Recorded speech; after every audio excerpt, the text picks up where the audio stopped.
The protagonist is a young man named Lin Yuan from Blue Star. He had died once and been reborn. 3 years before the present, Blue Star scientists discovered a massive, sinister celestial body called the Demon Star silently approaching the planet. Only 3 months after the Demon Star appeared, a mysterious company suddenly released a full immersion game called The Immortal World, its technology far surpassing any existing Blue Star achievements, sending shockwaves across the globe. In this full immersion game, each player is assigned a distinct class. Through continuous cultivation and upgrades, they gradually gain extraordinary powers sufficient to confront and slay terrifying monsters. At first, most of humanity paid little attention, seeing the Immortal World as merely an advanced technology entertainment game, until one day some people discovered that the abilities they gained in the game could be used in reality. From then on, these special individuals were collectively called Chosen Ones. From that time, an evil force calling itself the Cult of the Cosmic Dark God began infiltrating the real world, carrying out brutal massacres and plunging humanity into an unprecedented catastrophe. In that bloody, chaotic disaster, Lin Yuan's parents were not so fortunate and became victims of the ruthless invasion. In response, humanity gathered all Chosen Ones to fight the cult, but despite relentless battles they kept failing against the overwhelming dark force. Finally, in the decisive battle for humanity's fate, Lin Yuan fell on the battlefield, ending his life in despair. But no one expected that just 1 hour before the disaster officially began, Lin Yuan was suddenly reborn, returning to the exact moment he first stepped into the Immortal World.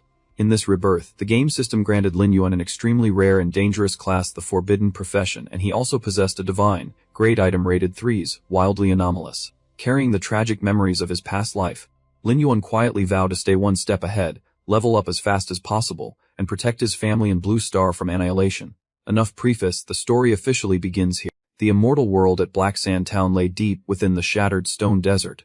True to its harsh name, there wasn't a drop of water, only endless cracked earth and rock. A lone lizard crawling from a crevice to bask under the scorching sun. Suddenly a strange sound broke the silence, startling the lizard into alarm as it lifted its head and stared cautiously into the distance. Far off, 2 figures were running desperately, as if death itself pursued them, urging each other to speed up. Behind the 2 fleeing girls were the vicious desert ghost wolves, level 3 common monsters with ADP 20 attack 3 defense, and the deadly bite and tear skill. All 3 girls had been marked as prey by the wolf pack. They could only run forward recklessly, for even a single second's delay would see the beasts tear them to pieces. In the dire moment, the blonde girl ran in a panic, screaming for help and cursing her luck sent to hunt a level 1 sand scorpion, but running into level 3 desert ghost wolves, and desperately asked the captain what to do. The red-haired girl wearing a rabbit armband was a mage, currently level 3 in the party. The panting blonde trailing behind was a level 3 priest, and leading the team was the bespectacled young girl, a level 3 warrior, who had just spotted something important ahead. She immediately pointed toward a cluster of barrel cacti ahead and urgently urged everyone to try to climb them. Since desert ghost wolves can't climb, if they could reach them there might still be a chance to survive. Rage and hatred rose in the warrior's heart toward the beasts chasing them, for she knew the brutal nature of desert ghost wolves. Once they fix on a target, they never give up. Thinking that the team hadn't recovered from the previous battle, their 2 black iron pieces of gear broken beyond use, she felt uneasy and briefly despaired that today they might truly die here. The level 3 mage trailing behind unfortunately tripped on a stone, falling forward and slamming her face into the ground, causing the 2 ahead to turn around in alarm. The 2 girls cried out to Yu Hakes' name in panic, but dared not turn back immediately because the pack was dangerously close. Realizing their prey could no longer flee, the desert wolves seized the chance to pounce. The 2 teammates ahead shouted warnings, but Taiyusef still hadn't gotten up. When she lifted her head, she saw the silhouette of a giant wolf lunging straight at her. In her panicked vision, the wolf's razor fangs glinted, about to clamp down on her. Just as death seemed imminent, a mysterious force struck the wolf, making it spew red blood midair before collapsing to the ground, leaving Taiyusef stunned. The large wolf rolled heavily and lay motionless beside the mage. The wolf had been pierced through the head by a sword and was dead, utterly still. At that moment someone stepped forward slowly and withdrew the sword, an action that made the mage look on with curiosity. The rescuer's figure was mysterious, cloaked head to toe in a black coat, his true identity unknown. The red-haired mage stared wide-eyed at him, hardly believing that he was the one who had saved her life. The reason was that she saw his level was only level 1. She remained stunned, wondering how a newbie at level 1 could pull off such a feat. When he removed his hood, the face revealed an incredibly handsome man with a cold expression and an aura that kept others at a distance. The man stepped forward to shield the group, standing tall against the snarling wolves with not a hint of fear. In the desperate situation, He calmly uttered a cold line to the three girls, asserting that a level 3 monster's power was no more than that. At that moment, all three desert ghost wolves lunged forward to attack at once, growling fiercely with razor teeth capable of ripping prey apart. The man tightened his grip on the sword, ready to meet them. Without hesitation, he sprang up, channeled energy into the blade, and charged straight at all three wolves simultaneously. Seeing their target rush at them, the wolves grew even more ferocious, leaping high with claws and fangs bared to shred. A slash to the right felled one. He spun left and cut down the second, then finished the lead wolf with a clean stroke across its throat. The entire sequence seamless, powerful, and incredibly skilled. The display was so outstanding and breathtaking that the three young women stood dazed, hearts pounding. He stood tall in the late sun, sword in hand over the wolf carcass, cutting an extremely cool and imposing figure. The scene terrified the level 3 female warrior. He had killed 4 desert ghost wolves in succession with a mere beginner iron sword. Just then, the red-haired mage rushed forward, pointing and shouting a warning, startling the two girls behind. After the 3 wolves were slain, the noise and the scent of blood attracted the rest of the pack, who angrily came charging for revenge. The wolf numbers swelled, surrounding the 4 of them. Even the man up front cursed inwardly when he realized he faced an entire pack. As more wolves closed in, the blonde priest and Tuc backed away in fear, recognizing that the smell of blood had summoned the whole desert ghost wolf pack. Knowing they couldn't fight the entire pack, the level 3 female warrior turned and fled, shouting for the man to run with them, warning that this was a pack capable of destroying a whole novice village. By contrast, the man merely glanced at the wolves and curled his lip in a cold smile, as if he did not regard them as a threat. He calmly summoned the system interface on his hand, 5 cards appearing. He selected slowly while an odd aura radiated from him. The system displayed a prompt asking player Lin Yuan to confirm summoning skeleton soldier, with the cards below showing images of skeletal troops. With a practiced look as if well accustomed, he decisively confirmed. Immediately he swung his arm, and the cards flew straight toward the wolves, proving he was anything but ordinary. The instant the cards hit the ground, they triggered an abnormal reaction. A magic rune matrix flared beneath the man's feet, blinding light covering the surrounding ground. From the dry sand, a sharp bony hand suddenly thrust up through the earth. Skeleton soldiers were summoned one after another, bodies devoid of flesh, crawling up like demons from hell. The system showed skeleton soldier level 3 with extremely ferocious combat stats. The wolves were no less fierce. Seeing the skeletal troops only made them more agitated and violent. Undeterred, the wolves all charged, their sole aim to slaughter the humans before them. Confident in his bone army, Lin Yuan smiled slightly, a deadly glint in his eyes as he wondered which side would be torn apart first. The skeleton soldiers immediately leapt to meet the wolves, their ferocious momentum, as if they relished battle and the taste of blood, while the skeletons held the pack at bay. Each time a wolf attacked them, Lin Yuan rushed in to fell it, one by one dropping beneath his basic sword, severely depleting the wolf force. 15 minutes passed before the last wolf was neatly finished off, its body collapsing onto the hot sand as bright red blood flowed, staining a stretch of the desert. Lin Yuan planted his foot hard on the wolf's carcass, pressed down, then pulled his blood, smeared sword free from its body. The system sound rang out clearly, announcing he had slain 16 desert ghost wolves, and received a large amount of experience plus all the materials dropped by the pack. Immediately after the notification, faint streams of energy began to rise from the wolf corpses scattered across the sand. All that energy swirled around Lin Yuan, marking the moment he harvested his spoils to further increase his power. The 3 girls hid behind a nearby rock. The blonde priest stared, wide-eyed and trembling, asking the captain if this was a dream since he had single-handedly wiped out the pack. After confirming it was safe, Tuc cautiously stepped closer and, curious, asked if he was a mage since the skill just now looked like summoning magic she had never seen. Lin Yuan merely glanced at her then coldly replied, denying he was a mage. The little mage's eyes widened in astonishment. She hesitated to ask more, dazed. Without answering, Lin Yuan gave a faint smile, a mysterious, inscrutable curl to his lips. Then he openly displayed his confidence and overwhelming strength, declaring to the 3 girls that he possessed the forbidden profession and a 3's heavenly gift. The system interface revealed all of Lin Yuan's information: level, his forbidden profession, exceptional stats, and rare talents. Lin Yuan's gaze turned back to the vast desert before him. He planted the tip of his sword in the sand beside the desert wolf's corpse. Slowly Lin Yuan extended his hand toward the stiffened body. From his palm, a surge of dark arose, emitting a gloomy light. Not just one. All the wolf corpses were drawn up by the dark magic, and the system immediately prompted confirmation to use dark summoning. Lin Yuan's voice deepened with malevolence as he decisively chose to confirm. At once the wolf's corpse trembled violently and a blaze of demonic chi erupted in its black eye sockets. The once dead wolf surprisingly and slowly rose to its feet, Not just one, the entire pack revived as undead.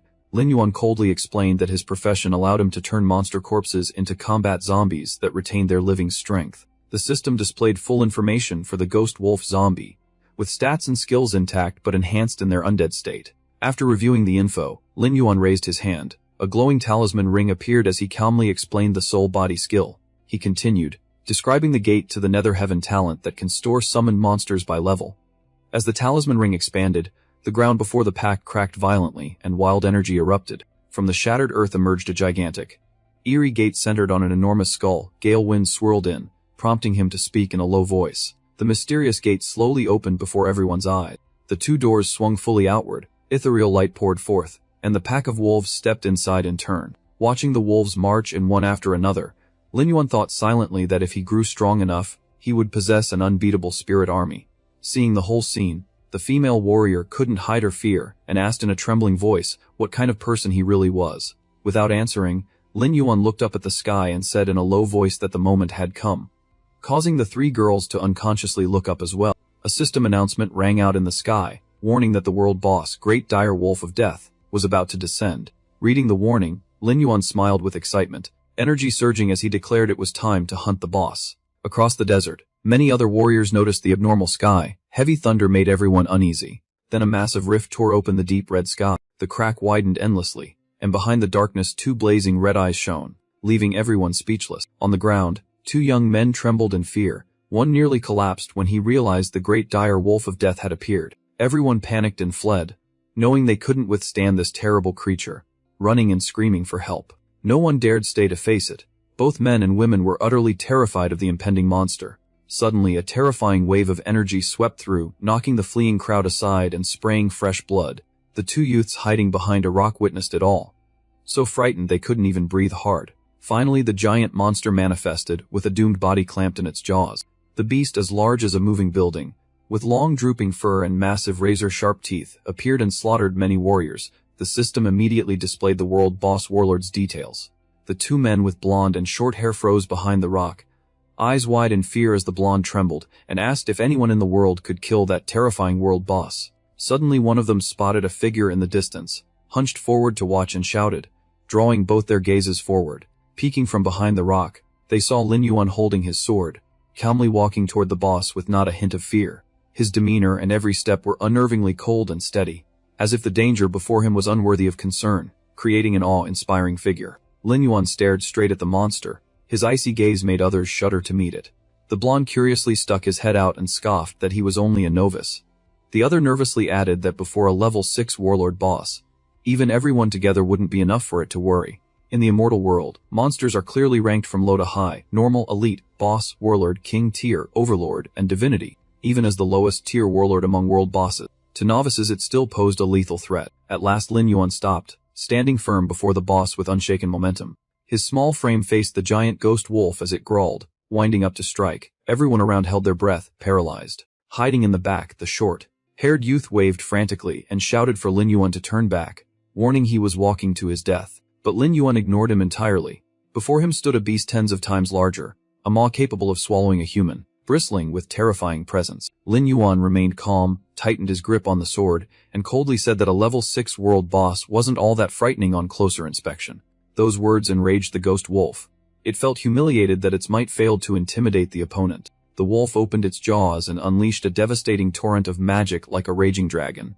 Lin Yuan immediately dodged at lightning speed, and the system announced the boss had activated Savage Wolf's Roar. Lin Yuan evaded the attack and landed safely in another spot, unharmed. Seeing the previous strike miss, the wolf immediately lunged in a direct attack, and the system warned the boss activated Death Claw. In that dangerous moment, Lin Yuan didn't rush to strike but watched the giant body's movements as it charged. He recalled from his past life that a level 6 Great Dire Wolf of Death had an actual of 3,400 and a terrifying attack power of 5/10. As a level 3 explorer in the Shattered Stone Desert, the only option was a stealth attack. Back then he nearly died in that battle. But now reborn and hardened by countless life or death fights, he was no longer the weak man he once was. The instant the massive fang came down, Lin Yuan reacted instantly. The attack missed again. The fang slammed into the ground, shattering earth and stone. Moving at terrifying speed, Lin Yuan leapt to the wolf's flank, tightened his grip on his sword, and prepared to counterattack. The short-haired youth hiding behind the rock gasped in shock at the speed. The wolf grew more frenzied, pouring all its energy into the assault. The system warned the boss had entered a state of rage. Faced with the fierce assault, Lin Yuan remained calm, smiling with contempt. He slammed his hand onto the ground, and the earth reacted violently. From the contact point, demonic power erupted, forming shockwaves that spread outward. A hellish gate rose up, its tremors radiating everywhere as malevolent energy surged forth. The demonic beast lifted its head to look at the giant gate, seemingly unaware of the disaster about to fall. In an instant, the gate began to open. Lin Yuan grinned in triumph and commanded, knowing the wolf's fate, summoning his spirit army into action. The gate widened and the desert ghost wolves poured out, turning to attack the boss that once dominated them. Those hiding behind the rocks were stunned, unable to believe the bizarre gate and the arrival of the ghost wolf zombies. As the zombie horde attacked, Lin Yuan fought and calculated. Reaching level 3 had raised the nether gate's storage limit to 30. Under Immortality's hate mechanic, a boss will prioritize attacking the summoner unless a summoned monster strikes first. The wolf pack besieged the boss, but it swept its claws and knocked many zombies away. A ghost wolf zombie howled in provocation, preparing to leap in and tear. The boss immediately counterattacked, aiming to shred the zombie. Lin Yuan seized the moment, murmuring that this was the opportunity. He rushed in at once, using the boss's distraction to shield his summoned army. With the boss unfocused, Lin Yuan struck repeatedly at its weak points, severing tendons in its limbs. Those blows staggered the wolf, and Lin Yuan landed lightly. By continuous strikes, the wolf could only howl in pain, drooling profusely. The boss went mad chasing Lin Yuan, always poised to swallow him whole. From behind, ghost wolf zombies lunged to bite and tear, and Lin Yuan directed his army to draw the boss's attention. Though each hit did little damage, their numbers would wear it down. Lin Yuan stood back and calculated everything was going according to plan. The great wolf was surrounded by the zombie horde. The entire situation unfolded exactly as Lin Yuan had predicted. In a corner of the battlefield, the two youths hiding behind the rock remained dumbfounded by what they'd seen. They admitted in trembling voices that this power was terrifying, truly a world boss at the warlord tier. Behind the two, 3 men with sly faces huddled and whispered, eyes glinting with schemes as they exchanged calculating smiles. Back at the center of the battlefield, Lin Yuan gathered his strength, took a run up, and sprang into the air. The system immediately showed the boss's HP at only 500, while the wolf bit down on a zombie and was off guard. Lin Yuan seized the moment and lunged, aiming the sharp tip straight at its head. Lin Yuan's gaze was icy and murderous, a fierce thrill surging through him at the prospect of the finishing blow. In an instant the stab pierced through. Fresh blood sprayed from the wolf's head, flecking Lin Yuan's cloak as the system registered a sharp hep drop. The giant wolf took a critical hit to its core, howling in agonized frenzy as its wail echoed across the area. After its final roar, the boss's massive body collapsed to the ground, nearly completely immobile. The wolf lay motionless on the dry earth as dust settled.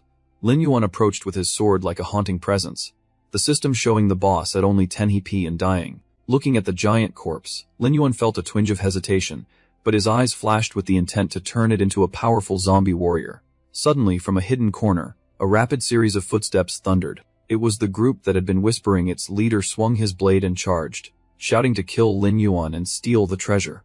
Believing the undead legion had been destroyed, Lin Yuan's reflexes were far from ordinary. He immediately sensed their murderous intent and glanced over his shoulder. Seeing this, the short-haired youth shouted loudly to warn Lin Yuan to beware of danger. Lin Yuan turned to face the ambushers. His cold, savage gaze kept them from coming any closer. For Lin Yuan, handling them was effortless.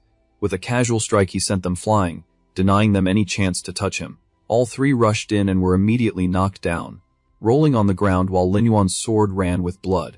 With a single move they were rendered unable to rise. Lin Yuan stepped forward, looked down coldly, and told them they hadn't known their limits. The group hiding behind the rock were utterly stunned, unable to believe a rookie could kill 3 level 3 bandits with one blow. Thinking the boss was dead, Lin Yuan turned back, only to see the wolf stagger up again, though clearly weakened. Not giving it another chance, Lin Yuan immediately unleashed a powerful slash. As it struggled to rise, the wolf took another slash to the belly and was flung aside, howling in pain as the system flagged a weak point hit. The world boss Great Dire Wolf of Death's Blood was completely exhausted. The system confirmed Lin Yuan's successful kill and awarded experience and a soul gem. The wolf lay utterly still. Lin Yuan approached the colossal body, curious about the rewards from his first world boss. A chest and a bag of spirit stones appeared on the system interface. Lin Yuan picked up the bag of spirit stones to inspect it.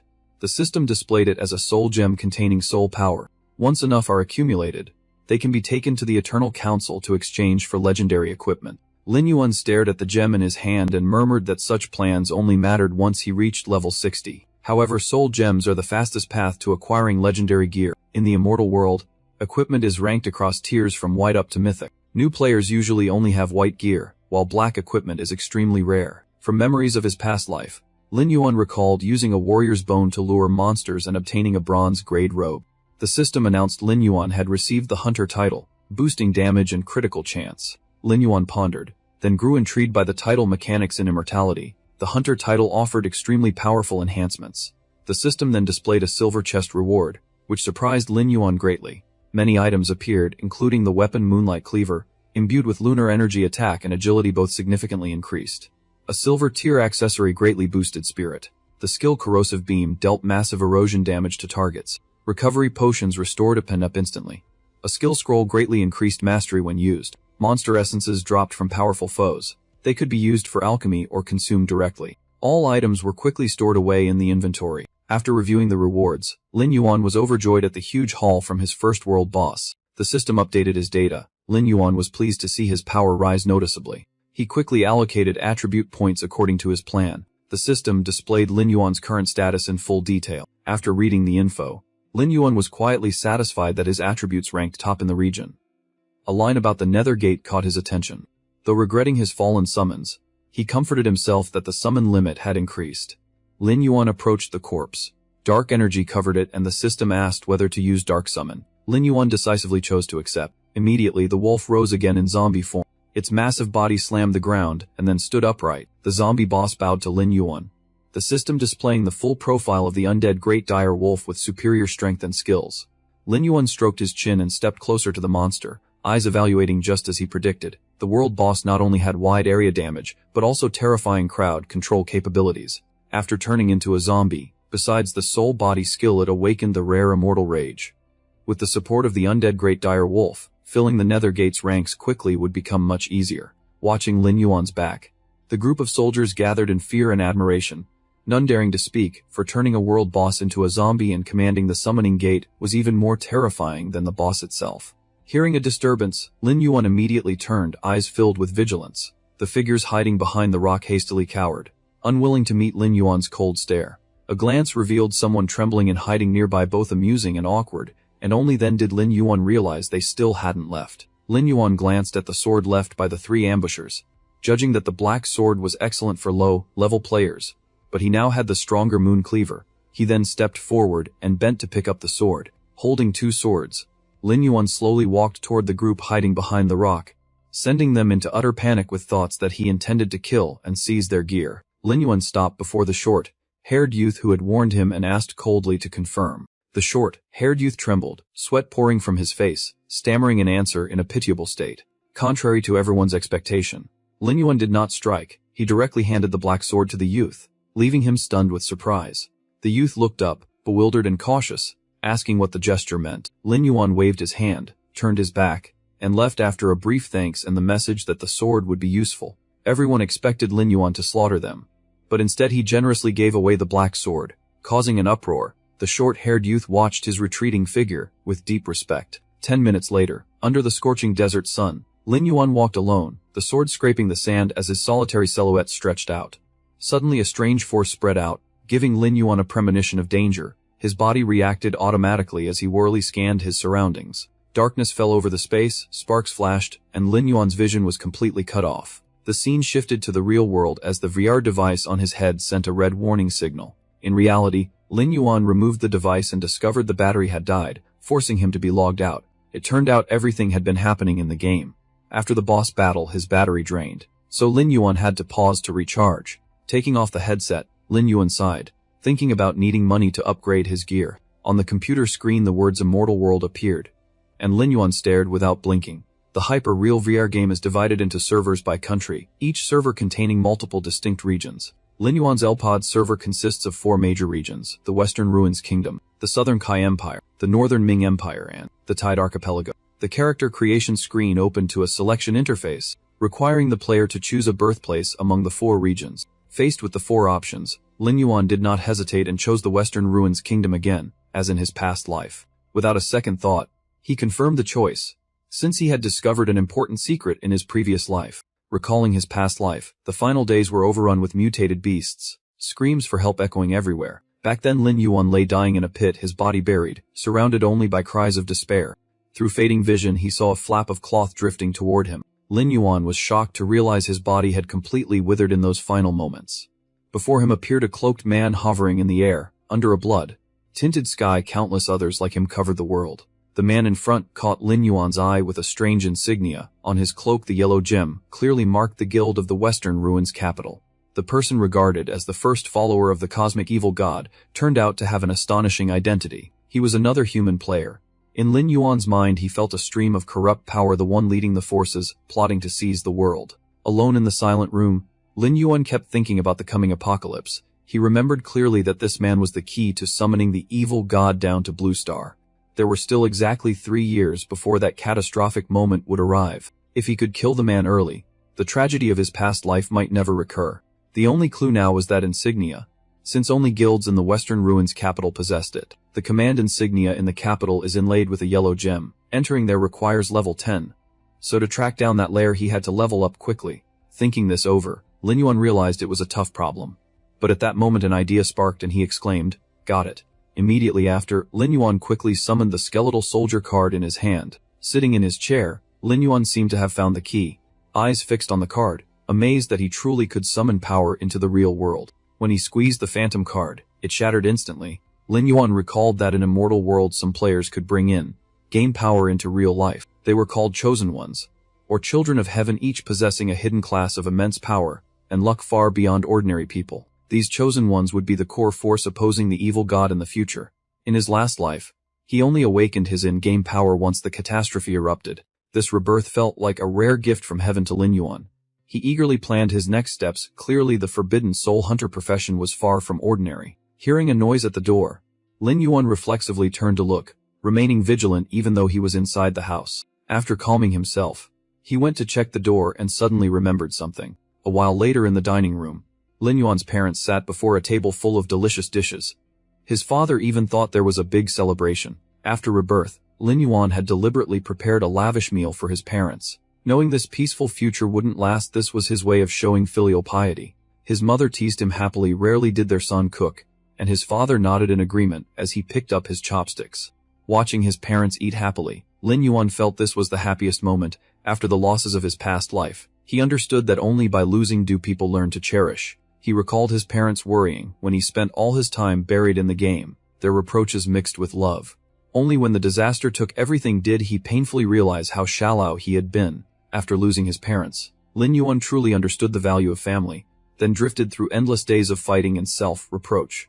Back in the present, Lin Yuan was different. He served food to his mother and gently asked about his younger sister. His parents explained cheerfully that Xiao Dan was studying for exams and reminded him to bring her meals when he had time. Seeing their obedient son, his mother praised him nonstop. She smiled, claiming the wing portion, and his father laughed, indulging her. Seeing his son serve food to her, his father was surprised. This was rare indeed. Lin Yuan said softly he would learn to cook new dishes. Leaving his father stunned and wondering what had come over him today, the couple suddenly sensed a strange change and quietly looked at their son with a surge of emotions. They smiled happily. His mother's eyes filled with tears at the rare change in their son. The scene shifted. After rebirth, Lin Yuan no longer obsessed over the game, but began seriously improving his fitness by running. At home he practiced push-ups and sit-ups to build physical strength. He also learned boxing to improve his combat ability, since physical fitness was the foundation for controlling in-game power. Not in a day or two, Lin Yuan persisted in daily training and his body quickly became firm and muscular. After a long day of training, he checked his running record on his device. 5 seconds, not bad, but with plenty of room for improvement. Glancing at the clock, Lin Yuan had organized an extremely clear and scientific daily schedule. Lin Yuan looked up with determined eyes, ready to face the coming apocalypse. And it was time to return to the game. The scene shifted rapidly as his vision was overlaid by a blue system interface. Countless streams of light and motion spinning like infinity. Lin Yuan officially logged into the game. In a blink he changed gear, and an announcement confirmed he had entered the rubble desert area.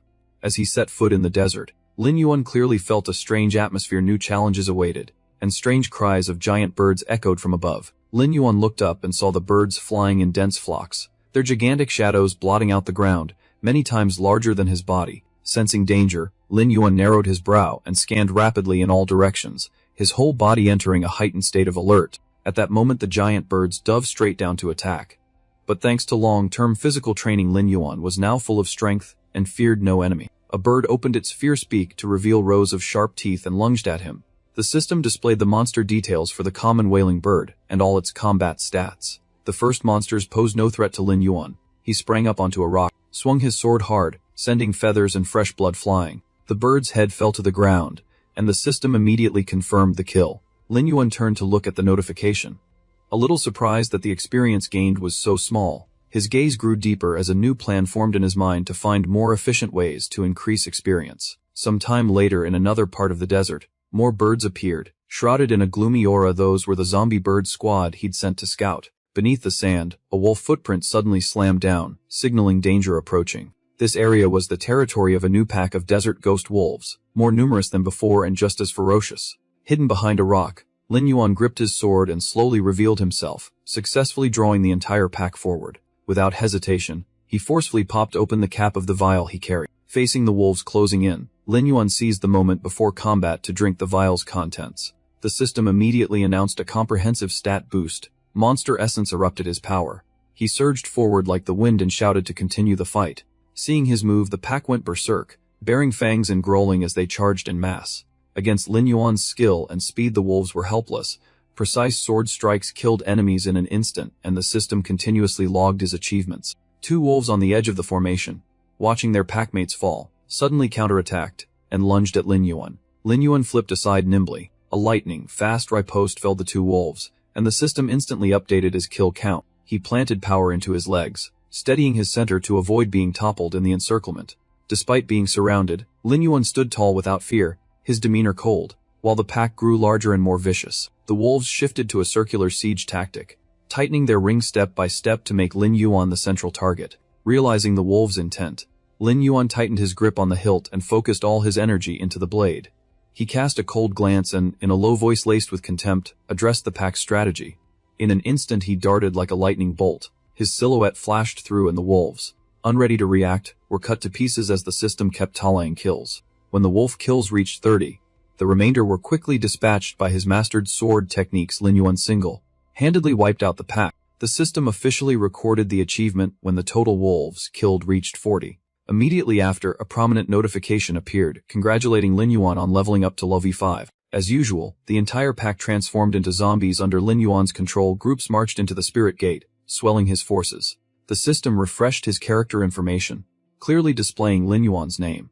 His rank and the forbidden caste profession were shown explicitly. Attribute stats and unique skills were fully listed on the system interface. After reviewing the stats, Lin Yuan was confident that with his current power, facing elite monsters of the same level would no longer be difficult. He finished and turned his gaze toward a distant area in the desert where houses clustered like a town. Lin Yuan headed straight there, secretly resolved to find that person. The place he was heading for was Black Sand Town, a region famous for its large buildings, wide streets, and a constant bustle of people coming and going.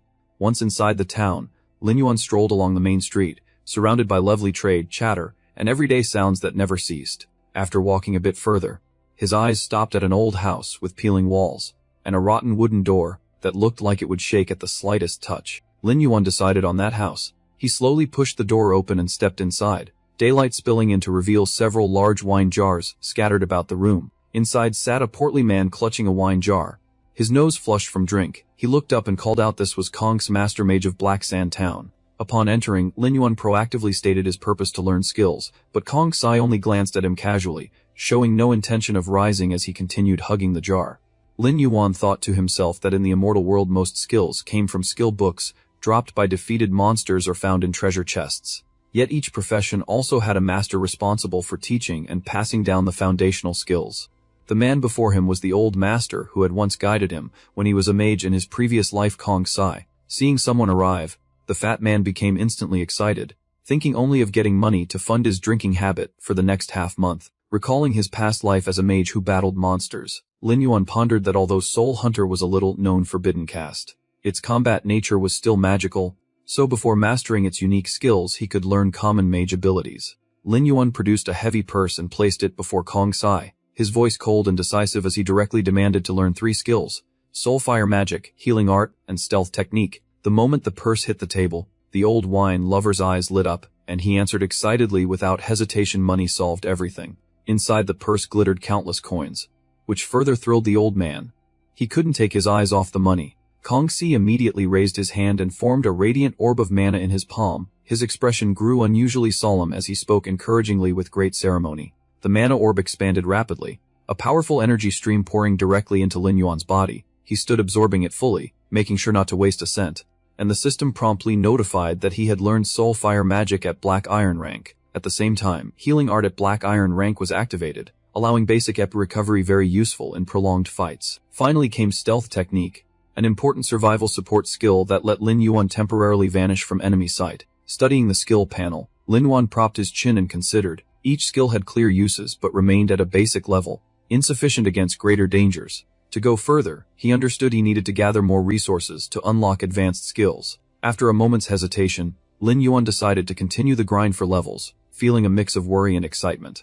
The scene quickly shifted to East Black Sand Mountain, a treacherous area where the path into the caves wound perilously and danger lay around every turn. The system detected Dog Head Cave before Lin Yuan yawned, a deep cavern full of jagged rocks, darkness enveloping it in a chilling way. From experience, Lin Yuan knew dog heads were pack-dwelling monsters in caves with extreme noses, ambushing in the dark. Each pack could number in the hundreds. Aware of the danger, Lin Yuan grew serious, carefully calculating and deciding this was an ideal target to upgrade his zombie army. Earlier he had bought a night vision potion from the system to see in the dark, and wisely used it before venturing deep into the cave. At the same time, Lin Yuan opened the spirit gate to summon his zombie wolves, both grinding levels, training new skills, and getting a chance to collect treasure chests. 40 zombie wolves filed into the cave. Lin Yuan held a torch high to light the way and ordered them forward as the flame lit only a limited area. By that faint light the wolves moved deeper. Their keen noses detected the scent of danger, each taking up an attack-ready stance. After 15 minutes of deeper progress, the journey remained oddly calm with no sign of ambush, heightening the tension. However, Lin Yuan noticed a slight fluctuation in the space, though he maintained a composed exterior. Peering into the darkness ahead, Lin Yuan advanced, brightened the torch, and murmured. Finally something appeared. Instantly he hurled the torch forward. The flame shot ahead at incredible speed. The fire flared, illuminating a wide area ahead, and from afar Lin Yuan could see the shadows of creatures in the cave becoming clear. At the sudden light, the creatures in the dark opened their eyes wide and reacted with ferocity. A huge pack of dog heads lunged from the cave, far outnumbering the zombie wolves, quickly charging to bite and then turning to attack Lin Yuan. The system immediately displayed monster info, confirming these were level 5 dog head miners with clear stats signaling a tough battle. The torch Lin Yuan threw hit the cave floor and the flame burst up, light and heat rapidly spreading around. Using the torch's dim light, Lin Yuan immediately led the wolves in a direct charge forward. His cold voice rang out, ordering the total annihilation of the enemies, allowing no one to live. On the other side, the dog head miners reacted in unison, leaping up and swinging the axes in their hands. Several in front launched powerful bursts, charging with sharp claws to strike back fiercely. A chaotic melee erupted instantly as Lin Yuan launched himself into the air, swinging his sword in a powerful whirl that severely wounded 2 dog head miners, while a zombie wolf bit off an enemy's arm. The system quickly confirmed 2 targets had been killed. When the rock smash skill activated, fierce collisions followed. The dog head miners were no pushovers, coordinating their weapon use to fight back hard against the zombie wolves. Although the wolves were not numerically dominant, Lin Yuan's presence changed the situation quickly. He repeatedly split enemies with his sword, the system reporting 8 kills, and he judged that simply dodging weapons was enough to overwhelm them. Though the zombie wolf formation was sizable, this was the enemy's stronghold. Wave after wave of dog head miners surged out, continuously closing in and pressing Lin Yuan. Faced with the fierce attack, Lin Yuan only smiled faintly and muttered, then activated invisibility. The system immediately confirmed it as his body grew hazy and then vanished. 2 dog head miners leapt up swinging axes, but they struck nothing but ere Lin Yuan had completely disappeared, leaving them stunned and unaware of where their enemy was. Seizing the moment, Lin Yuan deftly circled behind a dog head miner. A mocking voice rang out, startling the beast to turn its head. Before it could react, it was struck by a terrifying slash, unable to pinpoint Lin Yuan's location. Each dog head miner torn apart, blood spraying, screams echoing through the cave, the system confirming 20 targets eliminated. After clearing the surrounding enemies, Lin Yuan landed on a rock and gradually reappeared, spiritual energy still swirling around his body. The system displayed that invisibility had reached a new level, and his proficiency had increased. Lin Yuan looked at the heaps of corpses and judged that these foes were too weak and unsuitable for fast leveling. Without hesitation, Lin Yuan immediately ordered a summon, preparing to expand his army. The fallen dog head miners were quickly converted into zombies and joined Lin Yuan's ranks, the new formation of warriors standing neatly awaiting orders. The system showed full information on the dog head miner zombies, indicating stable combat stats and characteristic skills for fighting and digging. Standing on the rock, Lin Yuan raised his hand to command the new zombie army to advance and replace the old unit. Their objective to quickly find the leader of the cave. Going deeper as the darkness thickened, Lin Yuan chose to go with 3 powerful dog head miner zombies, fully armed to escort him. Walking slowly through the gloomy tunnel, Lin Yuan suddenly stopped, sensing something amiss. Observing the surroundings, Lin Yuan noticed many forks in the path, each road hiding unknown dangers. He glanced toward a specific direction and murmured as if weighing which path to take. Before him lay a deep cavern, so dark he couldn't see, only vague growls echoing menacingly. Focusing on that passage, Lin Yuan produced a small blue flame to illuminate it, a cold smile forming as he recognized his target. Lin Yuan unleashed a burst of blue fire energy forward. The impact shattered rock, revealing strange creatures that were struck and dissolved. The system confirmed 2 mud slimes eliminated.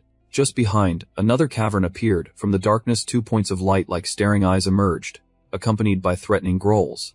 In an instant the noise intensified as a malformed creature lunged at Lin Yuan's group at incredible speed. The creature had the shape of a wild dog but a human-like body, a swollen belly, matted fur, wielding an iron whip as it suddenly charged to attack. The system immediately confirmed it was a dog head overseer at elite rank.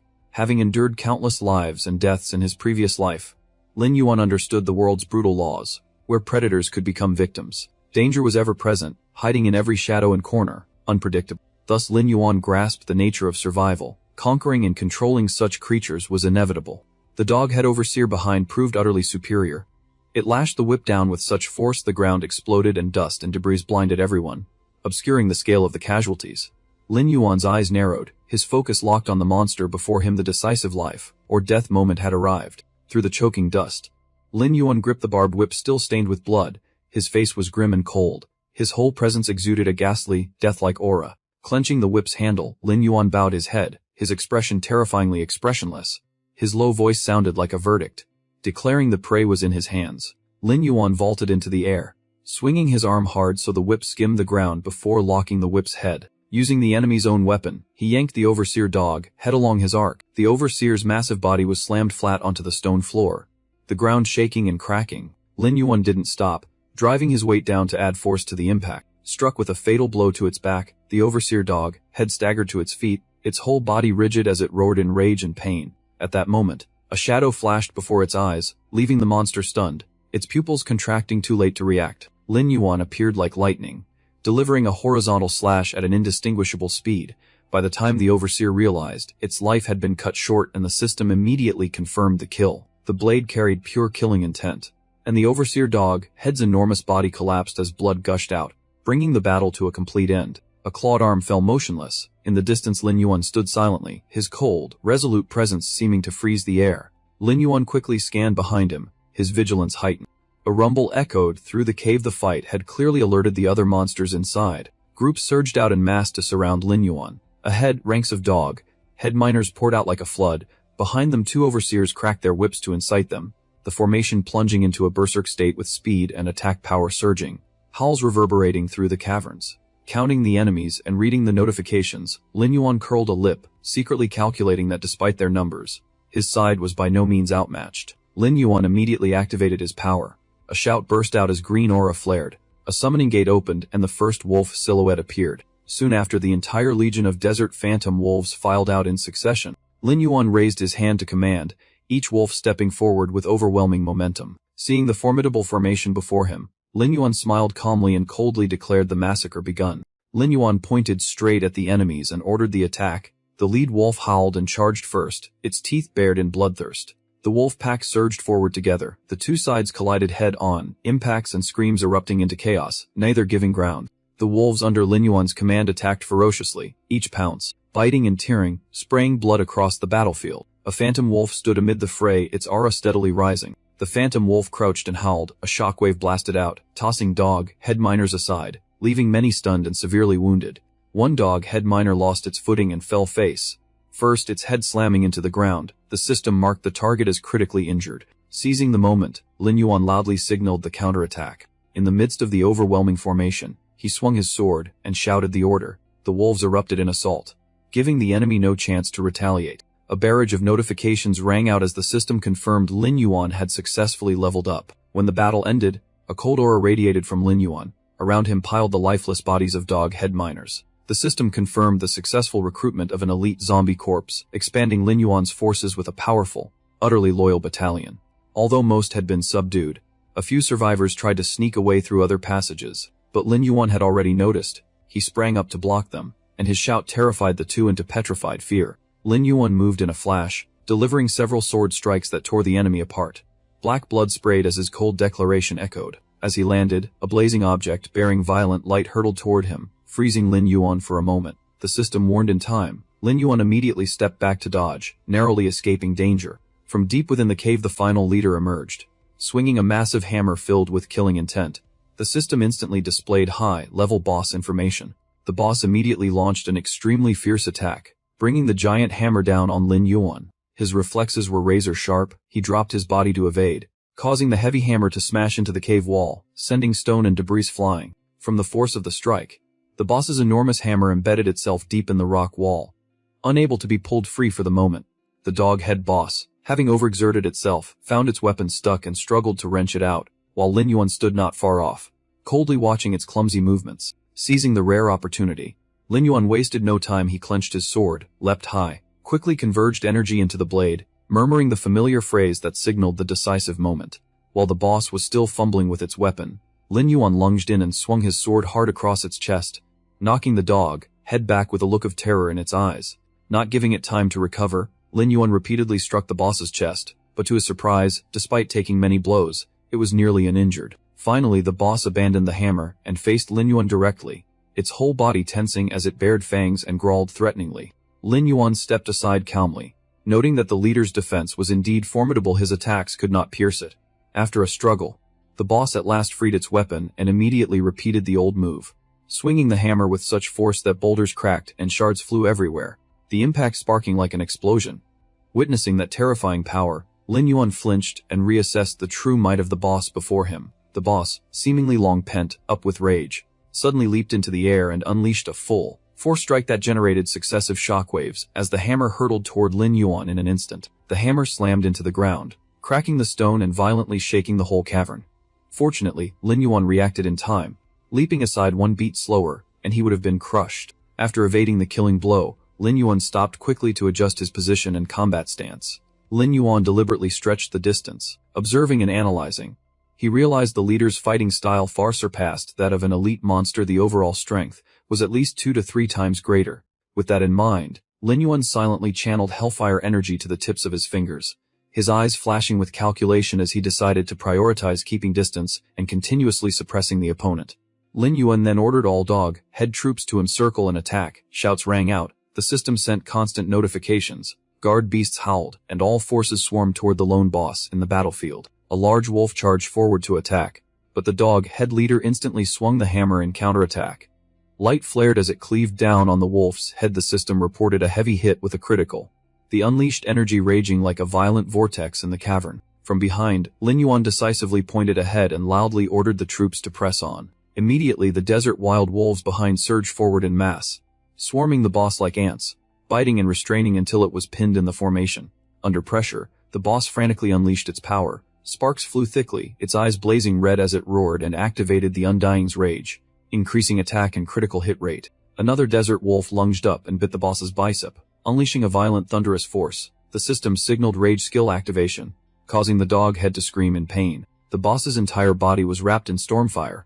Its wails echoed through the cavern as the system directly reduced its combat strength, and thunder exploded nonstop around it. From a distance, Lin Yuan watched as his desert wolves surrounded and tore into the huge boss.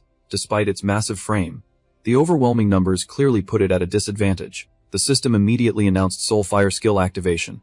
Deep blue spirit energy condensed in Lin Yuan's palms, forming a blazing orb. Lin Yuan stood back, raised both hands and fired cluster after cluster of energy like falling meteors, all converging on the boss being suppressed by wolves from above and below. During the assault, Lin Yuan recalled the dog-head leader's very low magic resistance, so it was repeatedly tormented, unable to retaliate, only screaming as its combat strength drained. Despite the continuous blows, the boss did not fall. Instead it grew more frenzied, opening its maw to roar, eyes blazing red with blood-soaked hatred. channeling all its fury. The boss lunged blindly at Lin Yuan, but he stood calmly, a confident smile twitching at his lips. The system announced stealth skill activation. Before the boss's eyes, Lin Yuan's figure blurred and vanished. In the blink of an eye, Lin Yuan appeared behind it, raised his sword and coldly warned, "If you came seeking death, don't blame me for acting." Leaving the boss panic, stricken at losing its mark. Lin Yuan's gaze locked onto the furry part of the boss's neck, recognizing it as a weak spot poorly protected by armor. Aiming precisely, Lin Yuan gathered force, leapt high, and drove his sword down into the exact spot at the back of the boss's neck. The boss had no time to react and was struck in an instant. Bright red blood sprayed across the air. The sword plunged deep into the boss, blood gushing nonstop as Lin Yuan pressed down to sink the blade further. In unbearable agony, the dog head opened its mouth and screamed in despair. In a mad fury, the boss swung its hammer in counterattack, but Lin Yuan nimbly leapt aside, causing the blow to miss and fueling the boss's furious rage. Immediately after, Lin Yuan snapped his fingers, pointed at the boss, and ordered a full assault. As the command was given, all the phantom wolves surged forward at once. Lin Yuan gripped the fur on the desert wolf's back, holding his position, riding the lead wolf. Lin Yuan shot into the air as the wolf snarled, staring down at the boss ahead. The wolf quickly dropped to the ground, bearing Lin Yuan on its back, while the desert wolves below kept charging up to attack the boss. Surveying the battlefield, Lin Yuan realized the boss's defensive armor had been broken. It had been mauled by the wolves to the point of severe depletion, its combat effectiveness sharply reduced. Just a few more strikes would finish it.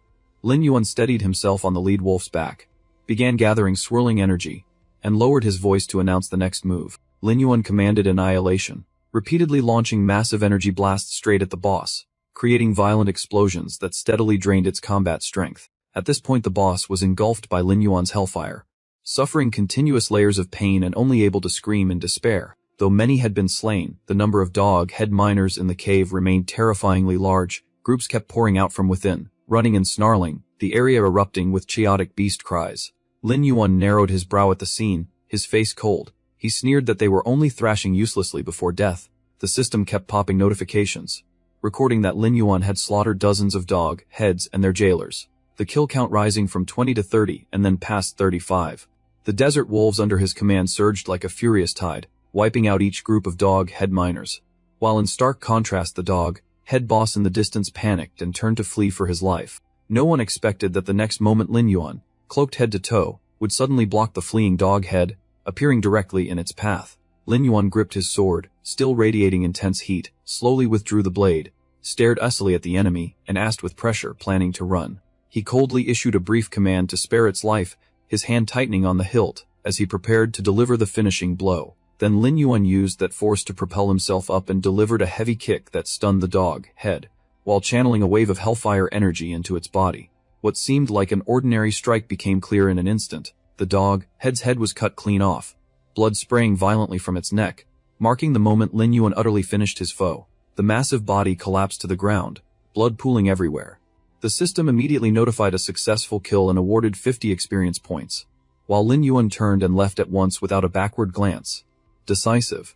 The system's final notification confirmed the feat and the extra 50 XP. Lin Yuan smiled with satisfaction as he viewed the status panel. Shortly after, the system panel updated and displayed a message congratulating him on officially reaching level 7. Lin Yuan studied his stats on the system, murmuring that level 7 was indeed a decent step forward. He quickly calculated in his head and realized the distance to level 10 was no longer far, just a bit more effort. Besides his level, his two main skills, Stealth and Soul Fire, had both been upgraded to level 2, doubling their effectiveness. Lin Yuan read every detail carefully, memorizing duration, mana cost, and mastery for each skill. While focused on the system panel, Lin Yuan suddenly noticed something else that caught his attention. He stepped closer to the boss's corpse and found a brilliantly glowing object hovering above it.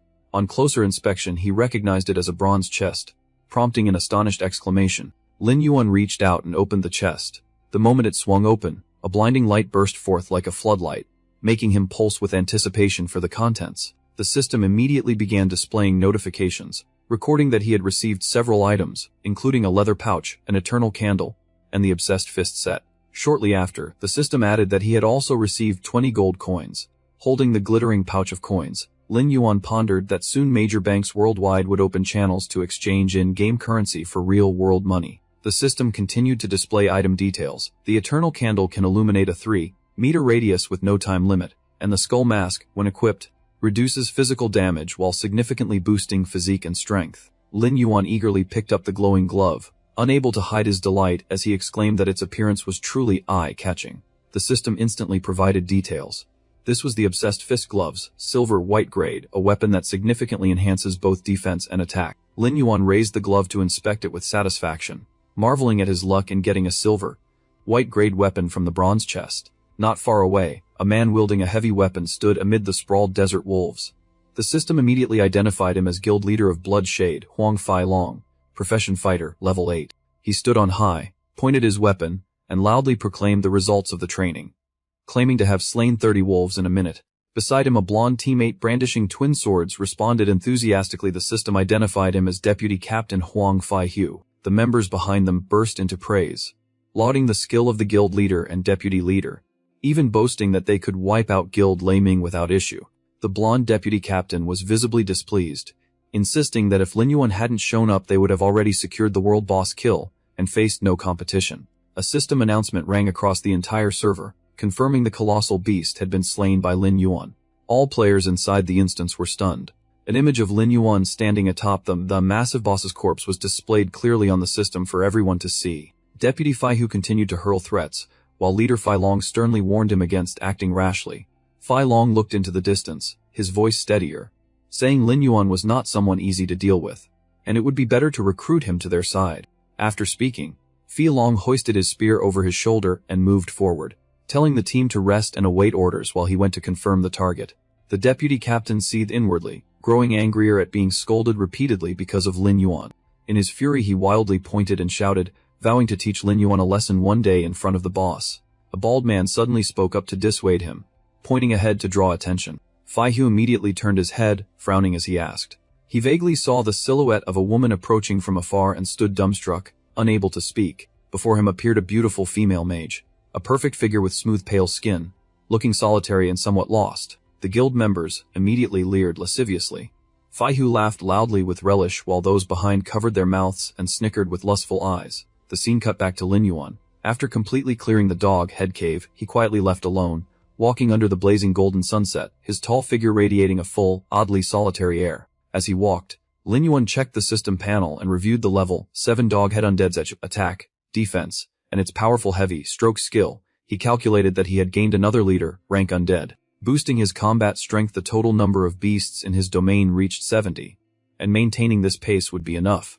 At that moment a piercing scream rang out nearby, making Lin Yuan stop instantly and reflexively turn his gaze to the side. It was the voice of the female mage from before. She trembled, clutching her staff, stepping back while trying to shout threats despite her obvious fragility. Not far off, Fai Hu's men were surrounding her. Burly men displayed their malicious intent, and the bald man with a sword grinned lewdly, taunting her with vicious words. Fai Hu stood beside them, smug and lecherous, treating it as amusement rather than cruelty. The bald man raised a hand, waggled a finger with a perverse grin, and shamelessly propositioned her as if she were trade goods. The mage gritted her teeth, preferring death to submission. She swung her staff repeatedly to keep them at bay, crying desperate warnings. Fai Hu showed no hesitation. He struck her directly, sending her reeling backward while laughing loudly in excitement. Not stopping there, he roughly grabbed her hair, his voice dripping contempt as he treated her like someone utterly powerless. Fai Hu completely lost control, pinning her to the ground and growling in a frenzy. The mage could only struggle hopelessly beneath his overwhelming force. His face pressed close, his animal instincts exposed as he taunted her grotesquely. The girl squeezed her eyes shut, unable to bear the sight. He fully gave in to his instincts, roughly yanking at the girl's clothes as her desperate cries for help rang out in vain, a twisted smile revealing his madness. Just as he thought he was about to succeed, a sudden punch smashed into his face, teeth shattering, his body instantly losing control. The one who struck was Lin Yuan. He casually activated his new treasure, clenching his fist with raw power. With a single simple blow, Fai Hu was sent flying dozens of meters, his body rocked by a terrifying impact as screams of agony rang out. His companions froze in horror, clutching their heads and frantically screaming the deputy captain's name. The next punch hurled Fai Hu straight into the rock face, dust and stone bursting out like an explosion. His body sank deep into the cliff, leaving a large crater. He lay limp, grievously injured and motionless. Lin Yuan stood there with a cold aura, looking at his gauntleted fist and dryly noting the effect far exceeded expectations. Recognizing how terrifying their opponent was, one man immediately turned and fled, thinking only to warn the captain. The two remaining trembled as they faced Lin Yuan, pointing and making threats. While the badly injured mage looked up at her savior with astonished eyes, to those threats, Lin Yuan was completely indifferent. His gaze icy and devoid of emotion. His eyes settled on the badge on their chests. Lin Yuan realized inwardly this was the Bloodshade Guild, a rising power in the nearby town. In memories of his past life, Bloodshade had been all red players, symbols of crime and danger, those marked by the system for killings and looting with high crime points. Although death in the game didn't affect the real world yet, losing gear and dropping levels was still a heavy blow to any player. Only then did Lin Yuan speak calmly, recalling that in his previous life these people had caused him no small trouble. The two remaining looked at each other awkwardly, avoiding direct eye contact and answering vaguely. The bald man regained some courage and loudly proclaimed his guild was number one, trying to intimidate with reputation. He put on a fierce act, rolling up his sleeves and making confident threats. Overestimating himself, he arrogantly issued a humiliating demand, thinking he could force Lin Yuan to submit. Lin Yuan responded in silence with action, a flash of his sword, his expression as cold as ice. In the blink of an eye both arms were sliced clean off and flew into the air, blood streaking in long arcs. The two armless men screamed in agony on the ground as Lin Yuan walked past, hurling a murder-laced taunt. The mage shakily propped herself on her staff and rose, her eyes full of shock and gratitude as she looked at her rescuer. Fei Hu still lay motionless where he had fallen, breathing weakly and not yet conscious after the fatal blow. His hand trembled as he reached for a nearby potion. The system quickly signaled partial restoration of HP and mana. Fei Hu struggled to his feet, his face twisted in pain as he ground his teeth and muttered with hatred. As his strength slowly returned, Fei Hu erupted with savage energy, his demonic power surging as he advanced, vowing to make his opponent taste hell. At the spot where Lin Yuan stood with the mage, the subordinate who had fled earlier came back in a panic to fetch the captain. Soon the whole group arrived. After hearing the report, the captain let out a cold, hoarse laugh, declaring he wanted to see who was reckless enough to court death, and the informant immediately pointed forward to identify the target. Lin Yuan had just stepped closer to the mage and hadn't opened his mouth when both of them sensed movement behind them and turned their gazes in the same direction. The lackey immediately pointed at Lin Yuan, shouting that he was the one who nearly killed the deputy captain. Hearing this, Fei Long hefted his spear from his back, roared threateningly, and loudly demanded to know who dared cause trouble. But as he gripped the spear, Fei Long's body suddenly stiffened, his face frozen as if sensing something amiss. When he looked straight into Lin Yuan's eyes, Fei Long couldn't help but be shaken, a thought flashing through his mind that indifference carried a terrifying authority. Just as the rumors had said, those eyes were cold like a coiled serpent, sharp enough to cut everything. Fei Long unconsciously focused on the sword in Lin Yuan's hand. Lin Yuan stood there, a surging aura of demonic power dense as darkness radiating from him. The mere presence was enough to choke those facing him, an invisible fear spreading through the air. Meanwhile the lackey, oblivious to the shift, kept egging on, shouting insults and urging the captain to act. In contrast, Fei Long stood rooted, eyes fixed on Lin Yuan, wavering. In Fei Long's mind, Lin Yuan had become an obsession, spear in hand. He still dared not strike, quickly reasoning that aura and that sword might come from a level 4 monster. And the man before him was most likely the legendary Lin Yuan. Behind him the lackey continued to gloat and threaten. Certain of victory, Fei Long felt furious and panicked, both afraid and regretful, wanting to slap the fool for causing needless trouble. Facing Fei Long, Lin Yuan asked in a very calm tone whether he was the leader of the Bloodshade Guild. Though shaken inside, holding the spear, Fei Long knew his pride wouldn't let him back down easily. He frowned at Lin Yuan and sighed inwardly, realizing the fight today might be unavoidable. Just as Fei Long moved to act, a massive figure wielding twin swords suddenly appeared in the air, the recovered Fei Hu charging in. The mage immediately cried out in alarm, warning Lin Yuan to watch out for danger from behind. After regaining his strength, Fei Hu swung his swords and lunged forward, screaming with hatred, wanting to unleash all his anger on Lin Yuan. Wounded and humiliated, Fei Hu's eyes bulged with rage, his gaze toward Lin Yuan filled with fury. Seeing the deputy captain charge, Fei Long no longer hesitated. He raised his spear high and loudly declared that opposing the Bloodshade Guild would be the most foolish decision of Lin Yuan's life. They attacked simultaneously from both sides, but Lin Yuan stood motionless, not rushing to counter, which terrified the mage beside him. Suddenly Fei Long froze midair, exclaiming in shock at what unfolded. Lin Yuan simply summoned the dog head boss he had just tamed. Its massive form and enormous weapon instantly drew every eye. The dog-headed man appeared with a vicious, murderous grin. It swung its muscular arm down, delivering a heavy hammer strike. The first blow struck Fei Long directly. His body instantly bent and was blasted back like a shrimp. One hit sent Fei Long flying dozens of meters, showing just how terrifying the dog-headed man's strength was. Only then did Fei Long realize the situation was out of control.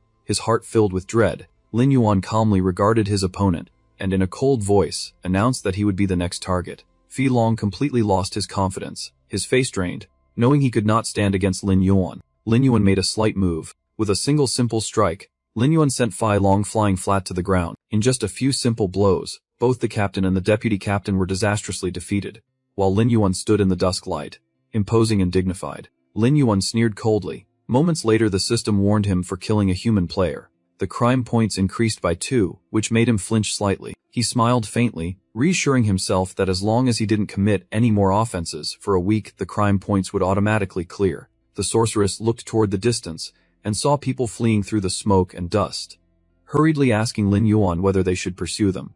Lin Yuan replied indifferently that those people weren't worth worrying about. At that moment Fi Long's corpse began to dissolve, and the weapons on him gradually reappeared. Lin Yuan acquired the weapons of both Fi Hu and Fi Long, including the Bolit Master at White Silver Tier, capable of wide area explosions with considerable attack and power stats. Long Na Crossblade was also a white silver weapon, able to unleash sticky flame that clings to targets, increasing burn damage as well as speed and attack. There was also the Thorn Dust Saber at Azure Bronze Tier, which moderately boosted attack and speed. After collecting the spoils, Lin Yuan judged that even unused these weapons held significant trade value. The sorceress unconsciously stepped closer to Lin Yuan. Once rescued, she showed gratitude. Her face flushed as she proactively thanked him and asked for his name. Her forwardness made Lin Yuan momentarily embarrassed, especially since she was a beauty. The girl looked at him expectantly, waiting for him to give his name. Lin Yuan withheld his identity, only leaving a promise that one day his name would appear on the global top 10 leaderboard. Hearing that, the sorceress's heart raced, both surprised and excited, stammering the words, "Top 10. Lin Yuan quietly walked away without another word, leaving the sorceress behind regretful and loudly calling after him to accompany her. The scene shifted to the desolate Ahau Desert, sandstorms whipping into blinding dust. On the endless sand road, Lin Yuan walked alone, with no companions, a solitary figure in the vast world. While Lin Yuan was focused on traversing the desert, a strange creature suddenly lunged from behind, crawling swiftly beneath the sand straight for him. The system quickly displayed information. 6 level Ahau Scorpion, simultaneously 2 or 3 rose from the sand to surround Lin Yuan. Faced with this, he pulled his black cloak tighter and calmly stepped forward without panic. Spotting the monster's ambush, Lin Yuan immediately lowered his center of gravity, gripped his sword with both hands, and prepared to counterattack. Lin Yuan sprang into the air, unleashing a flurry of spinning, furious sword strikes that shredded the scorpions' bodies into pieces, their claws and shells pulverized by the storm of force he generated. A heavy slash fell. Lin Yuan's gaze was cold and indifferent, his killing intent so distinct it made the surrounding air oppressive. Using his jump for momentum, Lin Yuan became the center of a frenzied dark force, like a great vortex crushing every scorpion attacking around him. The system announced the area had been cleared. 60 Ahau scorpions in total were slain. The system sound chimed. Lin Yuan's level officially rose to level 8. After a few simple sword strokes cleaned out the scorpions, Lin Yuan wiped his sweat, secretly praising the direct jump to level 8. Although collecting paralysis herbs was a bit troublesome, the haul exceeded expectations. Recalling 2 days earlier, Lin Yuan had met an old man in a dark secret chamber. The man wore a mage's hat and moved mysteriously as he slowly approached. The old man suddenly stretched out his hand toward Lin Yuan, his voice low and mysterious, as if he'd long awaited this moment. Before Lin Yuan could react, the system displayed a delegated task from Alchemist Amor, asking whether he accepted it. The system detailed the task. Go to the Ahau Desert and collect 100 paralysis herbs with lightning attribute. Deliver them to Amor within 1 day. After reading it, Lin Yuan immediately thought of the special dungeon set to open in the main city's region in the future. That dungeon is filled entirely with lightning-type monsters. To clear it you must have extremely strong lightning resistance. Therefore high-grade anti-electric elixirs will become exceedingly rare, their value possibly reaching tens of millions. In a past life some people got rich relying on them. Completing this paralysis herb collection task will reward the recipe for crafting a high-grade anti-electric elixir. Today is Amor's first visit to Blackcart. After this task he will retreat into seclusion forever, meaning this is the only chance for players to obtain this precious recipe. Without hesitation, Lin Yuan immediately confirmed the task on the system interface. After entering the desert's secret realm, Lin Yuan wiped out scorpions along the way, fighting while assessing that 6-level Ahau scorpions posed no real danger to his current strength. Lin Yuan sat by the roadside, touched a blade of herb, collecting while practicing and perfecting the new skill he'd learned. The system displayed Gathering Art Level 2, increasing gathering speed and rare herb drop rate. Proficiency reached 120 out of 200. After gathering, Lin Yuan stood and decisively moved deeper in. Just as he stepped forward, Lin Yuan immediately felt an unusual tremor rising from beneath his feet. The ground cracked and the area shook violently, leaving Lin Yuan astonished. From underground, a monster with a giant pointed snout burst through the earth, dust and sand blotting out the view. The monster swung its venomous tail to attack, but Lin Yuan evaded in time, gripping his sword and shouting as he executed a technique. Lin Yuan stepped back to steady himself, avoiding being knocked off balance by the shock. He stared straight ahead, lips pressed tight in concentration. The system repeatedly warned of a mutated monster appearing. A giant scorpion emerged like a titan, an overwhelming pressure engulfing the entire area. Lin Yuan didn't expect a level 10 mutated beast to appear. The system displayed full details along with a glowing spirit stone embedded on the creature's body. Facing the giant monster, Lin Yuan showed no fear. He smiled with excitement, admitting the fight wouldn't be easy. He declared he'd use this beast to test his white-silver sword, then focused energy into the blade and charged like a storm. Lin Yuan unleashed a terrifying assault, striking the monster with successive lightning and shock attacks. But the thick armor still held. His sword tip struck directly against the monster's steel like carapace. Standing on the beast's back, Lin Yuan realized the armor was nearly flawless, with no weak point to pierce. The system reported lightning paralysis skill activated. Bolts erupted from the monster's legs, closing in on Lin Yuan as he gritted his teeth to hold the sword. The situation grew dangerous as lightning spread through its body. Lin Yuan recognized he was suffering a lightning calamity. The system warned of the pierce venom skill. The venomous tail spun back to strike Lin Yuan, putting him on immediate alert. Lin Yuan withdrew his sword in time to dodge, causing the scorpion to stab itself. Its lightning burst then rebounded onto itself as well. The scorpion screamed in fury, the lightning field continuing to lash at Lin Yuan, forcing him to brace for the blows. Realizing the beast's power exceeded expectations, Lin Yuan decided he must first disperse the creature's combat force. The monster convulsed violently, lost control, and madly charged at Lin Yuan. Lin Yuan poured power into a summon, his cold eyes fixed on the beast as he called the name of his summoner. The gate to the demon realm opened. The army Lin Yuan had subdued desert wolves and dog-headed miners poured out, slaughtering with overwhelming fury. By Lin Yuan's command, a dog-headed miner leapt forward and swung his giant hammer down on the massive scorpion. The blow only slightly dented its combat power, but the aftershock rippled outward, shaking a swath of the desert. Seeing the strike's result, Lin Yuan narrowed his brow, thinking to himself that a double critical effect had clearly been triggered. The giant scorpion instantly went berserk. It slammed its sharp pincers to smash a huge rock ahead, sending desert wolves and dog-headed miners flying in all directions. And the system warned that the boss had activated the Savage Earth Roar skill.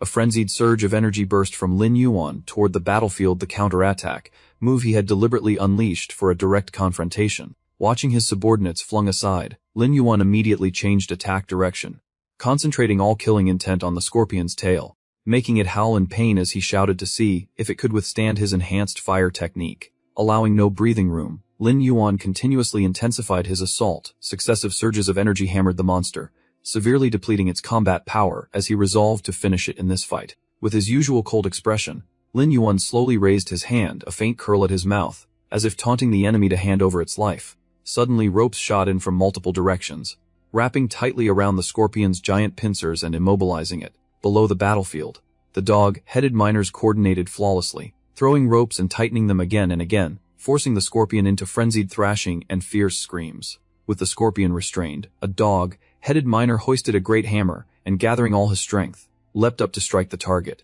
The hammer slammed into the scorpion's core. Lin Yuan couldn't help but shout when he saw a double critical occur, and the system immediately announced the heavy impact effect had been triggered. Unable to bear it, the scorpion went completely mad, roaring wildly as it tore apart the binding ropes encircling its body. Once free, it slammed into the ground, and then shot up into the air with brutal momentum. At that moment, Lin Yuan hovered above the giant scorpion, his eyes locked on the target without wavering. Lin Yuan activated the gloves he had just obtained, clenching his fists as lightning radiance exploded. He calmly declared that if there was no weakness, he would simply crush it entirely. The system immediately displayed the Hunter title activation. All of Lin Yuan's combat stats surged, one eye flashing red as murderous intent erupted. Lightning from Lin Yuan's body struck down onto the scorpion. The sheer pressure made it scream in agony and claw the ground to pieces. Using that momentum like a meteor, Lin Yuan delivered the decisive punch, shattering the outer armor as black blood spouted violently. With no strength left to resist, the scorpion's body was ruthlessly ravaged, emitting only faint, horrific sounds. The battle ended. The mutated scorpion was torn apart and fell into the sand.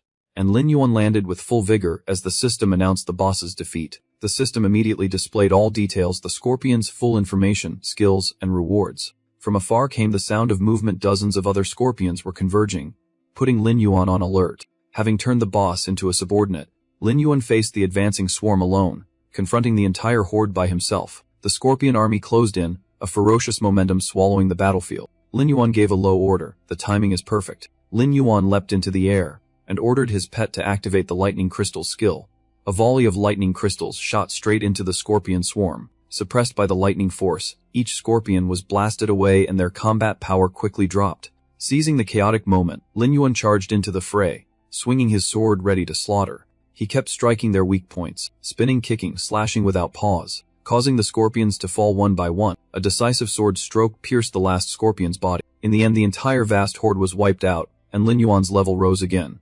Amid the boundless dunes, Lin Yuan stood alone atop a mountain of scorpion corpses. The system displayed Lin Yuan's full character info and his updated stats after the battle. Feeling his strength increase, Lin Yuan looked up and smiled. Jumping 2 levels left him thoroughly pleased. A slew of silver-grade items dropped. Lin Yuan silently calculated how much money he could earn to improve his family's life, then stood in silence for a long moment, eyes fixed on the distant sky ahead. Seeing the piled monster corpses, the system confirmed the entire area had been cleared. A congratulatory notification sounded as Lin Yuan received a rare gold tier skill book. Spiritual energy gathered in his hands. The brilliant light riveted his gaze. Bizarre book appeared. A tear on the cover revealed a red eye that stunned Lin Yuan. Energy from the golden curse erupted, enveloping Lin Yuan's entire body. Touching the book, Lin Yuan immediately sensed an ominous aura. The skill engraved itself into his memory, and an energy circle burst beneath his feet, transforming his body. A colossal lightning column descended from the sky, striking Lin Yuan as the exclusive skill activated.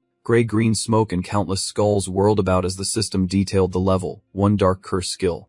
Lin Yuan slowly raised the hand wrapped in soul energy before his eyes, feeling life force pulse in his palm as he murmured that this power could restore 20% of health. At that moment he suddenly spun his head around, his gaze sharpening and growing more alert. Lin Yuan watched the captured scorpion lying barely alive from the fight. He stood motionless for a long while as if weighing an important decision. After a moment's thought, Lin Yuan swept his hand, a brilliant firelight shooting out. He spoke in a low voice as if testing, to see how effective it would be. The energy Lin Yuan unleashed struck the scorpion's head, glowing and spinning slowly before seeping in, causing the creature's body to exhibit abnormal reactions. Immediately the scorpion screamed violently and trembled, and the system notified that its life had been restored to 80%. Lin Yuan clenched his fist, resolve clear in his eyes. He said in a deep voice that the end phase had begun and it was time to leave and head to the first objective amid the sea of sand. But as he prepared to leave, he sensed a strange movement. A pitch-black hand of unknown origin placed on his shoulder as if to stop him. Startled, Lin Yuan turned his head, a guess flashing through his mind. Could it be that thing? The scene immediately shifted back to the real world. Lin Yuan's mother hurried up the stairs. Under the light she panicked, and shouted that his father had sprained his back and asked him to come help, jolting Lin Yuan awake. Without hesitation, Lin Yuan rushed downstairs, carefully helped his father onto the sofa, and gently told him to take it slow. His father was in so much pain his face went pale. Lin Yuan's mother worried and scolded him for being old yet insisting on fixing the air conditioner himself instead of calling a technician. And now he'd thrown his back out. Lin Yuan's father sighed softly, his voice tinged with melancholy, saying they should save wherever they could, like the last time the washing machine broke. He only fixed it roughly to get by. He glanced at his son standing in the doorway and reassured him that this was a minor injury, that a sleep would make it better, and that tomorrow he still had to go pick up Xiao Dan. Standing at the door, Lin Yuan watched his father in silence. Countless thoughts rose in his chest, but he chose to remain quiet. The next day the weather was pleasant, the sky clear, no rain and no harsh sun. After the injury, Lin Yuan's father still slept soundly, while his mother was awakened by strange noises coming from the house. She helped his father up and stepped outside, surprised as she asked if it was him and why it was so noisy so early. When she reached the living room, she was stunned to find many people installing new furniture. And everything was high-end. An installer hurried over to confirm identities, saying all the furniture had been ordered by Lin Yuan and asking the two of them to inspect it, leaving his parents dumbfounded and confused. After speaking, the worker went back to work. Lin Yuan's mother whispered to her husband, asking if she was dreaming, while the crew continued installing throughout the house. Scene cut to the gym. As his parents awoke, Lin Yuan was already there training, his toned body and handsome face drawing attention from many girls. Lin Yuan focused entirely on his workout, paying no attention to his surroundings as he quietly ran alone on the treadmill. Suddenly, a pretty long-haired girl in neat attire approached to chat, introducing herself as a gym staff member and asking if he'd like to sign up for an annual VIP package. Without hesitation, Lin Yuan handed her his bank card, thinking he'd sell a few extra items, and with the house just renovated, it was convenient to register gym memberships for the whole family. Thinking of his family, Lin Yuan felt his parents and Xiao Dan should start training early so they'd adapt when the world entered its changing phase. The attendant held the black card, blushing as she realized this patron had trained a long time yet showed no sign of fatigue, his breathing steady and physique perfect. She couldn't help wondering if such an admirable man really existed. Then her expression abruptly changed as she realized something. Examining the black card closely, she brought it nearer to confirm and couldn't believe it was the top-tier VIP card issued only to those with 50 million yuan in their account. Meanwhile, Lin Yuan was on the phone with his parents, explaining it was prize money from gaming competitions and telling them to rest, which made the attendant even more flustered as she looked at him. Completely captivated by Lin Yuan's looks and means, the attendant thought to herself that such a young man could be so outstanding. Scene shifted to Tushui No, one high school, the courtyard bustling as students planned outings after classes. Among the crowd, a petite blonde girl with a blue ribbon in her hair slowly descended the steps. That girl was Lin Dan, Lin Yuan's younger sister, who walked carefully and modestly. Nearby, two schoolgirls chatted animatedly about birthdays and their brothers, and the conversation happened to reach her ears. Lin Dan's expression flickered with sadness as she lowered her head, wondering if her brother was truly as admirable as they claimed. In Lin Dan's memory, her brother buried himself in games, kept irregular hours, and rarely paid attention to her. She stomped off in a huff, not wanting to hear anyone mention her brother. Inwardly she muttered that she didn't need him. Suddenly, a group of people blocked Lin Dan's path, teasingly calling her the school's belle. Facing Lin Dan were four young men looking for trouble. One with a weird haircut sneered, while a blonde behind him crossed his arms arrogantly and taunted provocatively. Standing before the bullies, Lin Dan remained calm and unafraid. She spoke up forcefully, asking them directly what they wanted. Her two friends behind her suddenly stepped forward. The black-haired girl gestured energetically and shouted, "Class president, who are they?" While the blue-haired one stayed silent but stared at the others with steady eyes, surprising Lin Dan that her friends would defend her. The brown-haired guy couldn't contain himself. He closed in on Lin Dan, leering at her smooth skin and spewing crude provocations. Angry, Lin Dan dodged and yelled for him not to touch her. The brown-haired boy snapped and cursed in fury.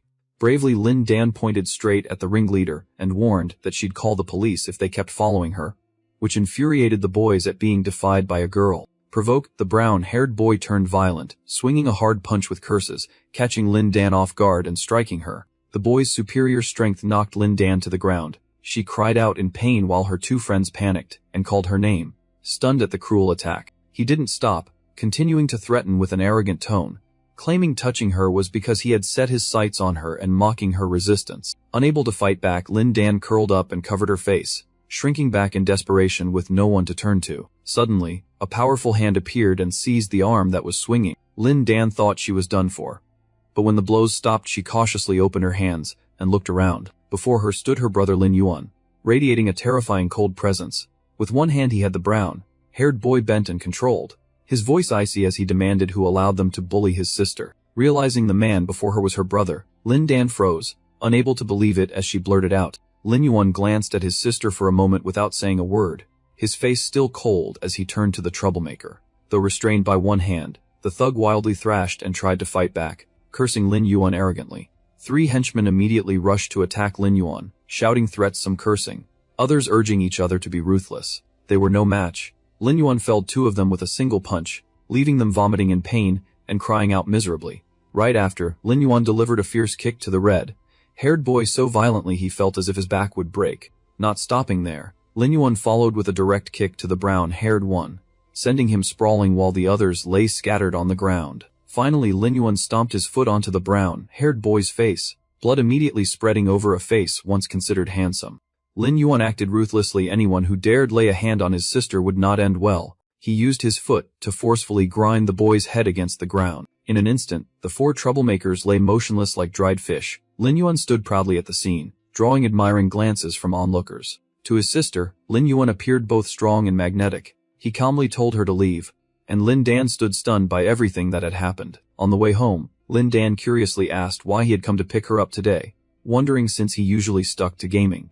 Lin Yuan briefly explained that their father had a bad back, and their mother had to stay home to care for him, which made Lin Dan immediately worried. Lin Dan hurriedly asked about their father's condition. Lin Yuan replied slowly that it wasn't too serious. After that they fell silent again, quietly walking home. Lin Dan suddenly realized it had been a long time since she felt this close to her brother, and she blushed with embarrassment. Looking at her brother now, Lin Dan saw him tall, strong, and more mature than before, and the change felt unfamiliar. From afar, two schoolgirls waved enthusiastically and called out Lin Dan's name. The blue-haired girl ran over to whisper that her brother was so considerate, and the black-haired girl eagerly agreed, surprised she had never heard Lin Dan mention such an impressive brother. Hearing her friend's praise, Lin Dan glanced at her brother and thought to herself, is this the one they recalling handsome, round Lin Yuan? The girls murmured in admiration, curious and praising him as far more dashing than the other boys at school. In an instant, Lin Yuan became the center of attention. Lin Dan couldn't help thinking her brother was truly captivating. A pink-haired girl stepped forward to greet him. Lin Yuan replied politely, and Lin Dan quietly noted how striking his height was. Lin Dan guessed he must have been training at the gym for a long time. His firm muscles and the strength he just showed surprised her. She suddenly recalled the shy, insecure brother from before, always with his head buried in his phone, clearly the same person, yet so different now. Previously, Lin Yuan had been the image of a gaming addict, holed up in his room with fast food and a sloppy appearance. Now Lin Dan was deeply confused, sensing how drastically he had changed and unable to understand how everything shifted so quickly. The conversation ended there. Her two friends smiled, waved, and said they'd see her tomorrow, and Lin Dan returned a gentle wave. As she turned to leave, Lin Dan looked ahead and froze, unable to react. In front of her, Lin Yuan had crouched down, signaling for her to climb onto his back. Students from afar murmured in amazement while Lin Dan fumbled, uncomfortable and unaccustomed. Embarrassed and unwilling to be the focus of everyone's gaze, Lin Dan kept waving him off, insisting she could walk on her own and inwardly protesting being carried in public. But Lin Yuan wouldn't accept her refusal. He pulled her hand, making her cheeks burn and preventing her from looking up. Lin Yuan decisively hoisted his younger sister onto his back. Although Lin Dan was grown, the gesture embarrassed her, and she kept pushing him away in protest. Lin Yuan paid no mind to the surrounding gazes. He calmly carried his sister and softly said that her friends had all left, and if it hurt she shouldn't push herself. It turned out Lin Dan had just twisted her ankle. Her ankle was visibly swollen and bruised, and Lin Yuan glanced and immediately realized she'd been shoved and sprained it. Leaning against her brother's back, Lin Dan was surprised and couldn't tell when he had noticed her condition. So Lin Yuan carried his sister straight home. As soon as they came in, he greeted their parents, and Lin Dan politely returned the greeting, leaving their parents surprised at the sudden closeness between the two children. The couple exchanged looks. Without words they both understood the thought crossing the other's mind. Even though Lin Yuan's father still had a sore back, he turned and said it was good they were home, then watched as his son carefully took his daughter inside. Not long after, Lin Yuan took the initiative to wash the dishes for his mother. His quick, skilled movements surprised everyone. Their mother glanced at her son and told her daughter that her brother seemed like a different person now. The whole family buzzed with talk, while Lin Dan could only stand in silence, staring at her brother's sudden change. Their mother leaned in teasingly that the sibling bond had returned like when they were little, even better, which made Lin Dan blush and hastily deny it. Blowing on a steaming cup of tea, Lin Dan wondered whether her brother had really changed. Lin Yuan focused on tidying up the house. After putting away the dishes, he told their parents that everything was done. After that, he took off his apron and said he would go rest in his room first. Lin Yuan quickly returned to his room, while Lin Dan stood outside holding a cup of tea, looking at his room with a suspicious gaze. Lin Dan chastised herself for expecting too much, thinking her brother was still just a gaming addict as before. Just then, Lin Yuan unexpectedly held out a pink box of medicine in front of Lin Dan, leaving her stunned and confused. Though his tone was somewhat cold, Lin Yuan still instructed his sister to use the medicine after bathing because it was very effective, which surprised Lin Dan. After speaking, Lin Yuan returned to his room and called from inside that he would be playing games and to not bother him if there was nothing important. Lin Dan gripped the bottle of medicine tightly, a strange, indescribable feeling rising in her chest. Thinking it over, she felt her brother was much warmer now than before and blushed as she replied she wouldn't enter his room. Lin Dan gave a small smile and happily held the box of medicine. Their mother continued teasing her about school, making Lin Dan blush and deny it before hurrying off to bathe, while Lin Yuan inside the room heard it and felt too embarrassed to come out. Leaning back in his gaming chair, Lin Yuan thought to himself that the recent family troubles might have been temporarily resolved. He then looked up toward the gaming rig in front of him. He put on his gaming headset, ready to return to the in-game world. The scene shifted to the game world. Lin Yuan was teleported to the capital Feng Sai. The landing slam cracked the ground, and behind him rose structures with Indian-style architecture. Looking ahead, Lin Yuan smiled with excitement, preparing to hunt his target. The system notified him he had entered Feng Ixa, cloaked in a black robe. Lin Yuan stepped into the wind-blasted deserted palace. Inside, a man had been kicked to the ground, repeatedly crying out that it was all a misunderstanding. The chief official, gripping a sharp spear, pinned the man down and shouted that the captive was clearly a thief. At that moment, Lin Yuan approached and witnessed the whole scene. The chief official immediately turned his head with a suspicious, probing look. Although he sensed someone approaching, seeing nobody, he couldn't help but suspect it was just an illusion. The chief official shoved the man toward another direction, berating him, while Lin Yuan hid behind a nearby wall. Silently, Lin Yuan analyzed that the patrols were very sharp to erase criminal traces. One needed to hide for at least 3 days. Finally, Lin Yuan decided to step out, clenching his fist and lowering his voice as he said it was time to act. Long time no see, old friend. The scene shifted to a massive cathedral, like church, its grounds spanning thousands of hectares. The architecture majestic, every detail exuding luxury and prestige. On the high steps, Bishop Lawrence donned regal vestments like a supreme figure, and solemnly declared to the man kneeling before him that he would wash away past sins, purify his soul, and guide a new path through the ritual of baptism. Just then, Lin Yuan slowly entered the church from the doorway and greeted loudly, breaking the solemn atmosphere. The bishop flinched slightly when he saw Lin Yuan, narrowing his eyes as he studied the newcomer. Behind Lin Yuan were parishioners lined up for baptism. He calmly said he had come because he heard someone gravely ill needed treatment. Soon after, Lin Yuan was led into a private room while outside someone reported Doug's condition and received a brief confirmation that it was understood. In the sick room, Dog Wayne lay gasping, his chest coated with green mucus. He had once been a knight of the scorpion-tailed lions, one of the strongest warriors of the ancient West Desert Kingdom. In his previous life, when Lin Yuan reached level 15, it was Doug who helped him obtain a golden weapon. Memories of the scorpion-tailed lion cavalry squad were vivid in his mind. Lin Yuan looked Doug straight in the eye and stated his purpose clearly. He had come to deal with the poison coursing through Doug's body. Hearing that, Doug laboriously lifted his head to look at Lin Yuan, his eyes showing exhaustion and pain. The system displayed Lin Yuan at level 10. He stood motionless before Doug with a calm demeanor. Seeing Lin Yuan's level, Doug laughed, mocking that a level 10 mage was inferior even to the patrolman on the street.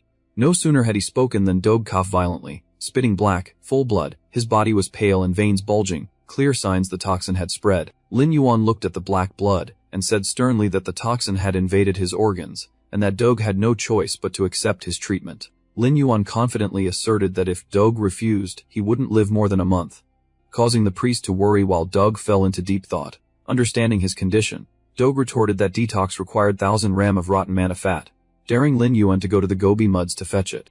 Immediately the system announced that the quest issued by Doug had been activated and awaited confirmation. A detailed quest panel appeared, listing Doug's task as completion sword rank, requiring the collection of 1,000 ram of rotten mana oil to cure the poison. Lin Yuan smiled faintly and agreed without hesitation. The scene swiftly shifted to the Gobi Muds, where rotten manta swam thickly, skulls bobbed on the slime, and the stench of corpses was overpowering. Despite the sunlight, the area remained gloomy with heavy yin energy, and countless rotten mantas stirred beneath the sludge. Suddenly, a level 15 elite rotten manta leapt up to attack. The system displayed its stats, sending many flying while others scrambled to draw their weapons and counterattack. A blonde knight charged forward leading the assault, warning everyone to avoid the manta's sharp teeth and ordering an attack.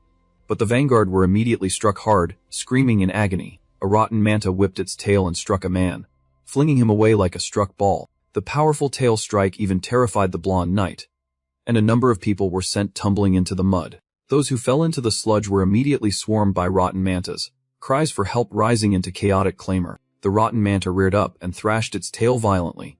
The system announced it had activated the wave tail skill. Going all out, the manta lunged with its gaping maw to attack the leading knight, throwing him into a precarious, dangerous situation. The knight clenched his sword, desperately trying to defend against the direct onslaught. He could even see the grisly red, black interior of the manta's mouth. A horrible stench hit him as it charged. In that instant the knight despaired, convinced he wouldn't get out alive this time. At the critical moment, Lin Yuan appeared from the sky, hurtling in at incredible speed. Lin Yuan reached out and grabbed the knight by the collar. He pulled the knight out of danger while gathering energy in his right hand, coldly warning the foe before him. Lin Yuan's gaze was icy, killing intent radiating. One hand held the knight, the other poised to strike. The rotten manta sensed the terrifying firepower, its eyes widening in panic as it shrieked. A stream of flame shot forward. The manta exploded midair, engulfed in blue fire as it writhed in agony. Lin Yuan landed, bracing with one hand while holding the knight with the other, tremendous energy erupting as he emitted a low, gruff sound. The blonde knight was completely stunned, his mind full of questions. He seemed unable to grasp or adapt to what had just happened. The blonde knight staggered up, propping himself with his hands, his eyes still dazed, clearly unable to believe he had just escaped that maw of fangs. In his head a vague thought kept repeating, "Am I really saved?" Only then did he remember the benefactor who had saved him. He turned quickly and saw Lin Yuan streaking through the air. The knight shouted out, as if trying to call him to stop. Lin Yuan completely ignored the call behind him, his focus entirely on the battlefield. He unleashed his power, soaring upward to confront the swarm of rotten mantis.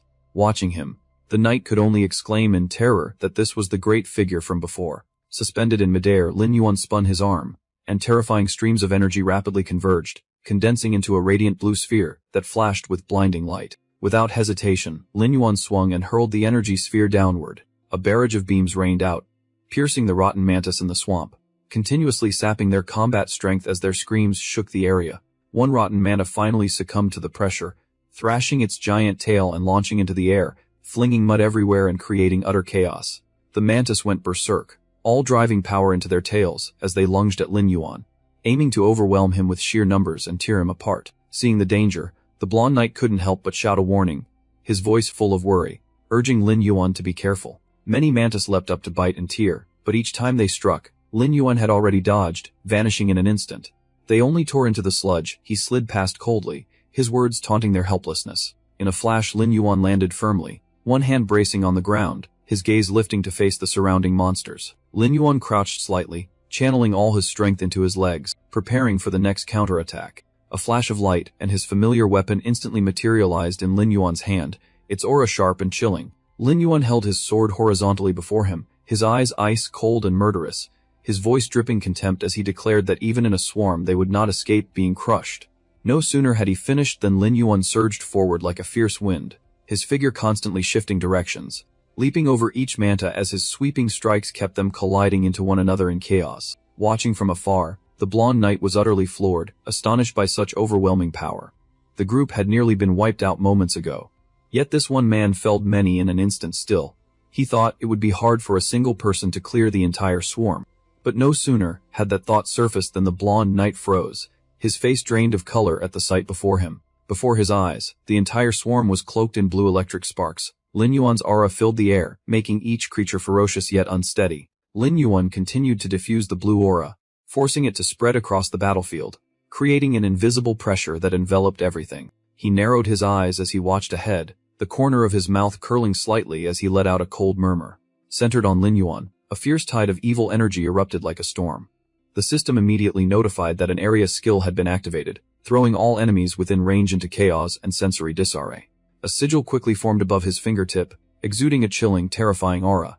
Lin Yuan spoke slowly, asserting he would not fall easily in this world. No sooner had he finished than Lin Yuan loudly summoned, and a dark gate opened. A giant wolf stepped out with ferocious momentum, baring its fangs and growling to intimidate on its master's command. The giant wolf immediately leapt onto a high rock and howled, the echo leaving the rotten mantis dazed and disoriented. The system confirmed the skill's effect as many targets fell into a stupor.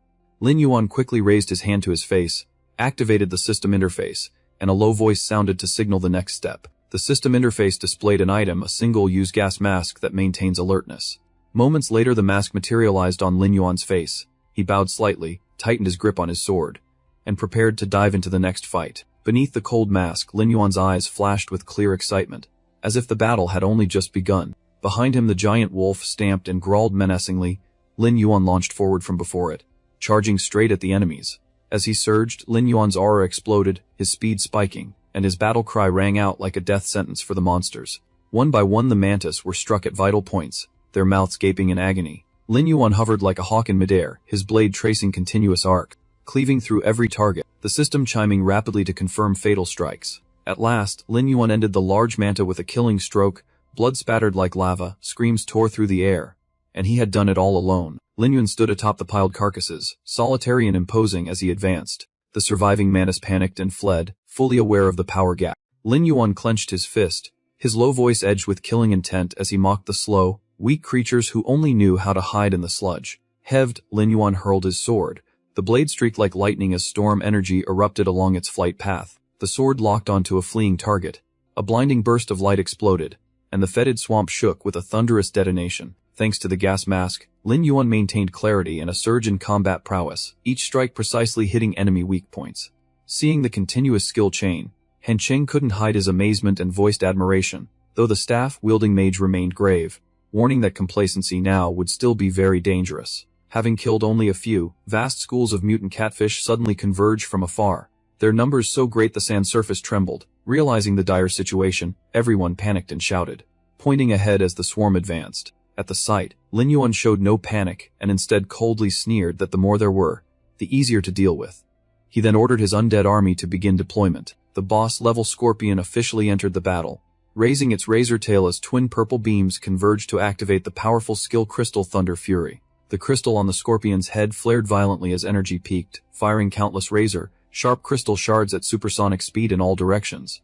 The shards combined into a deadly rain, falling from the sky onto the swarm and piercing their bodies, making the battlefield feel like it was being bombarded. The glass fragments carried immense force. Each fall felt like a meteor strike, dazzling flashes lighting the scene. The crystal shards embedded in the monsters' bodies, causing them to scream pitifully in excruciating pain.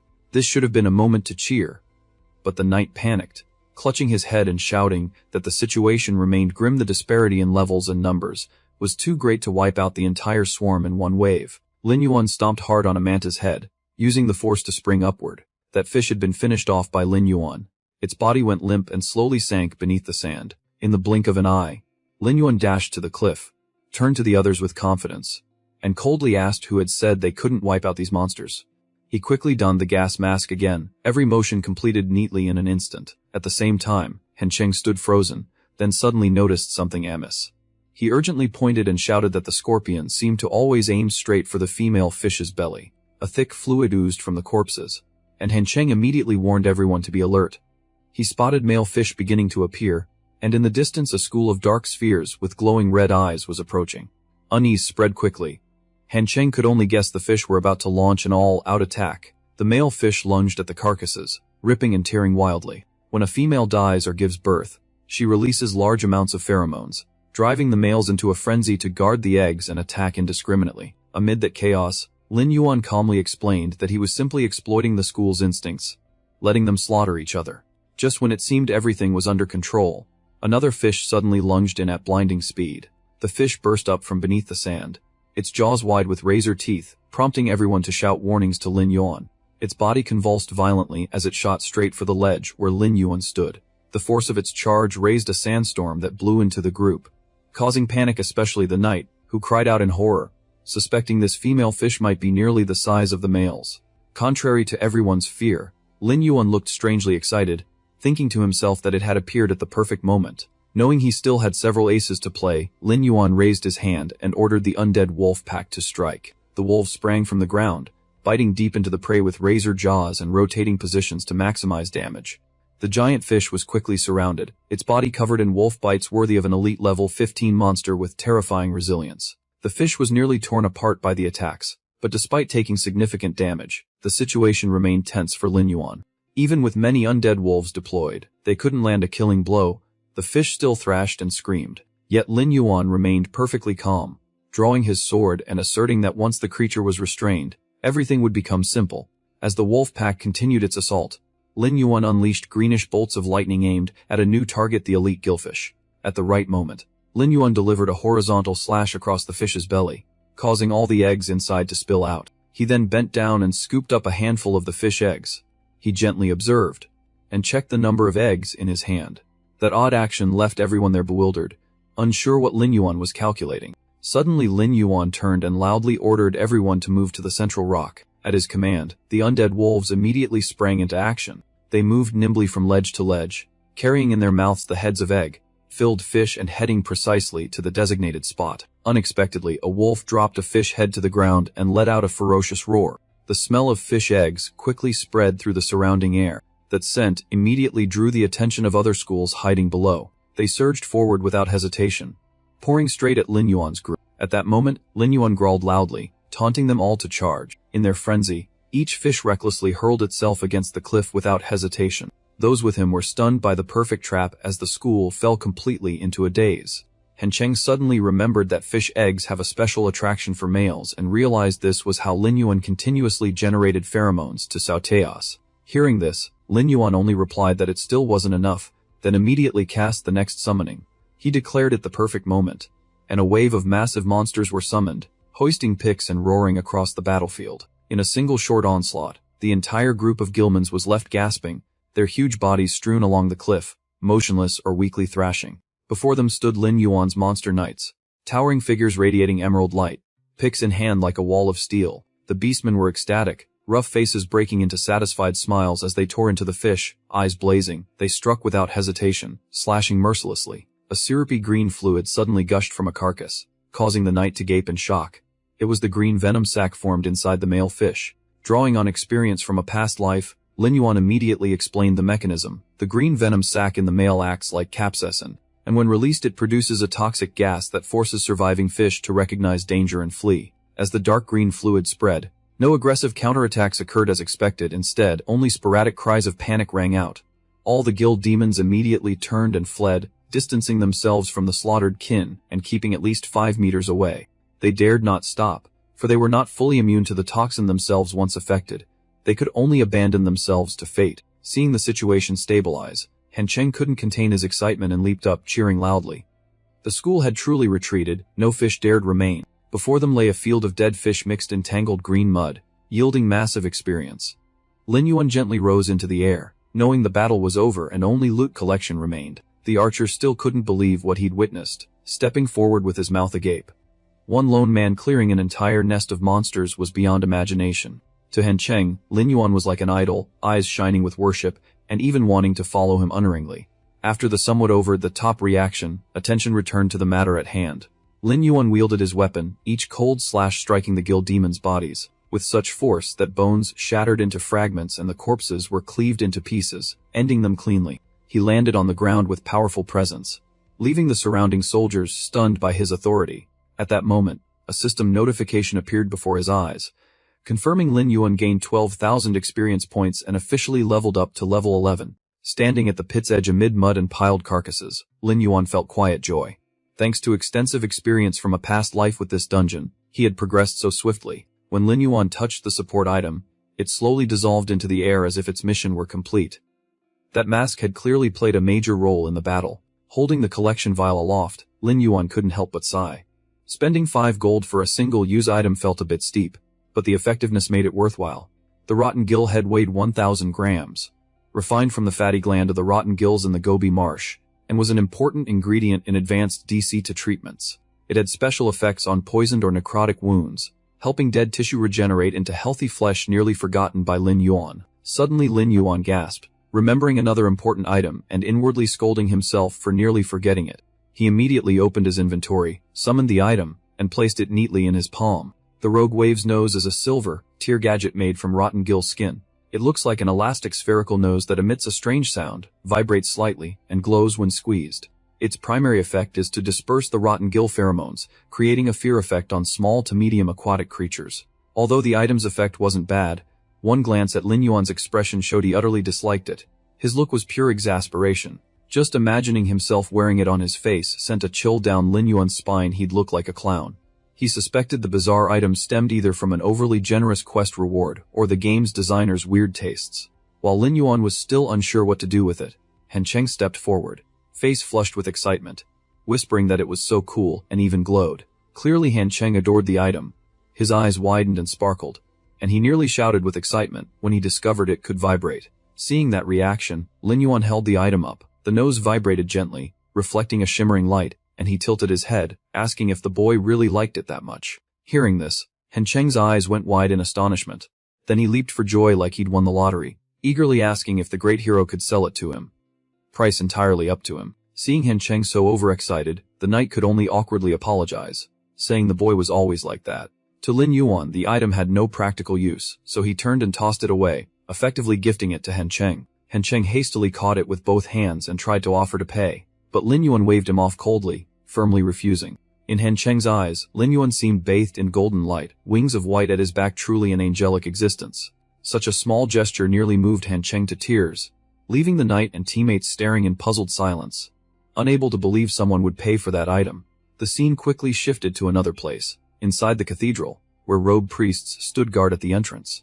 Upon entering the room, a hand immediately inverted the vial, letting the smoke within spread through the space. The smoke quickly converged and merged into the body, and in an instant Doug suddenly awakened, eyes filled with astonishment. Doug shot upright on the wooden bed, utterly stunned that Lin Yuan had truly managed to bring that item back. As soon as the quest was completed, the system immediately announced Lin Yuan had fulfilled Doug's golden quest, rewarding him with the gold tier weapon Soul Cleaver. Without delay, the sword appeared in Lin Yuan's hand. His eyes flashed with cold satisfaction. He finally had Soul Cleaver again, the first gold tier weapon from his past life. Soul Cleaver is a gold tier weapon granting 150 attack, 150 magic damage, and 100 spirit. Its skill Soul Cleaver Seal has a range of 150 meters, deals 150 spirit damage to the target, has no cooldown, and costs 10 mana per use. While the base stats aren't overwhelmingly superior, Soul Cleaver Seal possesses a fearsome combat attribute, especially a very potent hidden effect. Each time the skill hits, soul energy accumulates in the enemy's body. On the third hit it triggers an additional 250 spirit damage. In my past life, Soul Cleaver helped me sweep across the western desert, climb to the top step by step, become the region's top mage, and stand above thousands. Clutching the treasure blade, Lin Yuan lightly stroked the cold edge, feeling that familiar power. The system also granted additional reputation rewards, 1,000 renown in the main city and 500 with the Scorpion Lion Knight Order. This information didn't surprise Lin Yuan much. The renown gained remained neutral as before, but it was enough for him to operate freely in the main city. As he was about to leave, another notification popped up and stopped Lin Yuan in his tracks. He made a small surprised sound. The system announced that for completing the quest, Lin Yuan received an Pa's favor reward. Doug's favor increased by 10 points. Doug stared at his hands, moved them slightly, and felt an unbelievable sensation. This time something seemed to have changed. Escaping the brink of death, Doug hugged himself and repeatedly thanked Lin Yuan with deep emotion.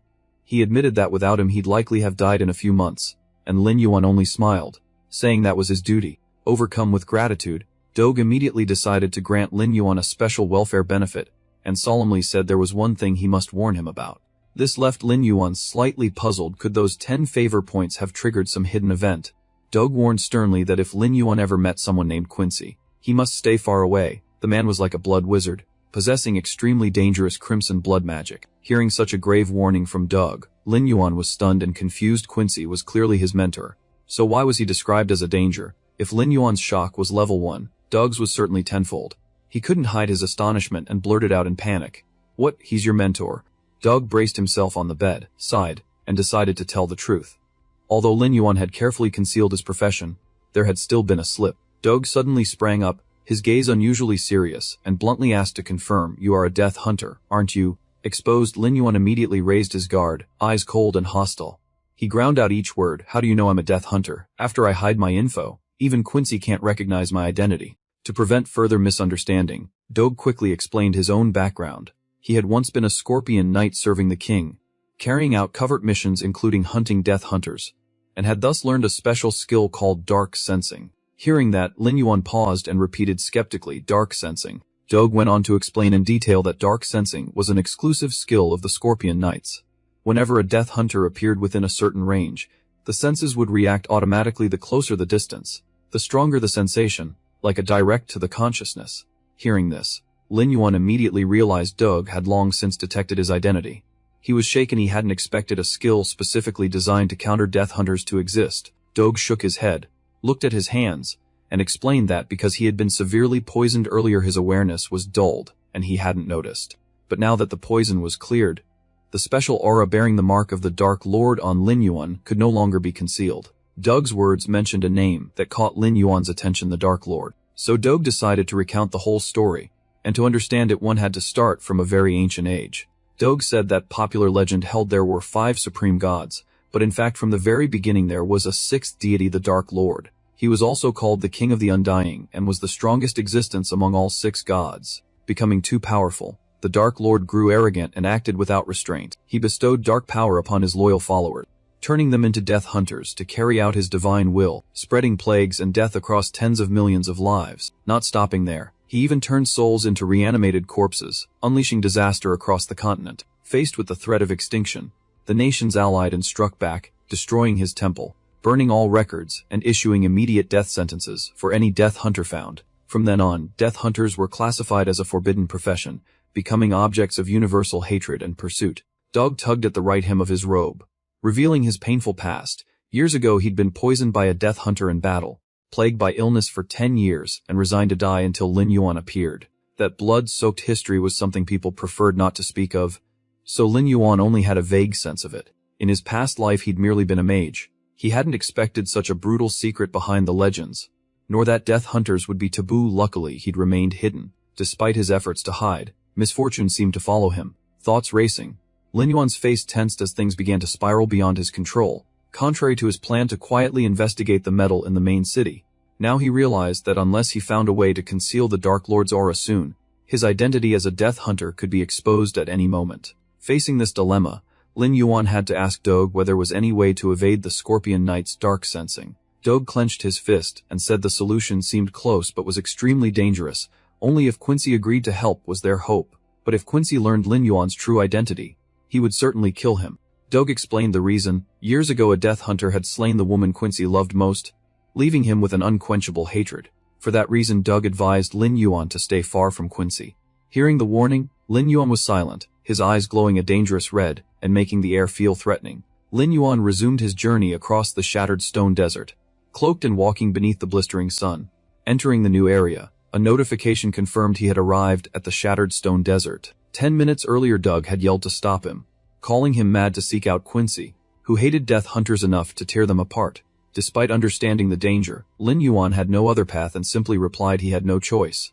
As he walked he anticipated that if he kept carrying this dark aura, not only the main city but other regions would become dangerous too, so it had to be dealt with completely. Suddenly, several white arrows shot out of thin air with terrifying force.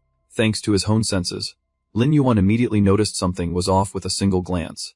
The arrows struck the ground as Lin Yuan rolled to evade, and suspicion rose in him. What was happening? He landed firmly on one foot, maintaining perfect balance. From a distance, a heavily armed group rushed toward him. It was a formidable force in proper armor. Shouting as they advanced, the leader laughed, saying they'd tracked him for days in this godforsaken place, and finally caught him. A few ringleaders stepped forward wearing grotesque grins, eyes flashing with malice, declaring that since he'd tricked them before, this time they'd brought over 30 men for revenge. They threatened in gruff voices that old debts must be paid, naming head, tuft, and blonde hair as the two ringleaders. One of them grinned ear to ear, revealing sharp, horrifying teeth, and cruelly said that when Lin Yuan's head hit the ground he should scream loud. He loved that sound. A small fly lazily flew toward the crowded area, seeming to carry an inscrutable purpose. Just as the fly drew near, everyone's devices chimed simultaneously. The blood-stained guild they'd been tracking had begun broadcasting live.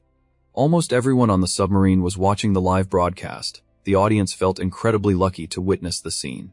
Blonde hair stood in the crowd with a confident look, aggressively declaring they were about to demonstrate how to torture someone until each limb was torn off. Immediately the system recorded viewers climbing quickly from 88 to 123, then surging past 200. People in offices tuned in, exclaiming in shock that the blood-stained guild was live, streaming the torture of the week again. A passerby who happened to see it was puzzled.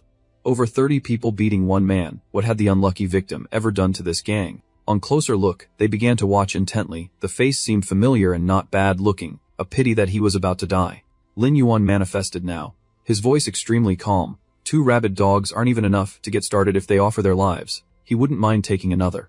The arrogant words excited viewers. Some praised him as cool. Others awaited the massacre, while the blood-stained guild angrily demanded he repeat himself. Seeing it couldn't be prolonged, Head Tuft shouted an order for all his men to charge. The moment the order issued, the soldiers surged forward in a relentless attack. A charger in front immediately activated his ability and launched an attack. At the same time, another drew a bow, spat a curse, and loosed an arrow straight at the target. The rest also leapt forward, springing high and attacking from multiple directions. The system immediately displayed a notification confirming a malicious surround, allowing counterattack for 15 minutes without crime points. Seeing the notice, Lin Yuan assumed a combat stance and calmly remarked that 15 minutes would be enough to take down a few. The opposition quickly amplified their power and summoned an army of zombies to the battlefield. The hellhound summoned roared and charged straight at Lin Yuan's orb. By contrast, the purple orb hovered motionless, seemingly waiting for the opponent to rush in. The hellhound looked at the orb with contempt, mocking that a few weak sparks dared to call themselves thunder. A warning rang out. The thunder scorpion zombies have been poisoned. Suddenly someone was struck in an instant, panicking and repeating that the thunder scorpion zombies were poisoned. It turned out to be the thunder scorpions themselves, advancing silently without warning and attacking. Sensing things were wrong, Head Tuft frantically ordered defensive formations, assigning clear roles to each unit. All soldiers quickly obeyed and began deploying battle formation. Just then the mages stepped forward and slammed their staves into the ground. The mages chanted in unison, combining their power to amplify the strength. After gathering energy, one stood to receive the power and activated the purple orb. At the right moment, he threw the orb toward the swarm of thunder scorpion zombies. Bolts of lightning from the orb struck down onto the zombies' bodies. Behind them, the archers simultaneously drew and fired their arrows. Arrows pierced the zombies, gradually weakening them. Before long, each zombie was slain one by one. The system updated, viewership skyrocketing, accompanied by countless mocking comments claiming the summoned beasts were mere food for the elite squad. Head Tuft warned cautiously that even summoned zombies would be crushed, while Blonde Hair confidently declared Lin Yuan would die today. Instead, Lin Yuan only gave a cold smile and casually asked a question. Seeing that smile, Head Tuft involuntarily stepped back, a rising sense of unease filling him. Viewers were stunned by the scene, and the notification panel showed equal astonishment. As the mages advanced, they suddenly sensed something wrong. Immediately the ground beneath their feet collapsed, dragging them down as screams echoed everywhere. The remaining mages panicked, utterly unsure how to respond. Those swept up in the sandstorm cried out in desperate anguish. The knights who witnessed it stood frozen, unable to react. Suddenly behind them, a hellhound emerged from the sandstorm, weapon in paw, charging and terrifying one man. Without a word, the hellhound struck the opponent, sending him flying and causing a panicked shout to retreat. One after another, hellhounds surged forth to attack the soldiers. The soldiers were overwhelmed, left only to cry out for help in despair. The two who had been confident moments ago were now utterly stunned, exclaiming in shock. The incident caused viewership to spike, with comments full of astonishment and ridicule at the ambush. The surviving mages warned anxiously that the wounds were poisoned and needed cleansing first.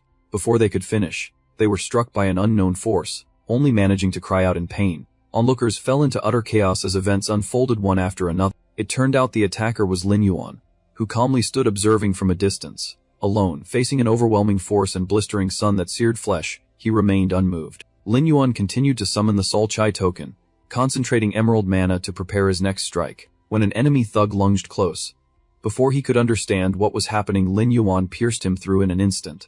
Blood-shadowed dark blades coated his body as Lin Yuan sneered that he wasn't stupid enough to hide in the open desert. The rest he left to the Minotaur and Scorpions to sweep away, while a sonic wave swept through with screams as even the strongest fell. As each comrade was slain one by one, Blonde Hair ground his teeth in rage, his eyes full of hatred. His fury made him lose control, veins bulged as he cursed his men as useless. He leapt into the air, reversing his sword to create a blazing red streak, shouting that he would personally cut Lin Yuan down. For Lin Yuan, rebirth wasn't meant to stop here. He calmly watched each of the enemy's moves. As the opponent struck, Lin Yuan responded by summoning the Soul Chai token. Without closing distance, Lin Yuan from afar sliced out a stream of blood magic.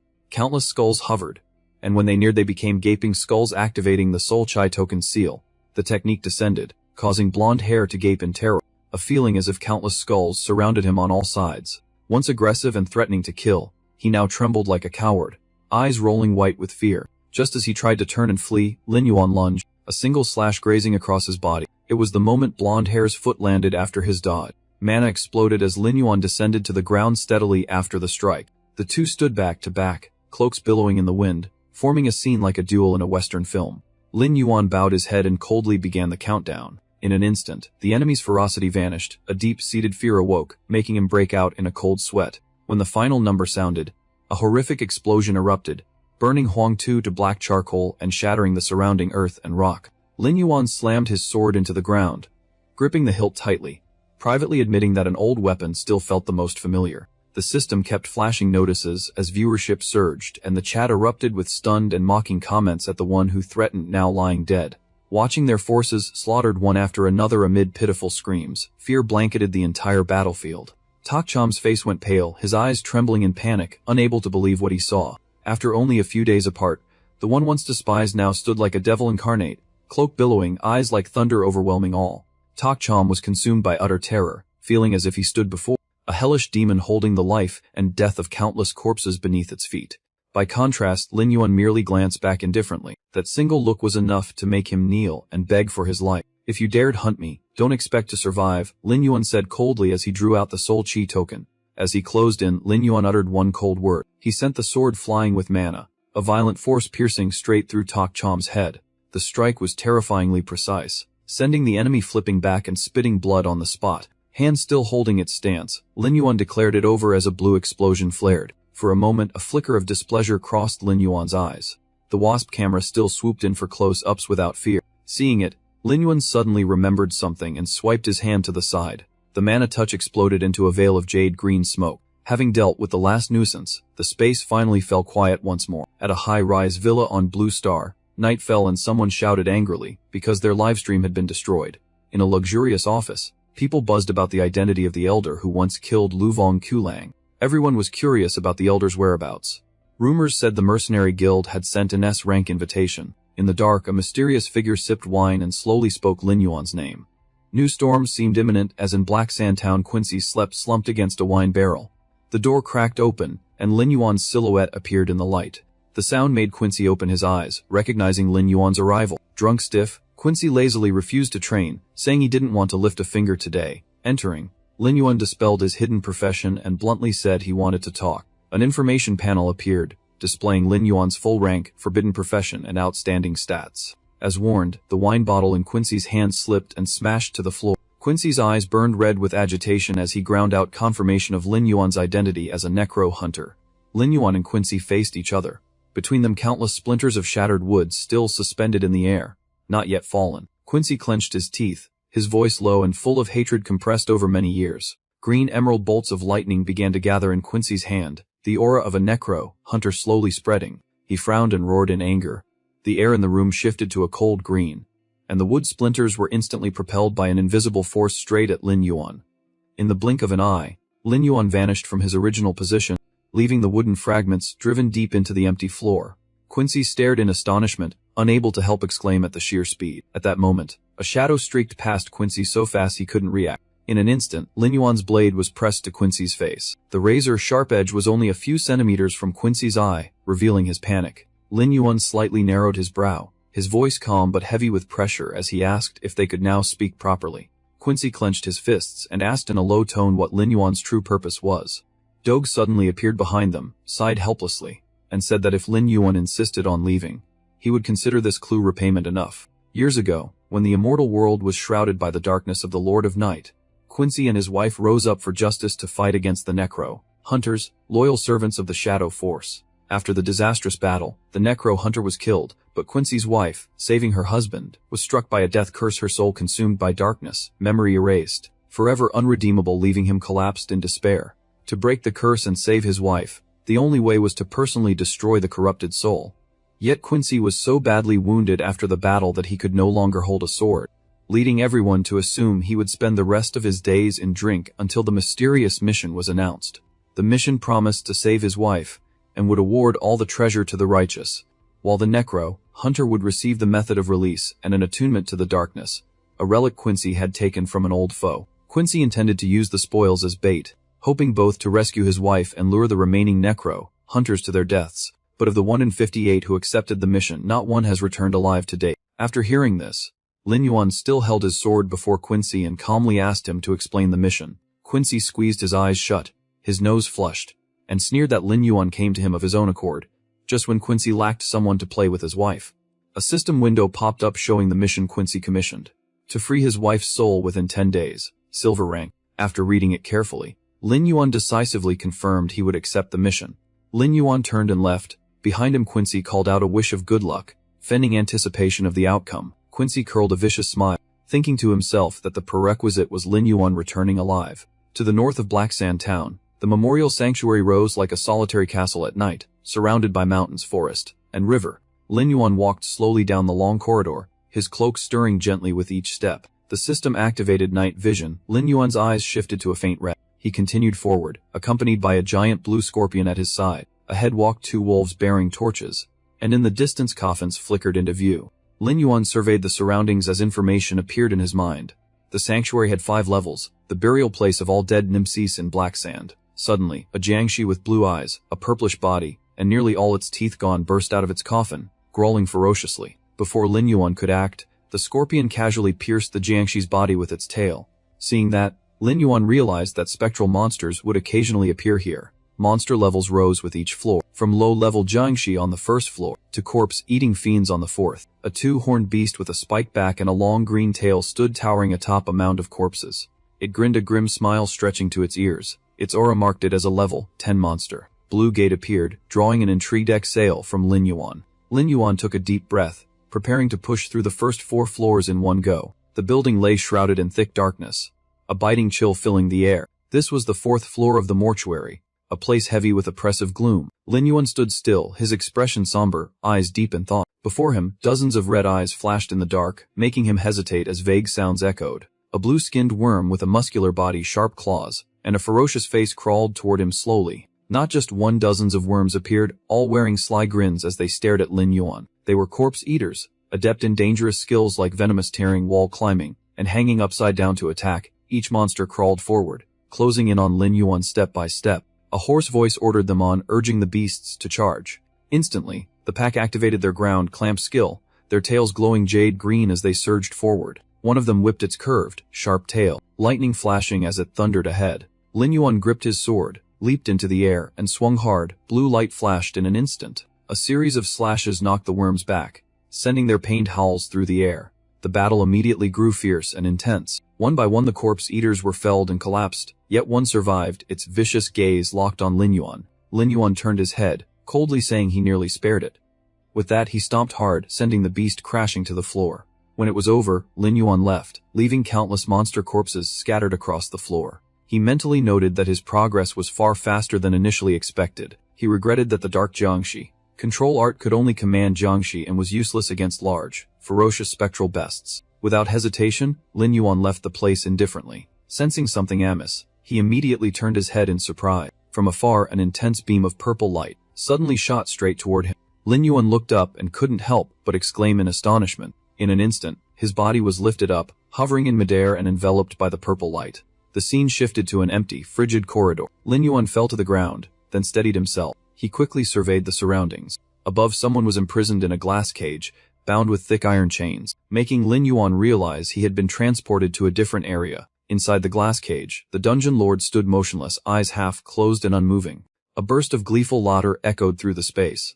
The she-devil licked her lips greedily, her voice ringing as if she had finally found her prey. In an instant, the dungeon lord shattered her chains with a violent explosion and lunged out. She stood defiant, long razor claws dripping the stench of blood. Lin Yuan raised a hand to shield his face, inwardly guessing this was the 5th floor.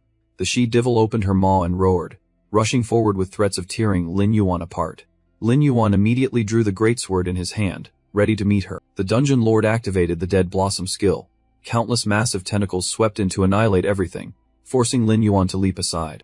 They clashed fiercely as the dungeon lord spewed a dense, corrosive toxin, and Lin Yuan realized the poison could eat through flesh and stone. Each tentacle strike crushed even large boulders. Lin Yuan calmly assessed the attack's force. He tightened his grip on the sword, preparing to counterattack. He swung his blade, severing a tentacle, loudly declaring that this assault was useless against him. Lin Yuan vaulted into the air, both hands clutching the greatsword, pouring all his strength into a decisive downward strike that cleaved the massive purple thorned vines blocking the way. The shockwave so powerful it left the dungeon lord reeling and sent her flying back. Even the dungeon lord had not anticipated Lin Yuan's level of combat. The sudden blow threw her into chaos, fear and confusion clear in her eyes. Unable to contain her fury, the dungeon lord erupted, eyes wide and feral. Letting out a shrill howl as veins stood out on her face, the rage had peaked. In that moment she seemed to slip into madness. Throwing her arms wide and screaming maniacally, a shockwave burst forth, sweeping everything aside. The boss had triggered her signature skill. The she-devil's scream forced Lin Yuan to fall back. He lowered his center of gravity to steady himself, quickly realizing this was not a normal area of effect skill but a summoning ritual. Suddenly, a great rumble came from behind a distant wall. An ancient door trembled as a slit slowly spilled out a strip of gloomy, demonic purple light. The strange omen put Lin Yuan on high alert. He tightened his brow, ground his teeth reflexively, and watched every movement ahead with razor focus. Then a ghastly arm reached through the crack, nothing but bare white bone, no flesh, clawed like knives, surrounded by a sickly, dark blue aura full of evil. Lin Yuan's face remained cold and composed, but his whole body went into high alert. His eyes swept the battlefield, hands tightening on the sword hilt as he prepared to fight, a grim suspicion flashing through his mind. Seeing the scene before him, Lin Yuan froze. Could these be the NPCs of Black Sand Town who had been buried? Dry skeletons wore tattered clothes, wielding heavy weapons like scythes. Their empty, pale eye sockets and gaping jaws lunged forward with hostile intent. Keeping up the combat tempo, Lin Yuan quickly swept away the grotesque skeletons, and in his mind he immediately surmised. Besides the town's original residents, it likely also included those who had failed the Kuntai challenge. Lin Yuan glanced to the side, brow knitting, silently cursing. Could this dungeon lord be deliberately resurrecting all those corpses? Pale gloom-tinged skeletons kept surfacing from the ground, their twisted, distorted forms creating a chilling, horrific scene. Realizing the situation was worsening, Lin Yuan seriously analyzed the odds. The number behind the door was certainly not small, and he couldn't help but be surprised that this boss possessed the power to revive the remains. On Lin Yuan's side, an army of beast men had gathered, huge, muscular bodies, feral faces with razor teeth, each wielding its own weapon. He stood among them, raised his hand, and loudly ordered them to advance. At his command, the beast men immediately surged forward, swinging sharp scythes toward the door, while Lin Yuan quickly calculated tactics and decided to use the Jiangxi squad as a temporary shield. Behind the door appeared a giant scorpion, like monster steel-sized pincers, a body covered in claws and sharp spines, extremely dangerous. Lin Yuan did not hesitate and pressed forward, pointing straight ahead with a resolute expression, continuously issuing orders as his bloodlust state activated. Upon receiving the order, the beast man leapt into the fray, roaring fiercely and whipping a deadly barbed tail, its ferocity enough to unnerve opponents.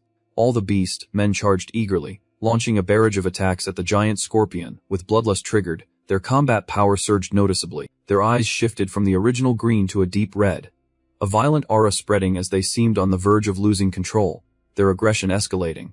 Lin Yuan himself was wrapped in a cold, deadly intent, his face stern and gaze determined as he quietly called the dog-headed leader's name, Tine Satlai Hiat. Spurred by the command, the battlefield atmosphere grew suffocating and tense. The formation roared and charged straight at the target. The giant scorpion unleashed its power, unlocking a new tier and using the Movingao Kim Liat Daya. The ground violently trembled, rocks shattered and flew everywhere, while the beast men activated heavy strike, the whole force surging toward the dungeon lord. Faced with the onslaught from all sides, the dungeon lord instantly glided sideways in midair, evading the blows with extreme speed. The attack's ferocity was so great that the surrounding massive stones couldn't hold and cracked into fragments. The dungeon lord quickly sensed danger when a huge boulder began to fall. Horror and surprise flashed across her face. The shock, damaged rocks cracked and cascaded down into the abyss below. Just when the strike seemed certain to hit, the dungeon lord still escaped easily, lifting her head and throwing a taunting smile at Lin Yuan. Even Lin Yuan hadn't anticipated that. Her effortless escape left him momentarily stunned. Observing her triumphant look, Lin Yuan quickly analyzed. This spirit belonged to the Yuling tribe, with an intangibility that allowed it to phase through objects and greatly reduce physical damage. Still, Lin Yuan remained unmoved. Having found the enemy's weakness, he swung the greatsword hard. Though the Yu-Ling resist physical attacks, they take multiplied magical damage. With that, Lin Yuan scattered his sword technique, summoning eerie skulls steeped in dark aura, which swarmed toward the dungeon lord. He shouted, then used the soul-sealing inscription to attack. However, the dungeon lord proved no pushover. She continuously dodged every strike with astonishing speed, which left Lin Yuan astonished. Her speed suddenly spiked abnormally. Not only that, the dry skeletons all rose up at once, layer after layer surging forth. Realizing the situation was turning dire, Lin Yuan had to urgently devise a counter. The Tombapiks could breach the Jiangxi lines at any moment, so this battle had to end swiftly. Clearing his mind, Lin Yuan's expression instantly grew confident. He raised his hand as tiny purple sparks coiled around it, tightened the golden ring that radiated overwhelming authority, curled the corner of his mouth, and said in a low voice that they must first seal the enemy's actions. No sooner had he finished than Lin Yuan clenched the ring. The moment it activated, his power erupted noticeably. Lin Yuan's punch unleashed a faint, mystical purple energy. Its force was so fierce that lightning simultaneously struck the dungeon lord's body, leaving her unable to react. Thrown into extreme panic and blasted away defenseless, the precise hit triggered a paralysis effect. A spreading toxin froze the dungeon lord's body instantly, as if striking a vital point, leaving her completely immobile. Giving the opponent no breather, Lin Yuan kept his icy composure and unwavering gaze, seizing the precious moment to unleash successive killing blows.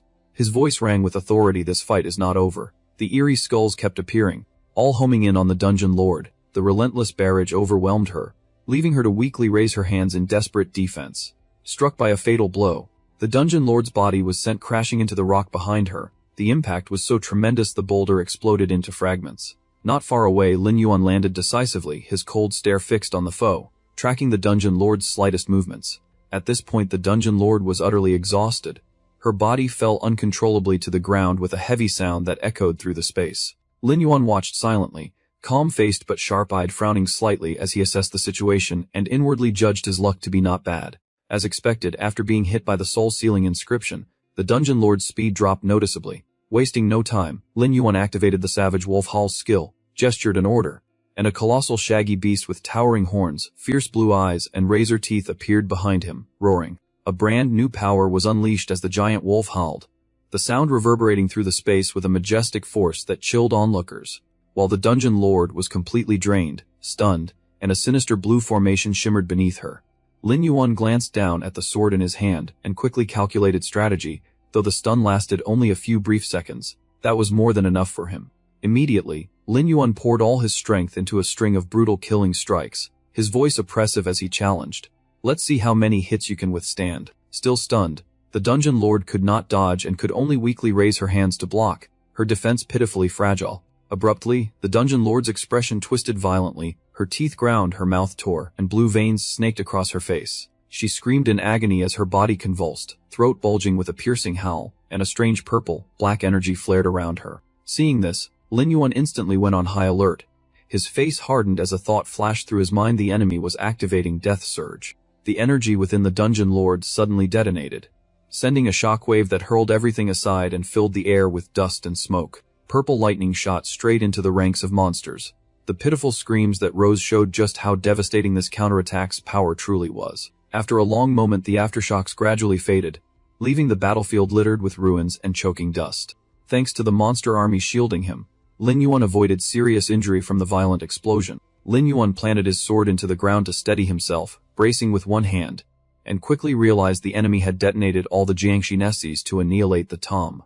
After surveying the battlefield, Lin Yuan saw only 3 Jiangxi remained. This loss was indeed significant. Lin Yuan clenched his sword, adjusted his fighting stance, and faced the dungeon lord head-on. With a serious face and a cold voice, Lin Yuan declared the battle was coming to an end, pouring in his remaining strength. Lin Yuan launched the finishing move, leaping forward as countless eerie skulls sliced through the air toward the dungeon lord. Each skull slammed violently into the dungeon lord's body, creating an unending chain of attacks. After the continuous strikes, the dungeon lord utterly lost the ability to fight back, repeatedly struck in the chest and screaming in panic and despair. The boss's HP plummeted rapidly, repeatedly falling into critical condition, each severe drop in life showing the end was near. Finally, the dungeon lord's life returned to zero, her body dissolving amid screams of fury and unwillingness. A system sound announced victory, confirming Lin Yuan had destroyed the vengeful dungeon lord and received generous experience. When the battle ended, Lin Yuan gently landed on the ground, standing alone amid the wreckage, his cloak stirring slightly. Lin Yuan wondered silently whether it was truly over. Suddenly, purple sparkling particles fell around, catching Lin Yuan's attention and causing him to turn and look. A young woman wrapped in purple light appeared, looking like a beautiful witch with long hair flowing. She smiled gently at him and thanked him. The witch gradually dissolved into the air, her lingering, sorrowful gaze the last thing Lin Yuan saw. Her figure turned into a stream of purple light and flew away, and a strange item appeared in Lin Yuan's hand. Before him was a gold-plated ring set with a mysterious purple gem, exuding an enigmatic aura that promised considerable future value. Contrary to expectation, Lin Yuan couldn't hide his disappointment. He stared at the ring and thought the reward seemed too meager. Suddenly another item appeared before him, a red book embossed with a grotesque skull, jingling enticingly. Lin Yuan narrowed his eyes to examine the red book closely, his gaze showing curiosity and contemplation. Seeing the information displayed on the skill book, he was surprised to find the technique was a golden, grade skill reserved exclusively for the Xiling Lythand. He pondered, wondering whether this special origin was related to the identity of the one who had used the skill. When the book was activated, light spread and the system confirmed the skill had been recorded in his data. A powerful beam of light shot into him, and Lin Yuan calmly received it all. The system quickly displayed the skill details: high damage, large cost, and short cooldown. Lin Yuan judged this to be an extremely practical skill. Despite its price, it was wholly worth it. The scene shifted to Black Sand Town. Seeing the ring, Quincy was stunned as he recognized the keepsake tied to his past. Quincy explained, his emotions rising, about the rules governing sealed souls. He cautiously asked about his wife's final moments and received a definite answer from Lin Yuan. The ring's purple light drew his gaze. In an instant, The image of his wife surfaced in his mind. He couldn't hold back his tears. Having finally unburdened his heart, Quincy sincerely expressed deep gratitude to Lin Yuan. Quincy quickly regained composure and presented a special item. Quincy handed over the item in a box, mentioning a prior promise. The system confirmed it was a rare equipment piece exclusive to the Xialing Lithe. Lin Yuan realized the true value of the gear lay in its stealth effect. This equipment would relieve him of many dangerous constraints.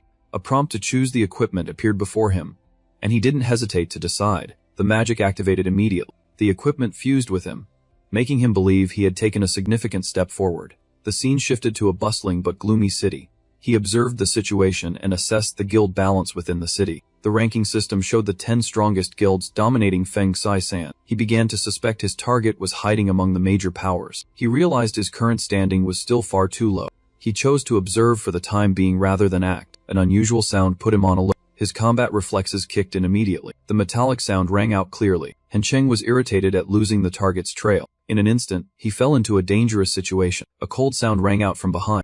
He froze in panic. Han Cheng recognized the other's identity and immediately became agitated.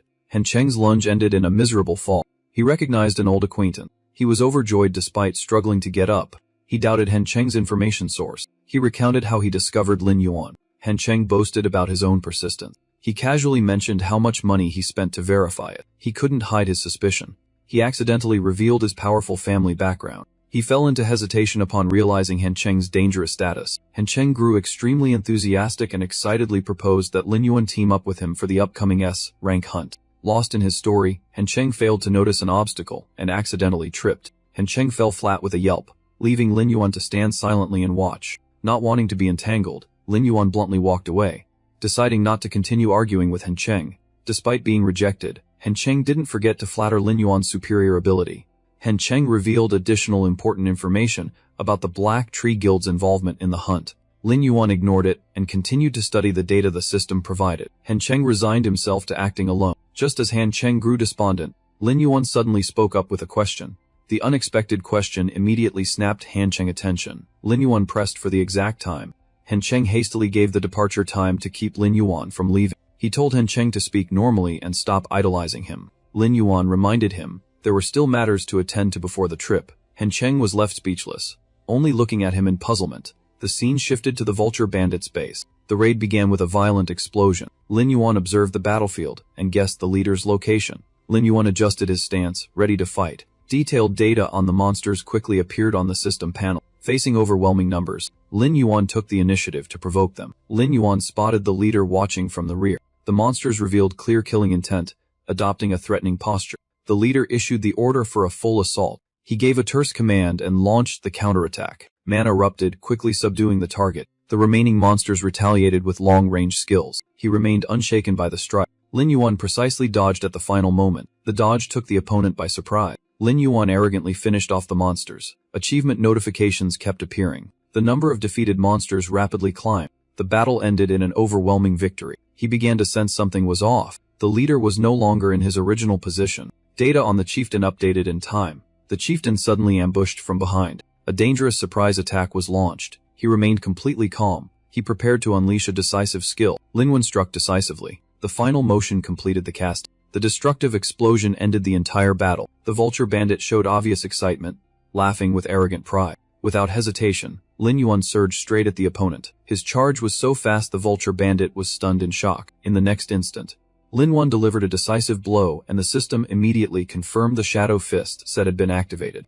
Both of Lin Yuan's hands were now enveloped by the Shadow Fist set. A flurry of strikes rained down, leaving the Vulture Bandit in pain and confusion as Lin Yuan roared his verdict. After the assault, the opponent was blasted away, crashing to the ground with a pitiful cry. The system confirmed the Vulture Chieftain had been slain. Lin Yuan exhaled in relief and received a level-up notification to 13. At the same time, the system displayed a series of new skills, including the level 3 Golden Dark Curse and level 2 Golden Tyrant Strike, with full detailed stats. Skill information continued to update with cooldowns and current proficiency levels. Lin Yuan studied each line of skill information shown on the status panel. He also memorized the detailed stats of Tyrant Strike carefully. The system offered the option to use the upgrade tome, and Lin Yuan confirmed without hesitation. Lin Yuan evaluated the upgrade's effects, noting clear benefits compared to before. He considered the state of his undead legion and was pleased to see an additional 130 undead beasts. The system sequentially resurrected both the leader and the vulture chieftain as undead, showing their stats and skills in detail. Lin Yuan realized the chieftain had gained an extra skill upon resurrection. He compared this situation to the previous giant hound and reviewed all its skills. Lin Yuan silently speculated that chieftain rank monsters might gain special skills when resurrected.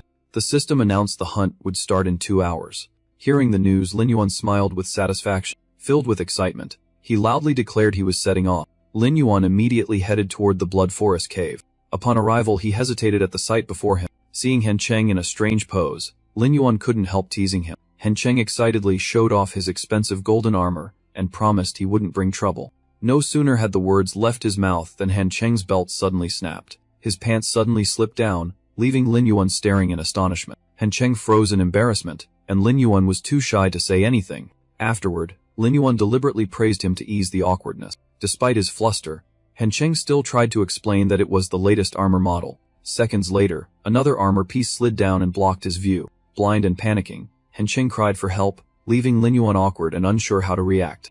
In the frantic scramble to remove the armor, Han Cheng accidentally stepped on someone's foot. Not only that, he bumped his head into the other person's abdomen. The heavy collisions caused the armor pieces to fall one by one. Thanks to that, Han Cheng finally saw clearly and was instantly stunned. Standing before him was a tall, large-framed man. The man stepped forward to inquire and introduced himself as Zhao Ku, Captain 3 of the Black Tree Guild, a level 15 warrior. Han Cheng's face showed clear doubt. A strange apprehension rose in him when facing Zhao Ku. Though the man smiled, Han Cheng felt a chill down his spine as if touched by a venomous snake. Wondering if it was just his imagination, at that moment, Lin Yuan suddenly tugged lightly at Han Cheng's shirt, the abrupt motion startling him and leaving him confused. Then Lin Yuan directly told him to quickly take off the strange gear he was wearing. Han Cheng nodded in agreement, finding the suggestion sensible. Across from them, though Zhou kept a polite smile for Lin Yuan. Inwardly he was surprised to see him appear here. By contrast, Lin Yuan showed no attempt to hide his displeasure. His cold, unfriendly gaze fixed squarely on Zhao Ku. That look annoyed Zhao Ku. He ground his teeth, thinking that this kid dared to stare at him like that, truly someone impossible to like. Just as the atmosphere tensed, a loud voice suddenly rang out, startling both Han Cheng and Lin Yuan. Zhao Ku also turned to look toward the caller. The caller paused for a few seconds, then shouted, "Who is Han Cheng?" The speaker was Zhang Huang, who stood with a large group behind him. Instead of answering, Han Cheng quietly handed over a paper that listed his name and his profession as a swordsman. Zhang Huang frowned and studied the lines written on the paper. Then he pointed directly at Han Cheng and asked suspiciously if he was indeed the oddly dressed fellow. Furthermore, Zhang Huang and his cronies burst into raucous laughter, mocking Han Cheng's taste and the gaudy golden outfit that looked like over the top cosplay. Contrary to their taunts, Han Cheng kept a cheerful demeanor, admitted he was the oddly dressed one, guessed the three were members of the Black Tree Guild, and casually introduced Lin Yuan as his friend. No sooner had Han Cheng finished speaking than Zhang Huang suddenly drew his sword from its scabbard. The next instant, the blade was pointed straight at Lin Yuan. Zhang Huang said coldly that they had no interest in the reputation of a newcomer, and that allowing him to go along was solely the captain's mercy. That provocation immediately angered Lin Yuan, his expression darkening noticeably. Zhou Ku loudly restrained Zhang Huang, telling him to treat the newcomer more courteously, but Zhang Huang only sneered, saying he was only joking. Right after that, Zhang Huang sheathed his sword and slid it back into place as if nothing had happened. Still, Zhang Huang didn't forget to warn Lin Yuan, reminding him not to act arrogant. Just because the captain was lenient, Han Cheng hurriedly laughed it off to avoid conflict. Not long after, Le Ming clapped his hands and loudly ordered everyone to stand at attention, announcing the start of roll call. Everyone quickly gathered.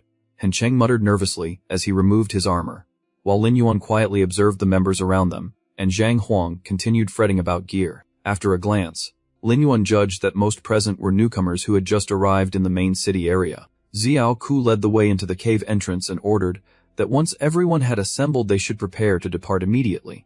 At the cave mouth, Zhao Ku suddenly stopped, turned to reassure everyone that with the Black Tree Guild here, even death would give them a wide berth. No one hesitated, all followed Zhao Ku and shouted their assent in unison. Zhang Huang trailed the group, but kept a discreet eye on Han Cheng and Lin Yuan. By then Han Cheng had switched into white armor. Seeing Lin Yuan lagging, Han Cheng waved a red flag to urge him on, while Zhang Huang shot an annoyed glare, muttering that he looked like he was out on a picnic. Despite Han Cheng's prodding, Lin Yuan remained unhurried, stepping forward with composed calm. After some distance, Lin Yuan lowered his voice to Han Cheng and said he had detected a scent that made one feel exhilarated. Before long, the team had pushed deep into the Blood Forest cave. After a while, Zhao Ku remarked they'd reached a fork too early and analyzed that the Bloodfang was nocturnal and might be hiding deeper, resting. Lu Tam hurriedly asked for the captain's decision on which direction to take next. Zhao Ku glanced at Lu Tam and replied that the best plan was to split the team. Hearing that, Zhang Huang reacted angrily, and Han Cheng and No Bao also worried about encountering a high-tier elite. Mage Thiet Fong loudly reassured them, explaining the captain had sent scouts ahead to ensure this operation's safety. Lu Ba was astonished to hear Zhao Ku had already completed scouting beforehand. He confirmed that morning reconnaissance showed the middle path posed the highest risk, while the other two routes were relatively safe. Zhao Ku also encouraged them, saying dangerous places often hold great value, so the Black Tree Guild would take the middle path while others split to the sides. Saying that, Zhao Ku turned to the group, smiling as he asked for their input. Thiet Fong immediately echoed praise for the guild's caution, and Xiao Lai also lauded Zhao Ku's status and experience. After considering, Lin Yuan quietly told Han Cheng they would take the left path. Zhao Ku didn't oppose the choice and casually asked if anyone wanted to join the two of them. Nungo Bao expressed distrust, while Thiet Fong loudly analyzed that one of them was odd and the other even less trustworthy. He hesitated, then bluntly said Lin Yuan looked like a cold-faced weirdo. But Xiao Lai thought that was cool, so Thiet Fong left the choice to them. Finally, Zhao Ku said that although he was captain, he couldn't force everyone. Perhaps the two simply weren't favored by the crowd. Lin Yuan didn't bother arguing. He simply ordered them to move out, and Han Cheng awkwardly responded, ignoring the scornful looks around them. The two calmly walked down the path they'd chosen. When they saw the pair disappear into the distance, he sneered and hurled insults, calling them ignorant fools. Inside the dark cave, cold droplets continuously fell from the sharp stalactites on the ceiling. Over a long period, those drops collected below, forming shallow, silent pools. Lin Yuan and Han Cheng moved cautiously through the cave. Along the rock walls, a few water slimes slowly slithered. Lin Yuan walked on calmly without hesitation, while Han Cheng trailed behind, constantly scanning their surroundings and quietly remarking that the temperature was dropping too fast, an odd sensation. Han Cheng couldn't hide his unease, saying he felt something silently staring at them, and that feeling was growing stronger. In fact, Lin Yuan had noticed the oddness earlier. He replied calmly that Han Cheng had finally sensed it too, because something was indeed hidden here. Hearing that, Han Cheng cried out in alarm, refusing to believe Captain Zhou had claimed to have scouted this path and insisted it was safe. Contrary to Han Cheng's panic, Lin Yuan remained very calm, coolly analyzing that taking a bunch of rookies on an S-rank mission was clearly using them as bait. Han Cheng hurriedly asked why Lin Yuan hadn't spoken up earlier if he already knew. Before Han Cheng finished, Lin Yuan understood his meaning, why he hadn't exposed Zhao Ku's plot. Suddenly, Lin Yuan reached out and grabbed a slime clinging to the cave's damp wall. He hurled the slime forcefully, and then slowly explained that he also wanted to see how far the other side had planned. When the slime vanished from sight, strange, indistinguishable noises immediately echoed through the cave. Pairs of glowing red eyes flashed in the dark, not frightening Lin Yuan but instead revealing his interest. Instantly, a pack of elite iron-eating lizards sprang out, and the system displayed their full attribute information. A staff was suddenly slammed into the ground, producing a resounding noise. Lin Yuan immediately cast a skill. A whirl of fire erupted violently, the heat scorching everything. The struck lizards fell quickly, unable to retaliate. At the same time, in another area of the cave, a blue flash signaled another lizard had been taken down. Tok Dam attacked frantically, shouting arrogantly as he challenged the monsters with his strength. After finishing off his targets, he reported that the decoy group had drawn most of the monsters, easing their pressure, and had even believed the lie about the scouting being safe. He spun his mace in excitement, waiting until the others were nearly wiped out so the remaining lizards were left barely breathing. Immediately after, Zhao Q killed another and calculated that striking then would yield double benefit. At that moment, 3 more lizards launched a silent rear attack, but were spotted by him in time. Zhao Ku looked down on them, mocked them, then taunted everyone to rush in together. His attack was so fast it left only afterimages. The 3 lizards collapsed in an instant. The battle left Zhao Q exhilarated. He sneered that the monsters deserved to occupy the very bottom of the food chain. Han Cheng stammered, calling out Lin Yuan's name in excitement. He couldn't understand when Lin Yuan had become able to subdue so many undead. That power even surpassed the fight at the desert mudflat before, leaving him totally stunned. Calmly, Lin Yuan reminded him that he had said then he would prepare in advance. Lin Yuan assessed the results, judging that their progress this time was quite good. At that moment, Han Cheng looked at Lin Yuan with glittering, admiring eyes, his heart filled with reverence. Suddenly the whole cave trembled violently. Han Cheng panicked, looking around and wondering if an earthquake had struck. But when he turned back, Han Cheng froze and called Lin Yuan's name, seeing Lin Yuan drawing energy from a monster corpse. Han Cheng told himself he was busy, and that he had to check the situation himself. He couldn't rely on Lin Yuan for everything. Han Cheng began probing the area, sensing the tremor seemed to come from this direction. At that moment, Han Cheng suddenly froze in his tracks. Han Cheng realized the shaking had abruptly stopped. Without warning, a gigantic tongue thrust up from the ground, flinging Han Cheng aside. Han Cheng was slammed flat on the ground, staring in horror at the terrifying creature emerging before him. Han Cheng stood paralyzed, his eyes fixed on the massive tongue now revealed. Fear seized him, and he couldn't finish a sentence. In his head only one panicked question echoed. What on earth was this monster? Immediately the creature changed direction and lunged straight at Han Cheng. In an instant Han Cheng was knocked to the ground, and the weapon in his hand flew from his grasp. Before Han Cheng could recover, the giant tongue coiled again, preparing its next strike. This attack wrapped the tongue tightly around Han Cheng's body, leaving him no chance to escape. Then it dragged Han Cheng across the ground with brutal force. In that moment Han Cheng's mind went blank, filled only with the desperate thought that it was all over. At the critical moment, a sharp flash of light suddenly streaked through the air. The tongue was severed by Lin Yuan in an instant. He sneered coldly and scorned the beast for daring to surface before him. Severely wounded, the tongue immediately retreated and vanished back into the earth. Without hesitation, Lin Yuan grabbed Han Cheng by the collar and pulled him away from danger. He bolted forward like an arrow, dragging Han Cheng along. Only when they reached relative safety did Lin Yuan release him. Han Cheng coughed and said in a panic that the monster had to be colossal, and they needed to retreat before it fully emerged. But before Han Cheng could finish, the ground behind them began to crack. Something was obviously crawling up from below.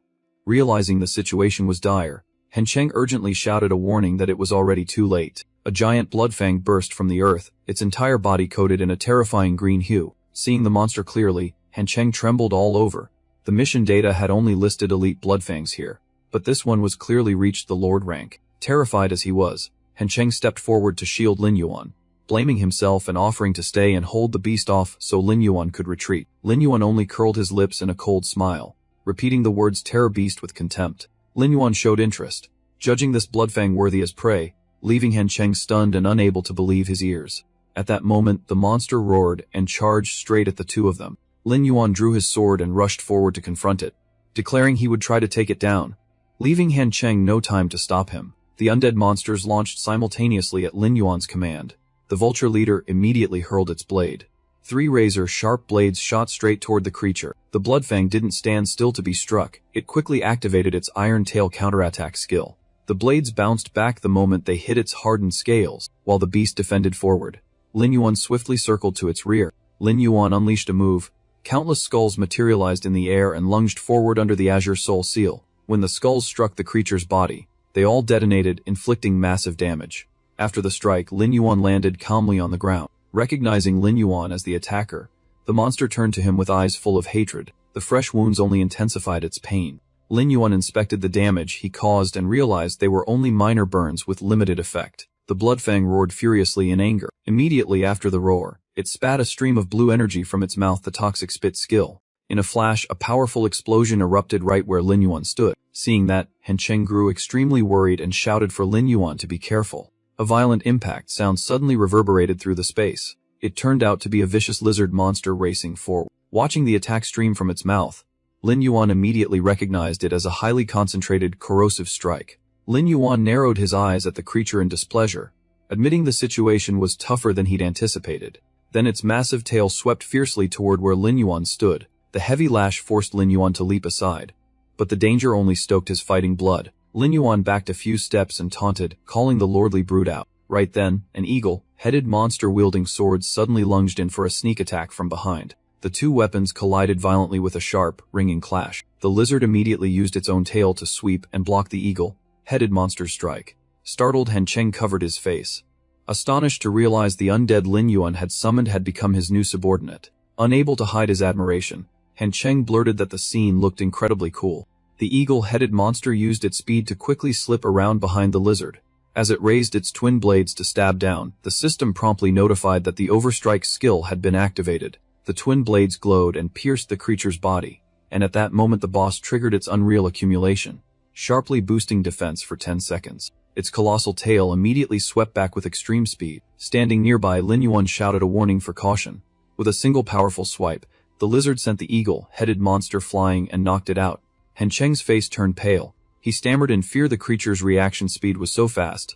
Did it have eyes on its back? Lin Yuan stood observing with his sword, silently repeating the question of whether it really had eyes on its back. Lin Yuan stood still for a moment, silently analyzing the lizard monster's entire attack pattern. Observing its cold gaze, Lin Yuan reminded himself that lizards primarily rely on changes in light. If a target stays motionless, they're hard to detect. He thought of lizard instincts, exceptional motion vision, keen hearing and sensing. Some even detect an enemy's body heat. Considering its hunting method, he realized the lizard's ability to track movement trajectories far exceeded a human's. Lin Yuan curled the corner of his mouth, understanding that to defeat it he had baited into a trap. A series of light attacks streaked straight at the creature. As he attacked, Lin Yuan shouted taunts, daring to see whether its scales were tougher or his fireball hotter. Enraged, the lizard monster lunged rapidly at Lin Yuan. The moment it opened its mouth, Lin Yuan immediately spun and ran, dodging and vaulting.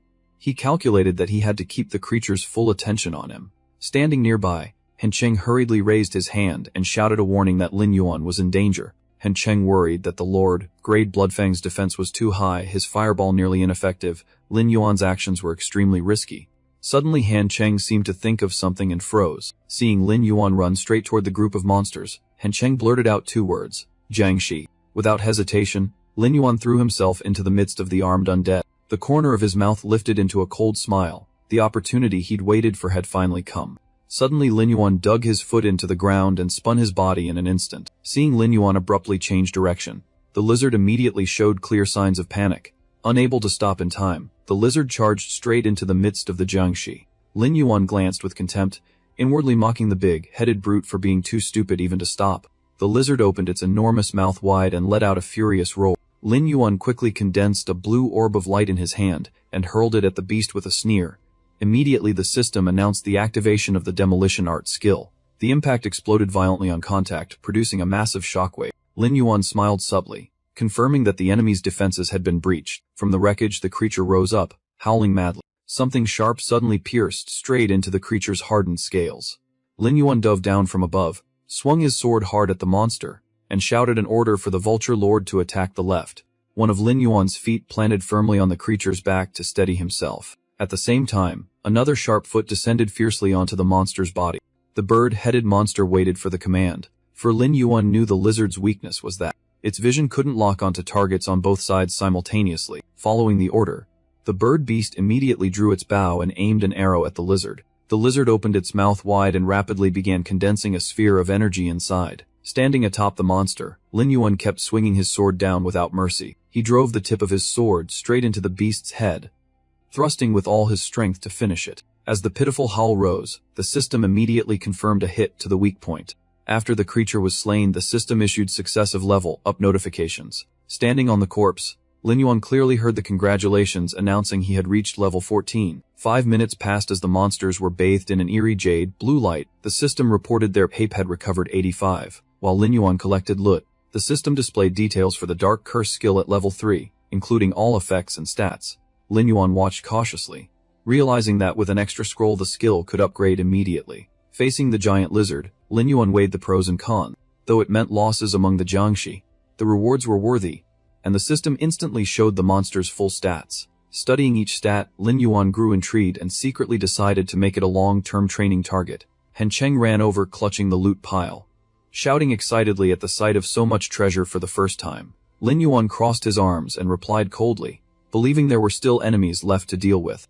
Zhao Qiu gripped his iron chain and laughed loudly after defeating the monsters, deeming them worthless. The sharp-eared man kept flattering the captain, and the nearby mage chimed in, saying the fight was nearly over and they could start looting. Suddenly, a pair of iron-shod feet crashed down onto the monster's corpse. Zhao Qiu led his group forward with a smug look, ordering his men to advance and gather the loot. A loud noise erupted from behind, putting him instantly on high alert. Two subordinates rushed forward to shield everyone from falling debris. Zhao Qiu tightened his grip on his weapon and yelled angrily, asking who dared ambush the Black Tree Guild. Through the lingering dust, the familiar figures of Lin Yuan and Han Cheng gradually came into view. Lin Yuan clenched his sword, face full of fury, and coldly taunted, "If you want the corpses, then let me personally help you with that." The mage beside Zhao Qiu pointed ahead in alarm, shaking his head repeatedly in denial. No way, those two were clearly torn apart by the iron lizards. Han Cheng angrily pointed at Zhao Qiu's group and shouted, "How dare you say that we thought the Black Tree Guild was respectable? But you use other players as bait to clear the dungeon." The sword and shield man stepped forward with a sneer and retorted, "So what, being a stepping stone for our Black Tree Guild is the greatest honor for trash like you?" Seeing the two emerge alive, Zhao Qiu couldn't hide his outrage, as if seeing a ghost by daylight. Were there so few iron lizards inside when they entered the cave, and all the monsters targeted those unlucky others? Han Cheng stepped forward and yelled in their faces, "You truly have no shame." Zhao Qiu narrowed his eyes in contempt, growing more irritated the longer he looked. He might as well deal with them now. He advanced with a mocking tone, "I don't know what damn luck let you survive, but that's over now." Zhao Qiu swung his weapon and charged at the two, coldly declaring, "Your luck ends here." Lin Yuan immediately grabbed Han Cheng and pulled him back a few steps, signaling retreat. Lin Yuan raised his sword, murderous intent flaring violently, eyes locked on Zhao Qiu. "Just you." Zhao Qiu didn't hesitate and immediately swung the chained mace in retaliation. The two weapons collided fiercely with a harsh crack, sending rocks and debris flying into the air. The backlash knocked Lin Yuan backward, and a surge of alertness rose within him. Zhao Qiu laughed mockingly. "So this is what a brat like you wants to face." Several illusory skulls quickly materialized around Lin Yuan, hovering in the air. Those skulls then lunged at the others and exploded in succession, while Zhao Qiu nimbly dodged aside. Thick dust from the flying debris obscured vision, leaving him unable to locate his opponent. He could only curse in anger, "Damn you, you can't run forever." At that moment a shadow suddenly appeared behind him. The shadow lunged at him, but Zhao Qiu pulled up his shield to block in time and sneered, "You think I wasn't prepared, idiot? Reality has proven that anyone who lives by luck alone should always keep one eye wary." No sooner had he finished than he vanished before Lin Yuan's eyes. This forced Lin Yuan to pause and reassess the situation. But unexpectedly Zhao Qiu reappeared behind him with the mace already in hand, caught without time to react because in his eyes, the weak had lives that could be tormented at will. He immediately landed a hard blow to Lin Yuan's abdomen. The strike sent him flying into a nearby cliff, his body skidding across the ground. Han Cheng panicked and shouted his name, "Yuan Shen." At the same time, others quickly moved in to target him. "He's mine, you just started, now it's my turn." On Zhao Qiu's side, he casually stepped closer to Lin Yuan and coldly said he didn't have time to dally with him, accept death obediently. As he finished, he raised his fist high with a sly grin, but the sight before him made him freeze. "What the hell is this?" Lin Yuan casually caught the blow with one hand and asked coldly in return, "You're the third team captain of the Black Tree Guild, right?" Cold sweat broke out on Zhao Qiu as doubt surged. How could this guy be so strong? At that moment, thick black miasma rose and enveloped Lin Yuan's body. He chuckled softly, eyes full of killing intent. "Seems I've figured out the true strength of the region's 10th ranked guild in the main city." Facing Zhao Qiu's decisive punch, Lin Yuan stood firm like a rock, easily blocking without flinching. He immediately seized the opponent's arm, locking the joint so he couldn't wriggle free. Lin Yuan gathered his full strength, a cold glint of killing intent flashing in his eyes. In an instant he hoisted Zhao Qiu's body and hurled him forcefully backward. The throw sent Zhao Qiu skimming just above the ground, his body carving a long streak. Zhao Qiu dropped to the ground panting, coughed a few times, and grudgingly admitted he'd underestimated this man. He snarled orders to his men as he leaped up, shouting for them not to stand there but to charge together. The henchmen immediately responded in unison, obeying the order at once. In a flash, one by one they surged forward without hesitation. Three split off in different directions, throwing their full strength at Lin Yuan while roaring ferociously. But Lin Yuan showed no fear. Instead he grinned slyly. These fools weren't worth his concern. In an instant, a powerful leap erupted, halting the attackers all at once. At the same time, the spirit birds suddenly appeared, circling in the sky. The birds dove down and tore into each one, leaving only the leader, who stood stunned. Zhao Qiu froze in terror, mouth agape and speechless. What headed for him was even more terrifying than the henchmen, the exploding skulls. The skulls swarmed toward him and detonated with violent blasts. The explosions sent Zhao Qiu flying, his head plunging into the ground. At that moment, Lin Yuan slowly stepped up in front of him. Zhao Qiu panicked and begged to negotiate, shouting that if they killed him, the Black Tree Guild would never let it go. But Lin Yuan remained utterly cold and composed, his cool bearing unshaken. Just then something forced him to glance down at his feet. It turned out Han Cheng was clinging to his leg, praising him nonstop in a ridiculous scene. Seeing this, Lin Yuan shivered, kicked Han Cheng aside, and told him to get away. He then pointed his sword at Zhao Qiu and coldly lectured him on the Black Tree Guild's cruelty, asking if he had a plan to explain the consequences internally. Zhao Qiu clicked his tongue, trembling as he begged and admitted defeat, asking what terms would spare his life. Lin Yuan bluntly demanded he list all the guild's high-ranking members with detailed information. The reason he needed this information was that in his previous life, the first disciple's skill was extremely mysterious, surely belonging to an exceedingly rare hidden class. Back in the present, Zhao Qiu bowed his head to the ground and warily asked why the list was needed. Suddenly Lin Yuan pinned his hand with the sword, making him scream in pain. Lin Yuan leaned close and forced the question in a harsh voice, and the man panicked, promising to write it immediately. After a while he reviewed the list, and realized that although there were some special classes, none matched his target. The others trembled to their feet and stammered, asking if they could be released. Lin Yuan smiled slyly and calmly said he could let them go. Hearing that, they immediately breathed a sigh of relief and bowed repeatedly in thanks. But a moment later Lin Yuan used soul seizure and declared it was time for them to pay. At that moment the system displayed a string of treasures with details for the white, silver moonblessing demon mace. Next came the Fury Dance bronze longsword with its corresponding enhancement stats. Then appeared the Azure Radiance magic robe in bronze, boosting spell damage and spirit. Suddenly Lin Yuan heard a faint sound at his ear and turned reflexively. He saw Heng Cheng clutching the treasure chest, excitedly boasting that he hadn't inventoried it yet. Hearing that, Lin Yuan stepped forward, opened the chest, and said he'd pick first, prompting Heng Cheng to protest immediately. Then Heng Cheng smiled brightly and offered to buy them back, not wanting to take advantage of him. Upon hearing this, Lin Yuan didn't argue further and nodded in agreement. After a quick look, he said none of the items suited him and told Heng Cheng to take everything in exchange for 54 gold coins transferred immediately. By day, leaving the Blood Unicorn Cave, Lin Yuan walked while thinking that golden gear remained far too rare. At that moment Heng Cheng stepped up, hesitating as he asked him about an awkward matter. He worriedly mentioned that the Black Tree Guild had a habit of taking revenge in real life and suggested sending a bodyguard along. Lin Yuan felt no fear, bade Heng Cheng farewell, and affirmed he had his own plan. Then, as he removed his gaming helmet, he heard a call from downstairs telling him to come eat. He rose from his chair and replied he'd come down at once. He walked over and opened the bedroom door, and at that moment, a player wearing a helmet suddenly appeared before him. Confronted unexpectedly by a stranger who had barged in, Lin Yuan couldn't help feeling a bit on guard. The person standing before him was completely silent, not uttering a word, which made the atmosphere even stranger. Then the person suddenly lifted their hand and removed the helmet they were wearing.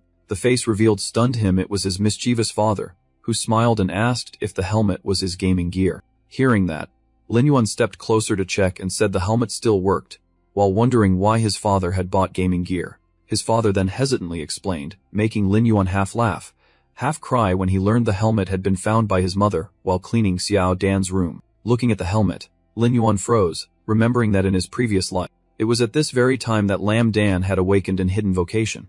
Just then his mother appeared, calling them in and urging them not to stand around but to come eat. Once at the table his mother began to nag, while his father awkwardly explained he had checked, because he feared she might accidentally throw away Xiao Dan's things while cleaning. But Lin Yuan paid little attention to the back and forth. In his mind he only thought about introducing his parents to the immortal world, so they'd be able to protect themselves later. With that thought he smiled and suggested to his mother that the game wasn't hard, and he'd buy another helmet tomorrow so she could try it. His mother sighed and told him not to spend money recklessly. He reassured her and asked if Xiao Dan had returned yet. Hearing this, his mother grabbed her phone to call, saying Xiao Dan probably went out since it's Friday, but Lin Yuan offered to call instead.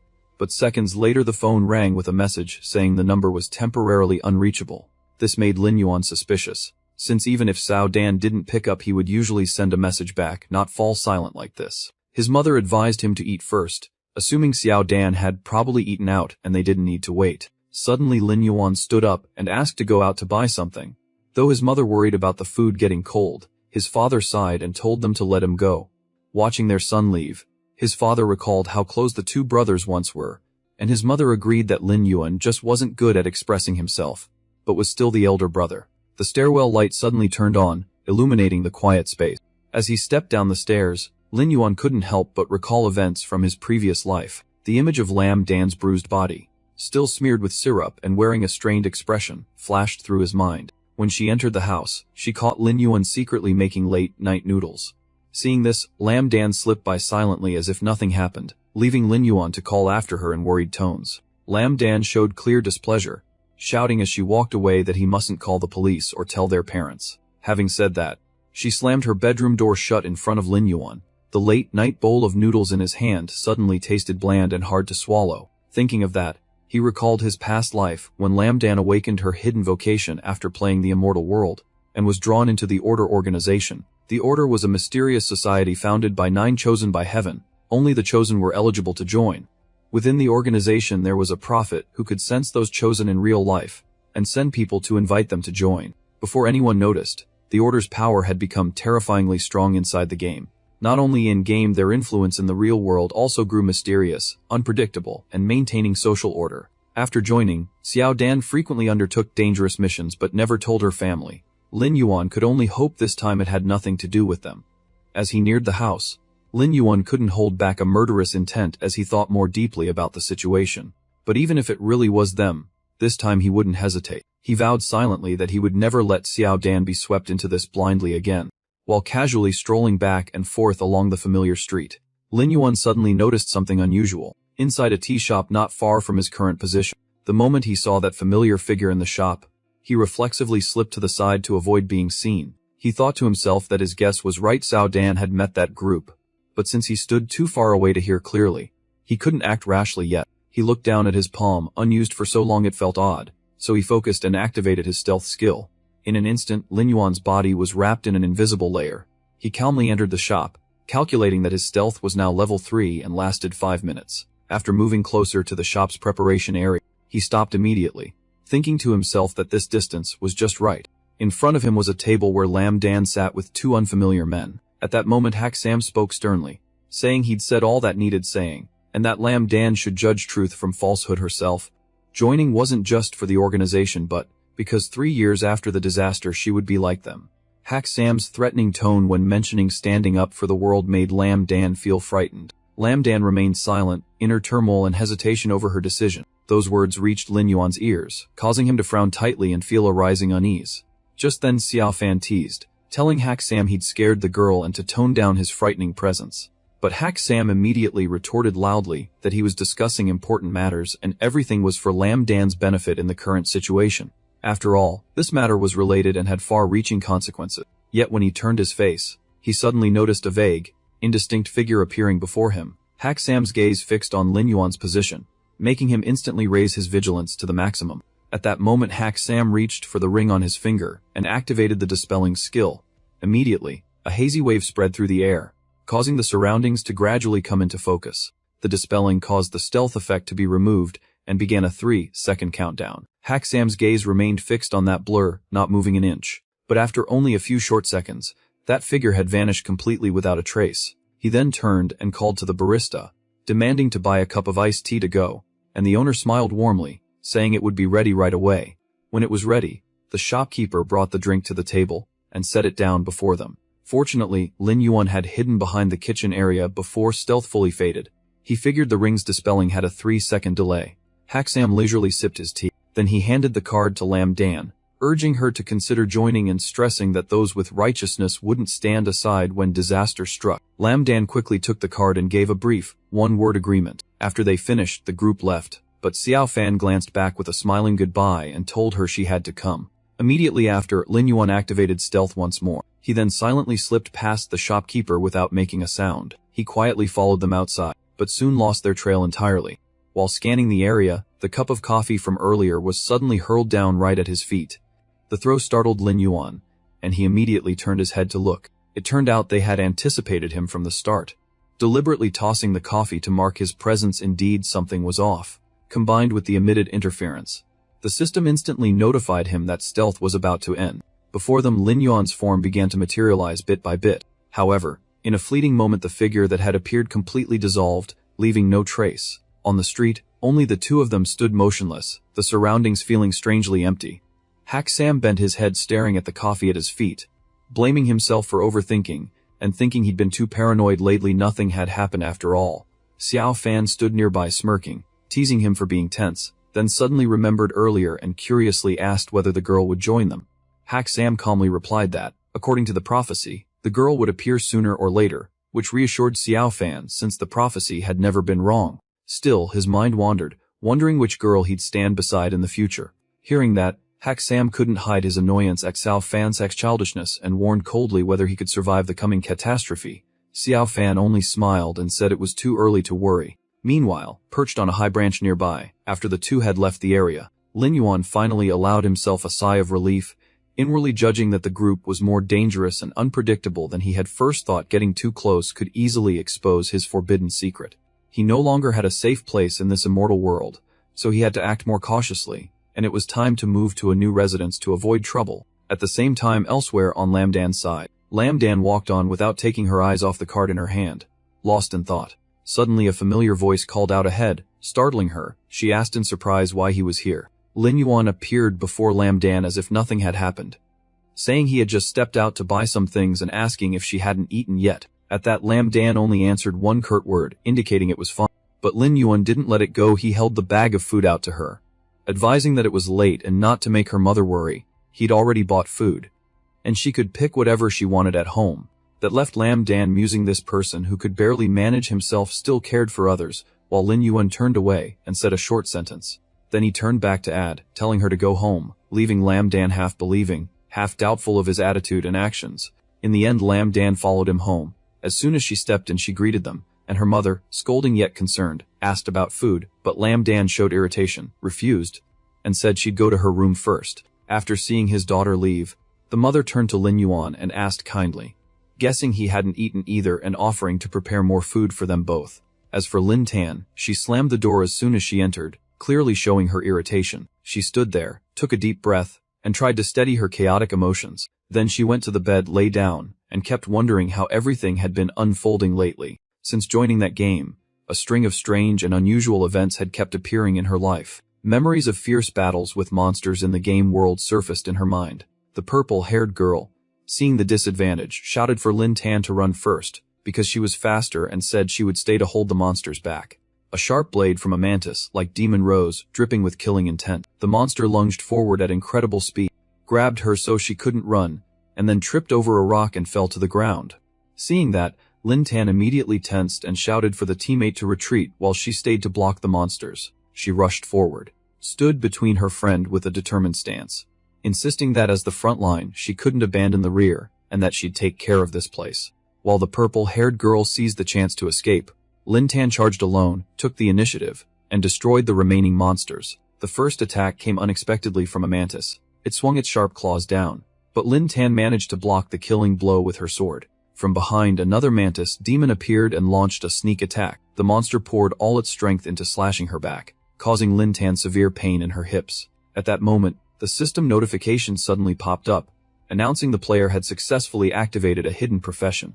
The system immediately began the awakening process right in the middle of the mantis horde. Despite her injury, Lin Tan refused to yield, struggled to stand, and gripped her sword tighter. She quickly lunged forward, nimbly weaving between monsters and targeting their weakest belly to strike. In a short time, she felled all the mantises, severing heads from bodies. After wiping out the enemies, Lin Tan finally lowered her sword and relaxed her body. She stood there panting, trying to recover amid dozens of monster corpses strewn around. No one expected that after this battle, Lin Tan would awaken a hidden title called Li Mun Chai Sword, an extremely powerful designation.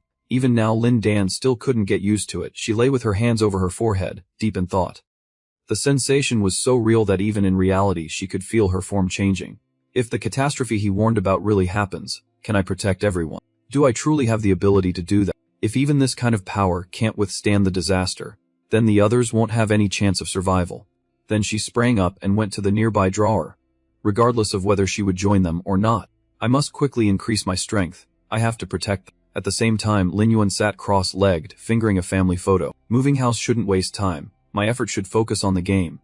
I can't always be on guard. They deserve peaceful days too. As soon as he thought that, he went to the luxury apartment complex, with the attendant cheerfully accompanying him. Welcome, sir. Are you here to view the house today? Lin Yuan said coolly. Is there a villa with finished interiors that requires top-level security? Seeing his youthful appearance, the female employee immediately looked down on him, thinking, he looks so young, does he really have money? Then she said mockingly, Sir, have you checked the prices in our area? After all, this place. Before she could prattle on, he pulled a black card from his person. I haven't checked, but I think this place will do, which made her gawk. This is a VIP customer card reserved for those with at least tens of millions in accumulated balance. Oh my god, my lucky star has arrived. Welcome home, master. Attendant number 2345 at your service. Scene shift. A while later, Lin Yuan took his parents to view the house. Yuan, Did I hear you right? What did you just say? Is this going to be our family's new home? A private pool. This is just like in the movies, so magnificent. This bed is enormous. After looking it over for a bit, the two of them hardly dared to touch anything, afraid of damaging the owner's belongings. Yuan, how many years of rent will you have to pay? Maybe we should move back to our old place. Your mother is right. We don't want you to carry too heavy a burden. He laughed. There are no loans. I used bonuses from patches plus income from gaming to pay it all off at once. Just relax and stay. I'm right next door. Usually I stay home and focus on gaming. This brought the two older folks to tears. We never imagined we'd be able to live in a villa in our lifetime. It's thanks to your good fortune, son. In the blink of an eye you've grown up and can take care of things yourself. Hearing them talk eased some of the pressure weighing on him. Later, as evening approached, Lin Yuan strolled along thinking, no need to worry about the villa's security anymore. Next he planned to teach his parents how to play the game a bit, to guard against the appearance of any order organization members. Suddenly he sensed several murderous auras around him. It turned out to be from a bunch of thugs with iron rods walking ahead. Finally, I've been waiting for this. Finding you wasn't easy at all. Seeing the leader, Lin Yuan instantly recognized him. The captain of Sking, the one from the Black Tree Society I defeated. Suddenly the whole group charged forward in succession. They surrounded him on all sides. Aren't you supposed to be great at fighting? Why not pretend in real life, rush forward and smash his head for us? He was so frightened he went blank. Daring to disrespect the Ku family is a death wish. But before they could fondle the tender flesh of his future victim, Lin Yuan activated his stealth ability and sneered, too slow. Their strike hit nothing but air. Not wanting to face many attackers at once, Lin Yuan wisely targeted the ringleader, and lunged to snap his neck with a series of rapid strikes. Only then did he turn to the remaining thugs. The leader coughed up a mouthful of bright red syrup. Is he even human or some kind of demon? Suddenly an iron rod jabbed down in front of him. Lin Yuan, radiating murderous intent, admonished softly, you don't seem to value your life leeches like you are truly a never-ending nuisance. The youngster nearly wet himself. Wait, I'm wrong. Please spare me. Big brother, don't kill me. I still have value to be exploited. I know of a secret mission. Lin Yuan's gaze instantly darkened. A silent killing intent spread as his voice dropped, forcing the other to speak the truth. Xiao Qiu was pinned to the ground, pale and trembling, admitting that in the capital there was a blacksmith named Fire Sword who took ore forging jobs and, once familiar, would craft golden equipment. Lin Yuan paused slightly. Memories from his past life surfaced about people obtaining golden gear early through PCs. This claim seemed plausible. But he remained wary. Lin Yuan squeezed so hard the iron rod deformed, the metal bending with a chilling screech. He sat down slowly, his eyes icy and bordering on madness, warning in a cold voice that if anyone touched his family, they would meet a bad end both in game and in real life. He crushed the remaining metal in his hand. A clear warning of the fate awaiting anyone who crossed the line. Xiao Qiu trembled violently, cold sweat soaking his back, stammering that he understood the consequences. The scene shifted to night at a tavern in the western quarter of the capital. The clink of cups rang out, mingling with the pungent smell of alcohol filling the air. Freshly prepared dishes were set on the wooden table, steam rising enticingly. The blacksmith's eyes widened in shock. He couldn't believe Lin Yuan could supply a full 100 ore portions. But he promised that if it was true he'd forge a weapon for him free of charge. Lin Yuan stood silent, confirming Xiao Qiu's words as true and deciding their next target would be ore mining. A drunken man blocked the path with lecherous eyes and jeering words, startling Kaoan Nan, who backed away, insisting she didn't know him. Swaying from the alcohol, Kai Nan nearly lost her balance and fell, still struggling while the man smirked and feigned innocence. Lin Yuan glanced at the scene, a murderous intent quietly rising within him. Sensing the cold stare, the man instantly flew into a rage and shouted threats. A powerful strike sent the man sprawling, a clear demonstration of the difference in strength. Kai Nan stared at him in stunned admiration, endlessly thanking him and offering to buy him a drink in return. Lin Yuan coldly declined and turned his back to leave the tavern. Kai Nan staggered after him, hurriedly calling him back. Suddenly she slipped, her body going limp as she fell forward. Lin Yuan turned his head slightly. In an instant he reached out and caught her falling form. Kai Nan leaned against his chest, cheeks flushed, embarrassed yet smiling foolishly in her drunkenness. He looked down at the person in his arms, his gaze cooling as he silently judged the situation troublesome. His hand rested on the door handle of the room. He carefully laid Kai Nan down neatly on the bed in the lodging room. The scene shifted to the poisonous snake mine with its narrow, gloomy entrance. Lin Yuan stood before the ore wall, his eyes coldly watching Ghost Wolf continuously mine. He quickly calculated that with the 12 zombie-headed hounds he had, ore extraction would be highly efficient in a short time. A violent tremor suddenly erupted, flinging everyone backward. From the darkness, giant rats screeched and charged out. Ordinary frenzied rats, level 10. They have 200 dep 70 attack, 15 defense, and possess a bite and rip skill that steadily increases damage. His gaze darkened as he coldly ordered the annihilation of the entire rat pack with no survivors. Deafening screams echoed throughout the mine. Before long, rat corpses were piled across the ground. Lin Yuan advanced and summoned the Soul Siphon Array to collect monster souls for his long-term strategy. Rat souls were pulled out one by one, turning into gray gas and being fully absorbed by the array. A sudden explosion erupted deep in the mine, sending rocks flying. His eyes immediately sharpened, suspicion rising within him. A gigantic frenzied rat appeared, its body scarred and riddled with battle marks, murderous intent flaring violently. The system alert flashed, confirming this was a frenzied rat soul lord, level 16 superior stats with 800 to 300 attack, 150 defense, and a terrifying pursuit ability. Lin Yuan's gaze turned icy as killing intent burst forth.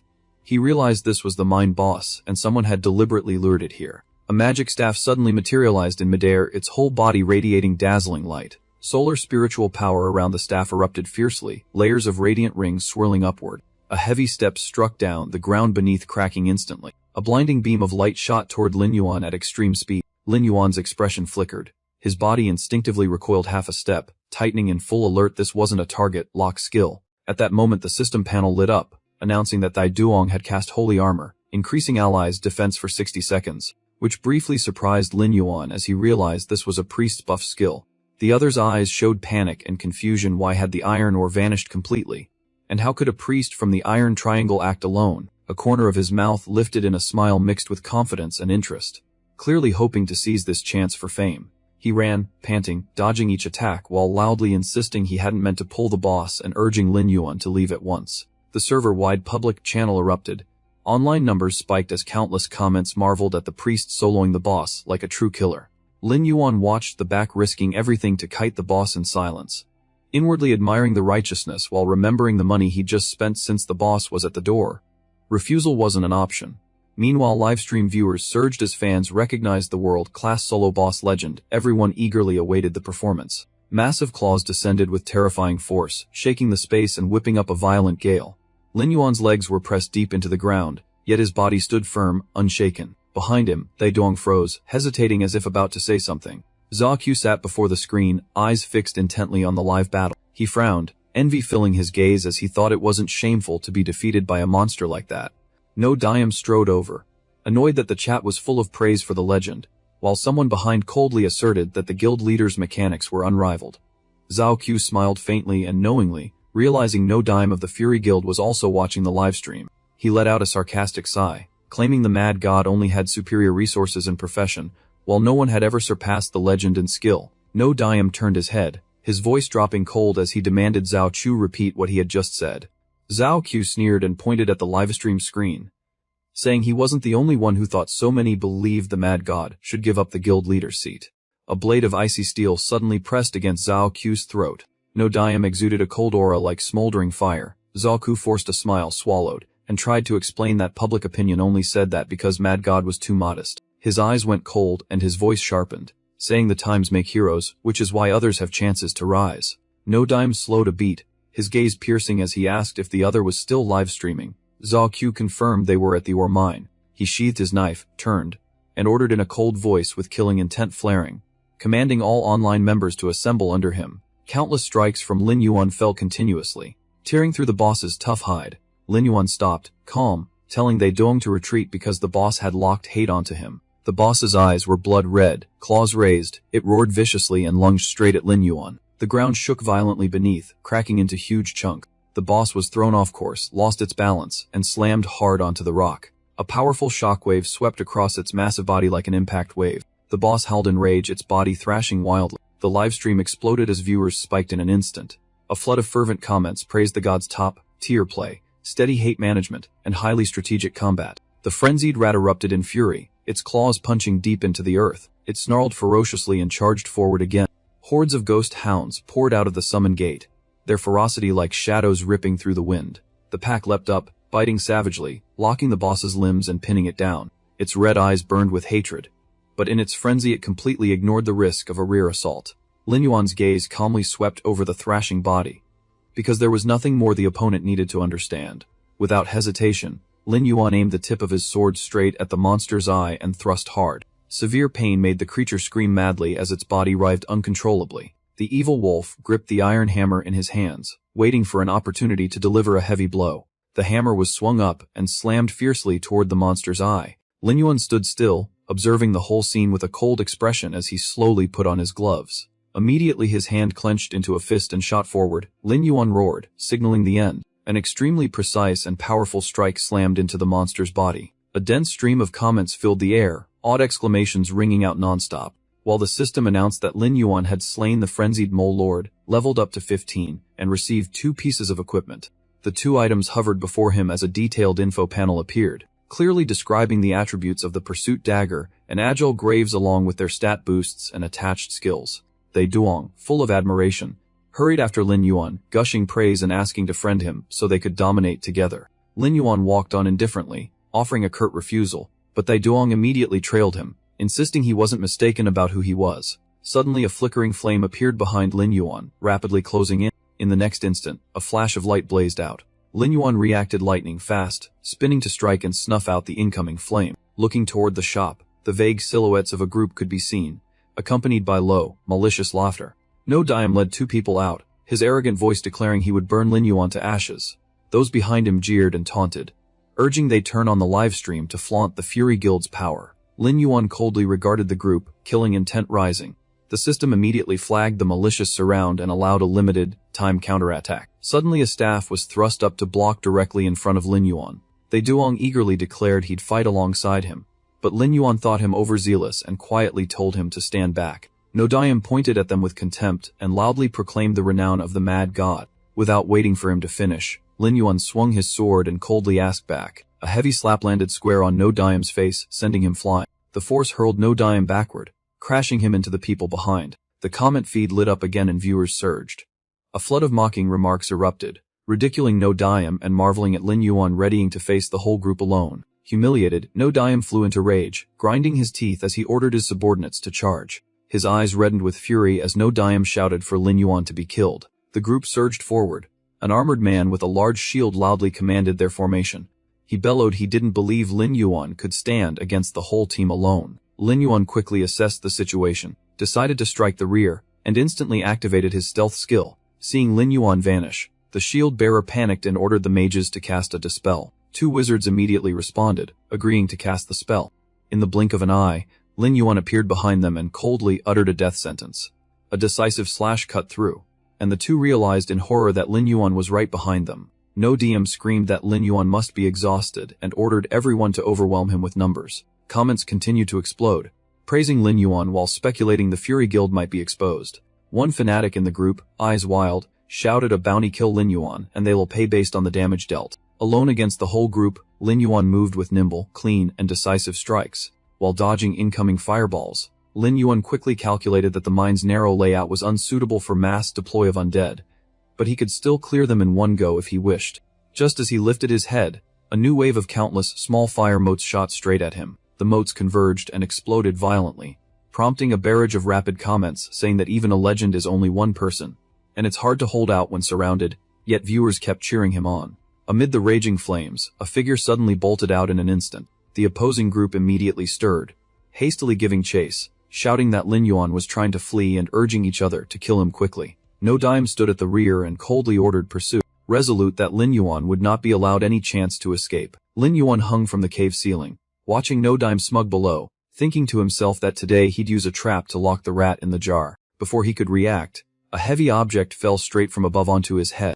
Lin Yuan's knee came down with deadly precision, smashing straight into the other's face. Blood spurted from No Dime's nose and mouth as his body was flung away. He struggled to his feet, clutching his aching nose and angrily cursing that ambushing wasn't true skill. A hand suddenly grabbed No Dime's collar while a cold blade was pressed to his throat. Startled by the threat, No Dime panicked and frantically called for his teammates to come to his aid. Lin Yuan held him coldly and said his teammates wouldn't be coming back, then asked whether Mad God would condemn him for leading people to their deaths, leaving No Dime choking out a single syllable. A mix of curiosity and unease welled up, forcing him to ask what that meant. From the cave entrance, a host of strange creatures emerged at once, leaving everyone stunned. A mechanical voice announced a skill activation, and a brilliant azure light immediately bathed the entire area. Lin Yuan smiled faintly, pressing No Dime's head down as he panicked and screamed, asking what he intended to do.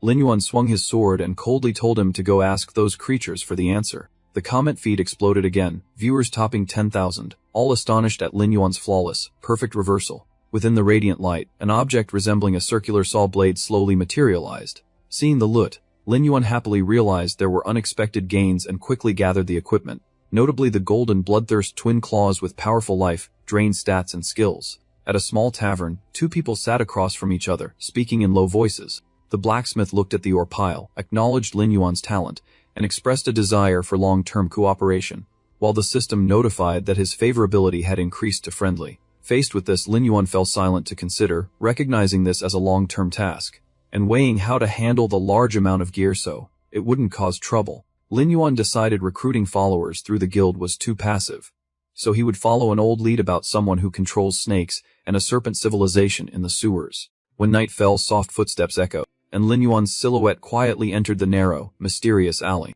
Brilliant blue flame flared in his hand as he recalled the rat spirit, slaying task, and the hidden dungeon in the sewers. Lin Yuan swept his hand, spreading the fire, while secretly planning to secure the hidden dungeon entrance to avoid competition for its rare rewards. He inspected each closed door, convinced the room with snakes was the only hidden dungeon linked to the sewers and the serpent folk. His eyes lit with discovery as he softly murmured that he'd found the right place. Suddenly a silver blue light spread out, enveloping the entire area. Seeing the scene before him, Lin Yuan doubted it. This snake's size far exceeded what the serpent cultists had imagined. Through the haze, a gigantic snake appeared, the Serpent King, level 60 with terrifying stats and skills. Lin Yuan clenched his fist and immediately activated his stealth skill, his body gradually becoming translucent, since being killed would cost him levels and heavy equipment loss.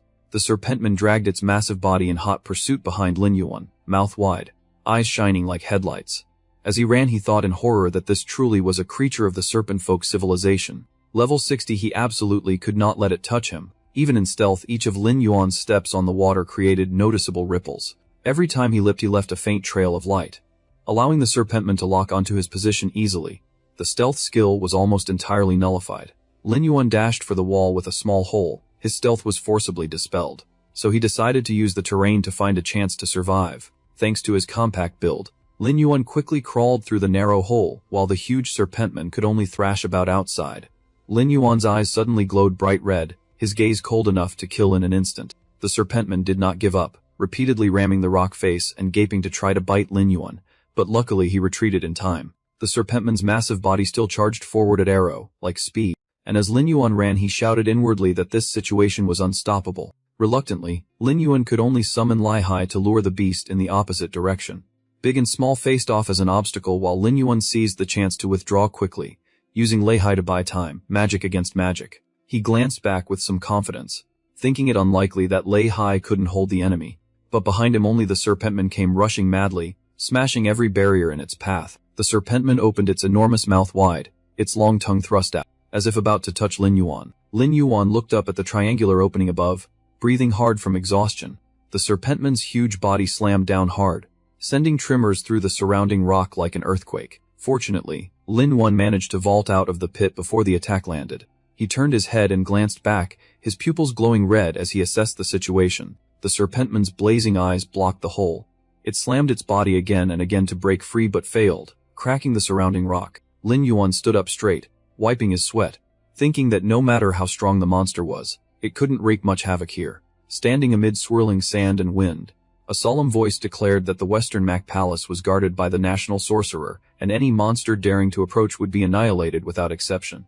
The Serpentman remained under the opening, not leaving but silently keeping watch. Lin Yuan frowned in thought, recalling the deep feud between the Serpentman and Western Mac. Outmatched, the Serpentman hid underground, but whenever a monster neared the palace, the National Sorcerer would slay it immediately. Lin Yuan turned his back and left warily. Though the Serpentman was powerful, it could not oppose the sorcerer. Its lair was likely nearby, and following the trail should yield rewards. As he walked, he plotted how to deal with the Serpentman. But to be safe, he decided to go to the market for snake, luring potions that only attract low-level serpent beasts to avoid encountering high-level creatures. He returned to the city market, normally bustling but now somewhat sparsely populated. The shopkeeper kept thanking him while Lin Yuan coldly eyed 2 vials of snake. luring potion that emitted a special scent to attract low-level serpent beasts. Suddenly a voice behind him announced it had scarred Feng Sai Sei just to find him. The man leaned against the wall with his arms folded and greeted him coldly. Lin Yuan glanced over and recognized him as the one once hunted by the mine boss. Tai Dong cheerfully ran up to send a friend request, saying it was hard to find him on the vast map. The system popped up that elder. Tai Dong had sent a friend request, startling Lin Yuan into asking his purpose.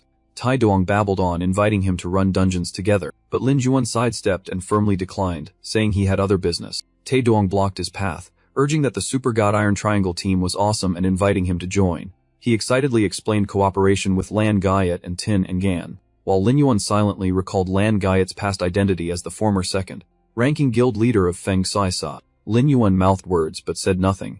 Images of the swordsmen and core members of the Order organization, one of the 9 chosen, flashing through his mind. After thinking it over, Lin Yuan realized this was an important opportunity, but with the hidden dungeon about to reset, he decided to claim rewards first, and only then contact Lan Gayet.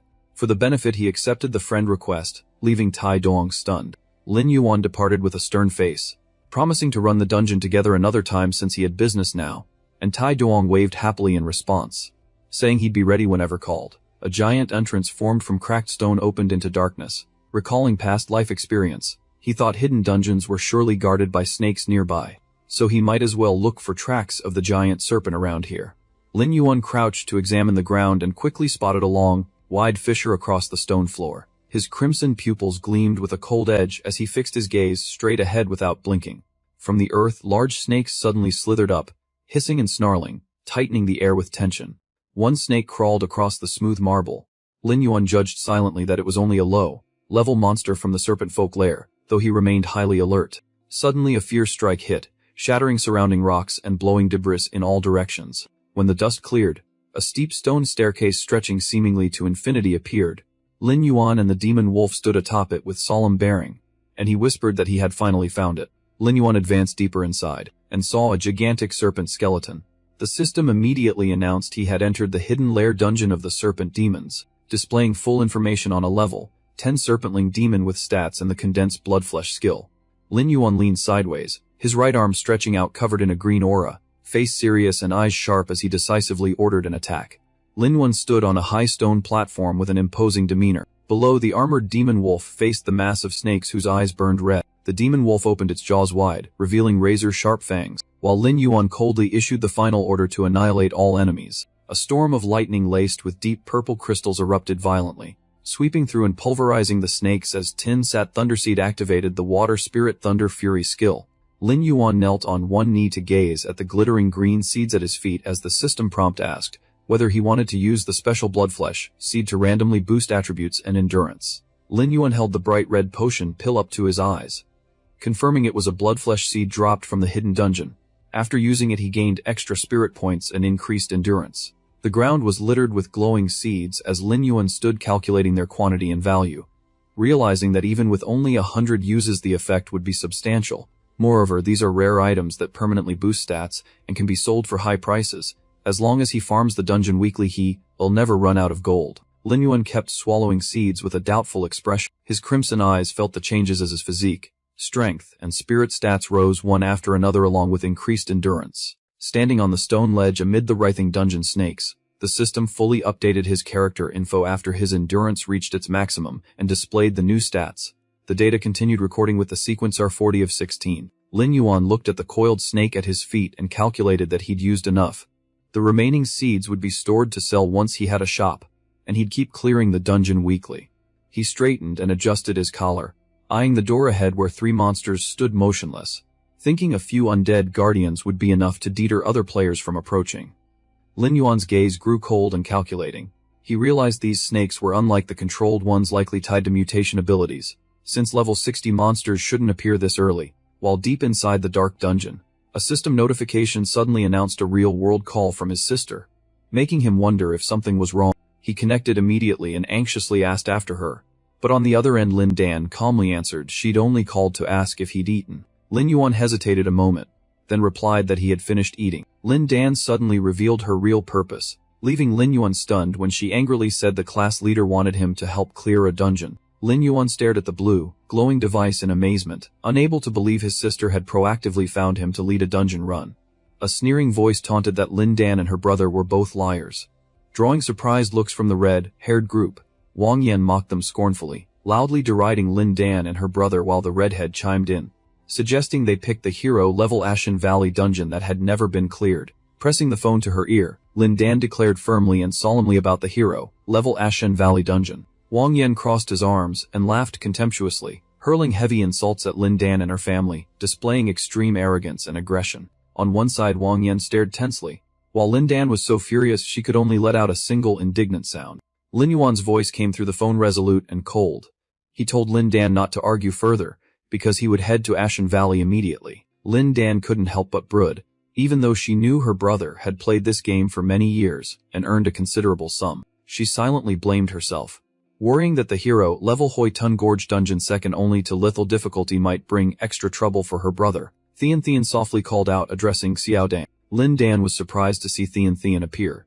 Before she could ask anything, Thian had joined the Changji Thianhang team. Thian stepped in for Lin Dan angrily, recounting how Wang Yan had eavesdropped that morning and insisting she'd come to witness and force him to apologize publicly. A simple word of encouragement was enough to restore Lin Dan's spirit, and she sincerely thanked Thian. Wang Yan shamelessly kept insulting and denigrating Lin Dan as vain, even mocking her family, making the atmosphere extremely uncomfortable. Lin Dan could no longer hold back, but Thian immediately intervened, urging her not to waste time arguing with someone like Wang Yan because he wasn't worth it. Wang Yan clearly refused to back down. He gritted his teeth and cursed, unable to contain himself. He ordered his lackeys to attack the two girls and even tried to bribe them, revealing his filthy nature and despicable intent. The two girls struck with techniques that looked deceptively simple, but when Thian and Lin Dan flowed through a linked combo, the two henchmen immediately panicked, unable to react. As soon as Lin Yuan appeared, he stepped in for his sister, beating them until they were seriously injured. He turned to check on his sister. Lin Dan quickly shook her head, saying she was fine, while Thian behind her couldn't hide her admiration for how coolly fast he moved. Wang Yan shamelessly shifted all the blame, loudly accusing them of hiring thugs and dragging money and dungeon clearance into the pressure. Lin Yuan strode up to him and coldly demanded why he bullied his sister and insulted their family, but Wang Yan arrogantly acted as if his status justified him. Immediately after, Lin Yuan slapped Wang Yan hard, blood spouting from his mouth. Lin Yuan beat Wang Yan mercilessly, paying no mind to his background, since those who bark wildly deserve punishment. The redhead panicked at the scene, frantically shouting that the dungeon required a full party and couldn't be entered if anyone was missing. Lin Yuan had already worked everything out and bluntly told them to shut up and wait, since he was aiming for the combat skill that drops from this dungeon. He immediately connected to the system and sent a team invite to Ku Nian Tai Dong to better prepare for the upcoming battle. Thian couldn't hide her admiration for Lin Yuan's fighting prowess, but Lin Dan responded rather indifferently. Wang Yan kept shouting insults, but the redhead suddenly stammered, as if she just noticed something terrifying. The redhead saw the great elder of the super god Iron Triangle for the first time, and Tai Dong uttered a fateful remark. The system quickly updated, confirming Ko Nian Tai Dong had joined the team and was successfully teleported in. Wang Yan's attitude changed instantly upon recognizing Ku Nian's identity, while the redhead immediately began flattering and ingratiating herself. Thian found it hard to believe such a great elder as Ku Nian Tai Dong had appeared. Even Lin Dan didn't know when they'd become acquainted. Tai Dong's eyes lit up as he rushed forward, wanting to hug Lin Yuan, thrilled that he was finally remembered and being led into the dungeon. Although Tai Dong tried to act familiar, Lin Yuan made his dislike clear and only mentioned forming a strong squad. Wang Yan couldn't believe Ku Nian wanted to follow Lin Yuan. While the redhead pretended not to understand to soothe the situation, Tai Dong bluntly affirmed that Lin Yuan was the true great elder, and Lin Yuan, wanting no further entanglement, urged them straight into the dungeon. Wang Yan refused to be humiliated and loudly attacked, arguing that even with Ku Nian they couldn't clear the hero-level dungeon that had once defeated the strongest guild. Lin Yuan decided to prove everything with force, coldly ordered everyone to be silent, and began entering the hero-level Hoi Tun Gorge dungeon.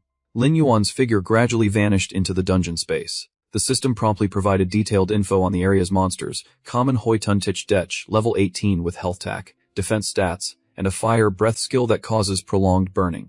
Thian quickly realized the monsters here were very strong, while Lin Dan silently worried for her brother and blamed herself for not being a high enough level. Wang Yan continued to cause trouble, deliberately sending people to lure extra monsters to ruin the team's combat plan.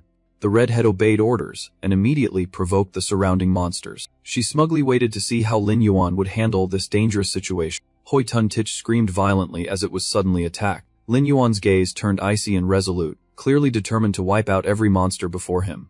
Thean had never expected things to escalate so dangerously. In the blink of an eye the monsters swarmed so densely she panicked. Lin Dan began to doubt herself, since what she'd seen in videos bore no resemblance to the chaotic scene unfolding now. The horde surged forward, shaking the ground as dust and smoke billowed, shrouding the entire area. Though he'd started the whole mess, Wang Yan shamelessly blamed bad luck and sneered as if he were completely innocent. Tai Duong showed no fear. Instead he grew excited, loudly rallied their fighting spirit, and quickly summoned the spirit beast Thunder Scorpion to join the fight. The beast lived up to its name. The Thunder Scorpion Spirit Corpse immediately unleashed the powerful Water Spirit Thunder Rage skill. Amid the intense combat, Lin Yuan calmly reminded everyone to keep their distance and watch their own safety. Each swing of Lin Yuan's blade carried tremendous force, sending monsters reeling and suspended in midair for long stretches. Lin Dan stepped forward to shield Thean, telling her to fall back to safety, and Thean obeyed and warned her to be careful. In Lin Yuan's mind there was only one thought. He would never allow anyone the chance to harm Lin Dan. For the first time Lin Dan truly acknowledged her brother's strength. She hadn't expected him to be so powerful and dependable in the game world. When her brother gently ruffled her hair, Lin Dan immediately felt embarrassed, her face flushing red. Lin Yuan softened his tone to reassure her, insisting he would always be a solid support and never let his sister face danger alone. Lin Dan fell silent and gave no reply. Lin Yuan said nothing more, merely watching his sister quietly. Thean couldn't help but admire the clear sense of security Lin Dan felt with her brother protecting her. Wang Yan showed no remorse and taunted that his argent gear alone could dominate the dungeon, while the redhead immediately joined in flattering him. Arrogant to the core, he wanted to show off and loudly demanded everyone watch his fighting style. Wang Yan recklessly charged at the monsters to prove he had not only money but real combat ability. In the next instant a monster struck him hard with its tail, slamming him in the face without mercy. Wang Yan refused to admit his incompetence, cursing that the monsters were too strong while crying out in pain, and Lin Yuan coldly thought they couldn't miss the opportunity to clear the stage because of him. Lin Yuan knew there was no time to hesitate, though he'd planned to equip Lin Dan with golden gear. For now she would have to make do with argent equipment. Lin Yuan carefully handed the equipment to his sister, and the system displayed the details of the Argent Vow armor, showing its stats and the Soul Vow skill, which boosts defense when a critical hit occurs. She knew the Argent gear's high value, feeling amazed and jealous, while Wang Yan felt further humiliated. Not wanting to rely on her brother for victory, Lin Dan refused the gear and said she would find a way to manage on her own. Used to her stubbornness, Lin Yuan chose to respect his sister's decision as always. The team coordinated tightly, striving to repel each wave of the ferocious monster attacks. Lin Dan moved swiftly, easily severing the tail of a monster. Lin Dan told herself to stay calm and focus all her spirit to maximize her abilities. The monsters all opened their jaws at once, as if trying to swallow the players whole. Facing the giant creature, Lin Dan showed no fear and calmly watched its health stats. The damage number 700 appeared clearly, proving the attack's effectiveness. Without turning around, Lin Dan still felt that the one standing behind protecting her was her brother. Lin Dan wanted to fight on her own and not rely on anyone, while Lin Yuan kept worrying, wanting to help his sister a bit but being refused. The siblings split the front lines, each handling the monsters in their own area. Thean stood aside and laughed at their sibling report, one silently caring, the other stubbornly refusing help, making the scene more entertaining than the hunt itself. After clearing the blocking monsters, the team kept moving along the rugged mountainside. When the destination appeared ahead, Tai Doong couldn't help but exhale in relief. The boss was finally right in front of them.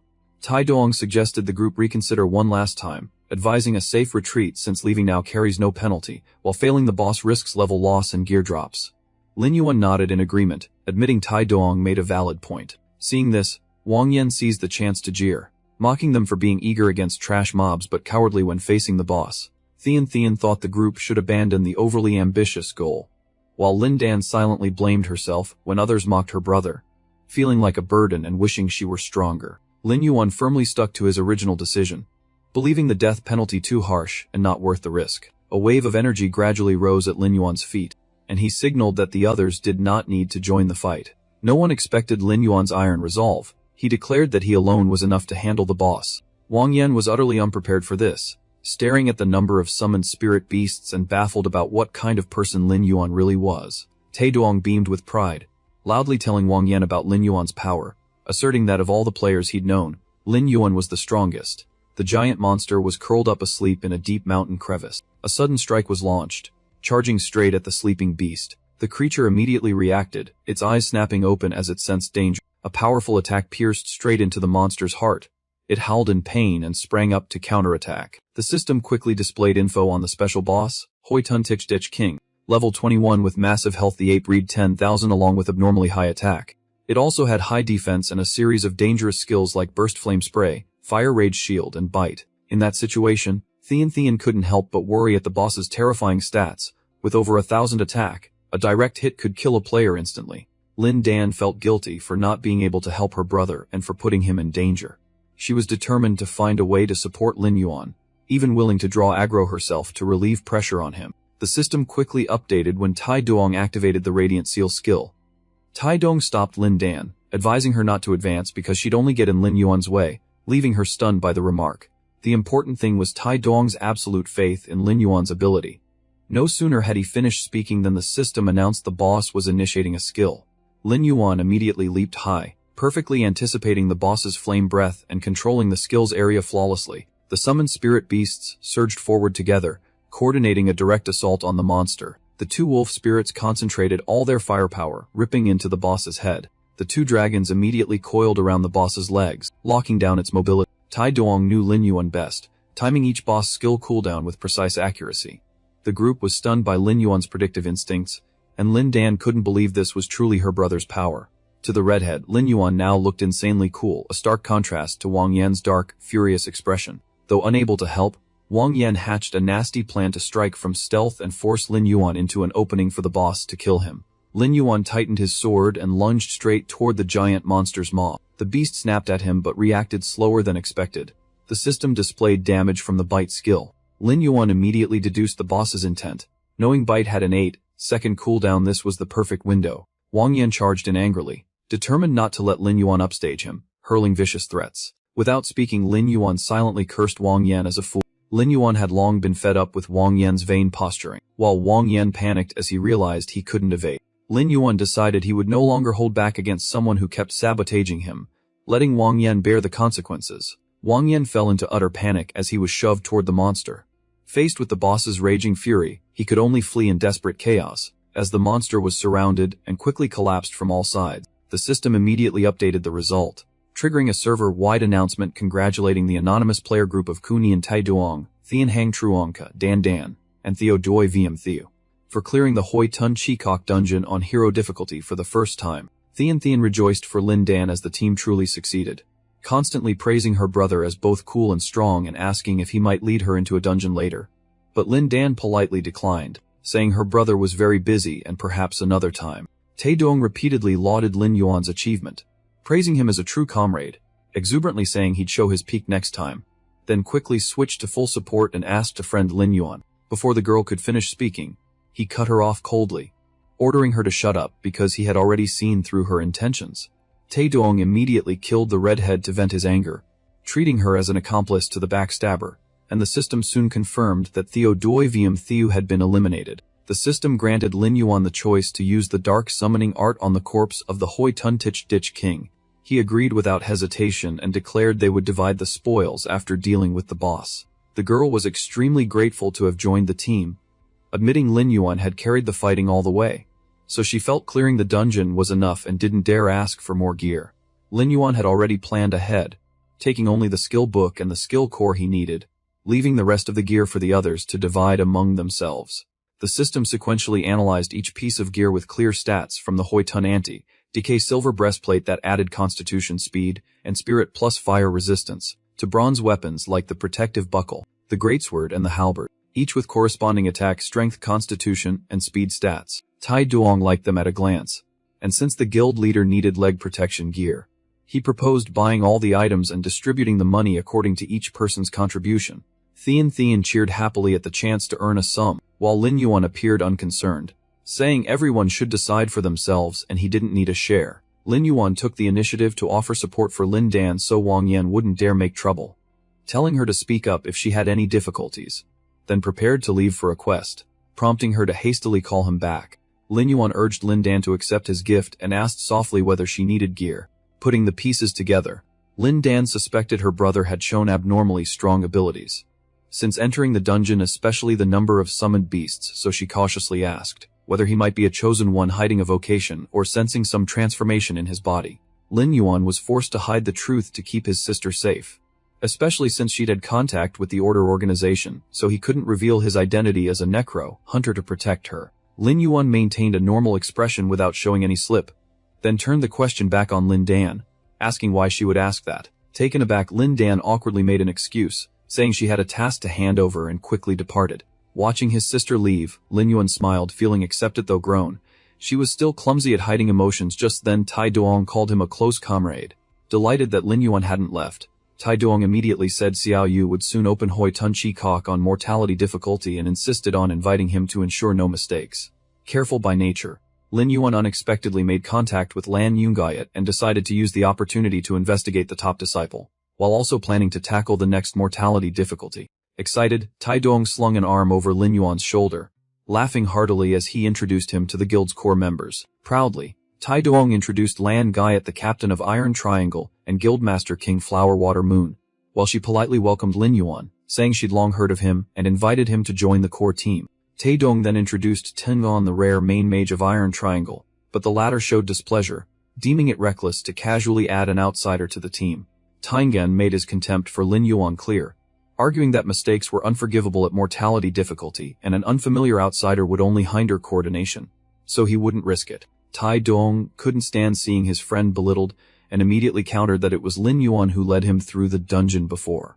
Tai Ningen said he only wanted to test Lin Yuan's strength, noting that braggarts were common, then pretended generosity by offering him a chance. Boldly, Tin Ningen set the condition: if Lin Yuan could reduce the boss's P by half, he'd award a golden item. If he caused failure, he'd bear all the losses. He believed that threat would make Lin Yuan hesitate, and he didn't forget to warn that it was still possible to retreat now.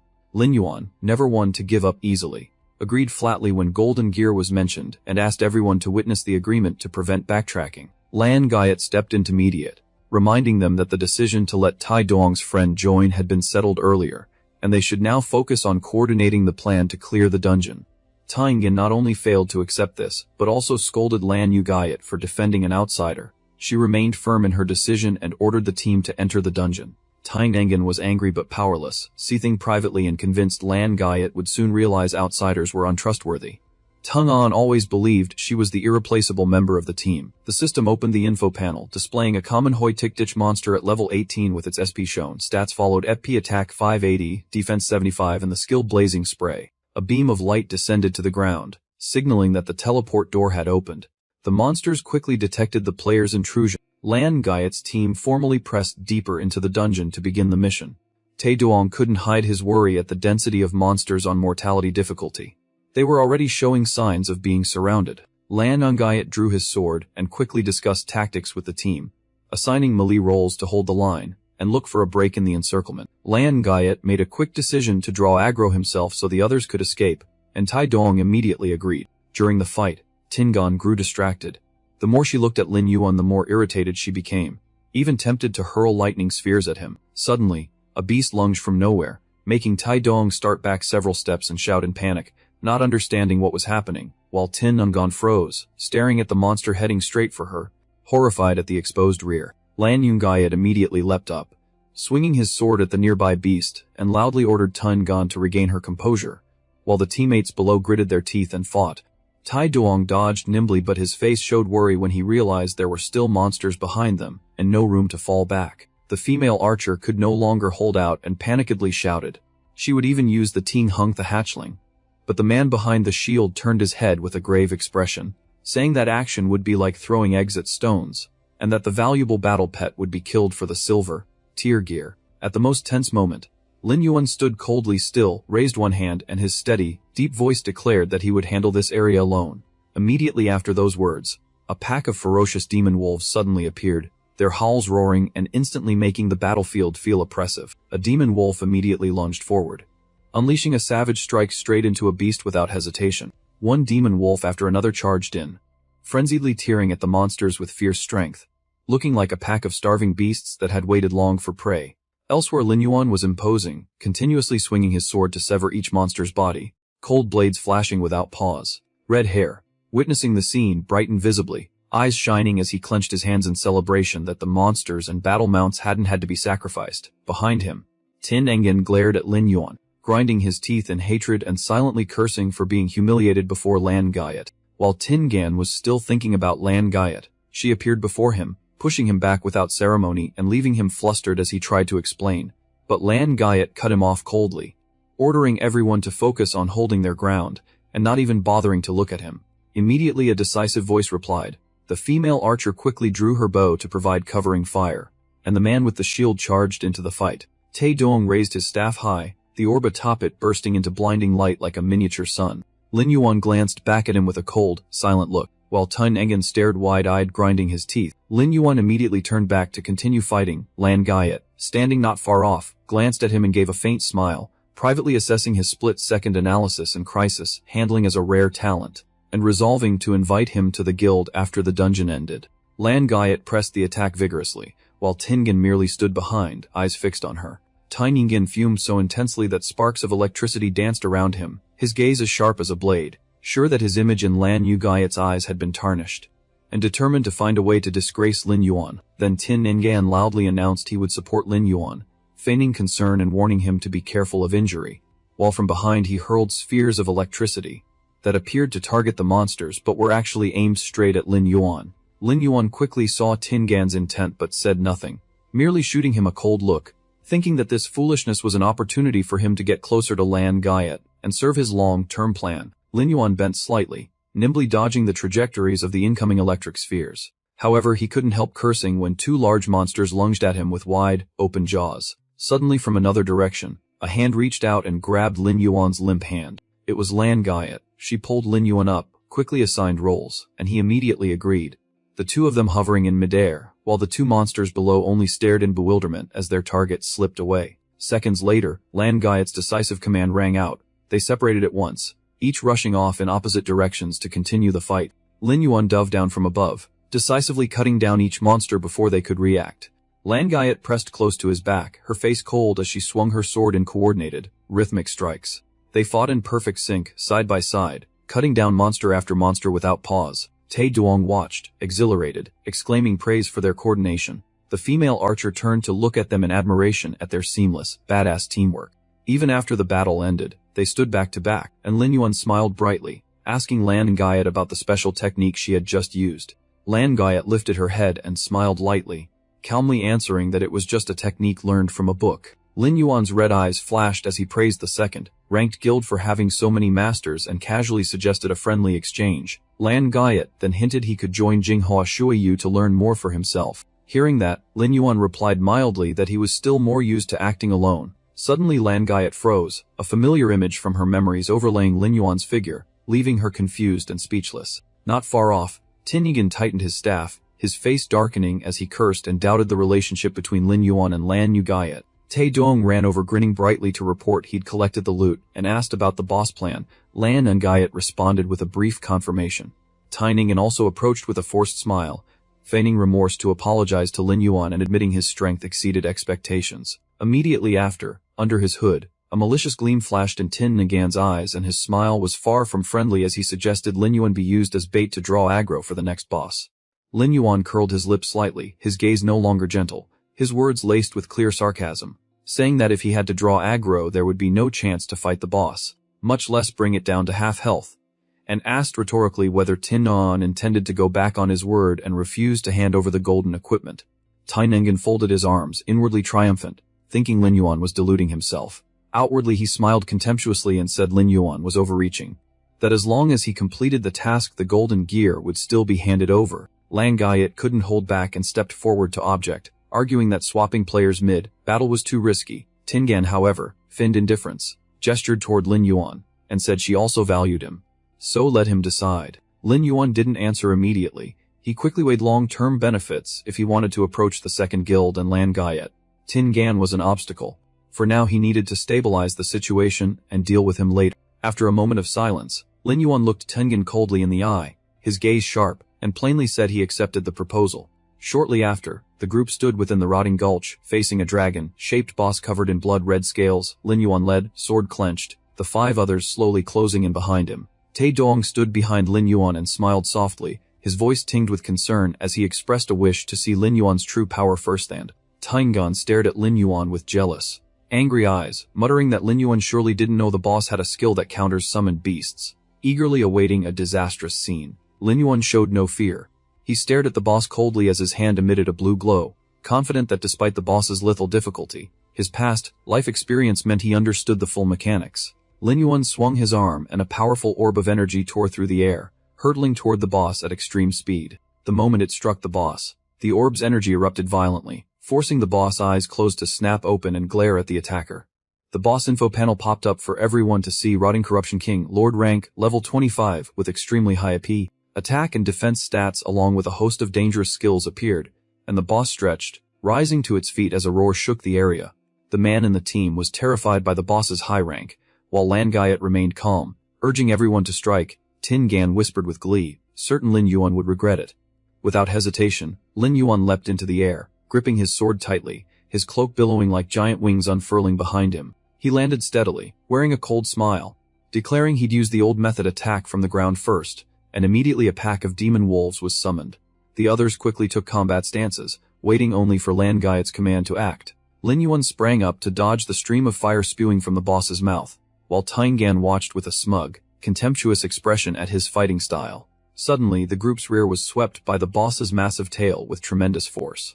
Lan Gaiet immediately turned and ordered Tingan to restrain it, but he stood frozen, panicking that he hadn't had time. Moments later, the groups tossed by the boss's tail, accompanied by angry shouts demanding answers from Tingan and groans of pain.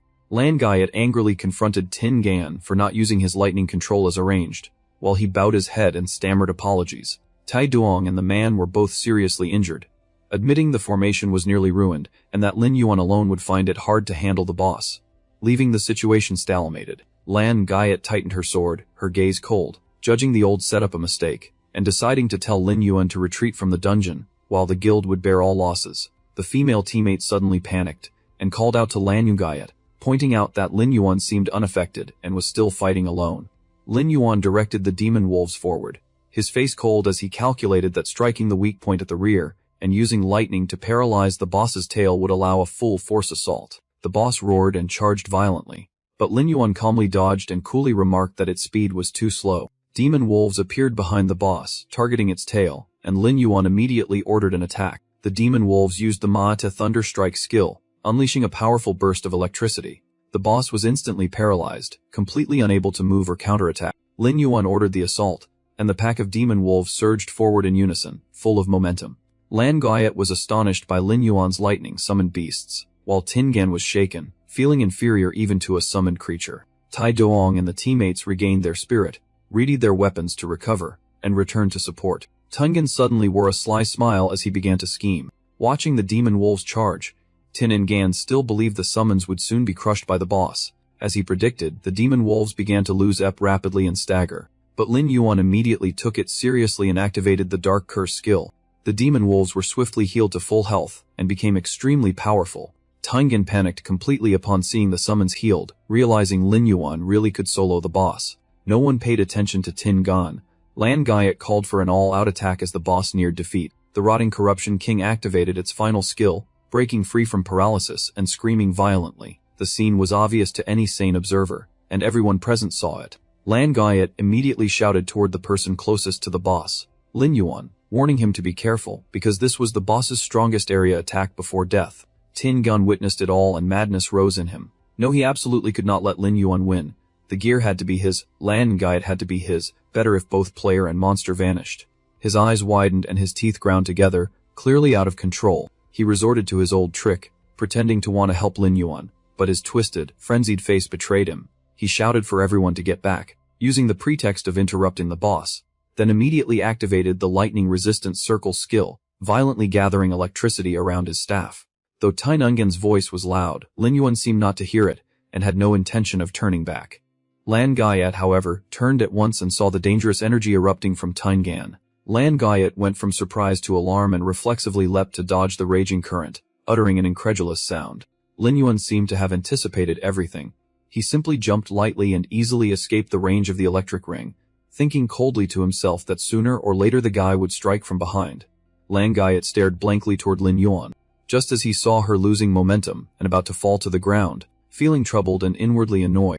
But Lin Yuan's next action was the exact opposite of his thought. He sprang forward and rushed toward Lan Gaiet. He spread his arms and caught Lan Gaiet's body as she fell out of control. Lin Yuan looked straight into Lan Gaiet's eyes and lowered his voice to soothe her, telling her not to be afraid and to hold on tight.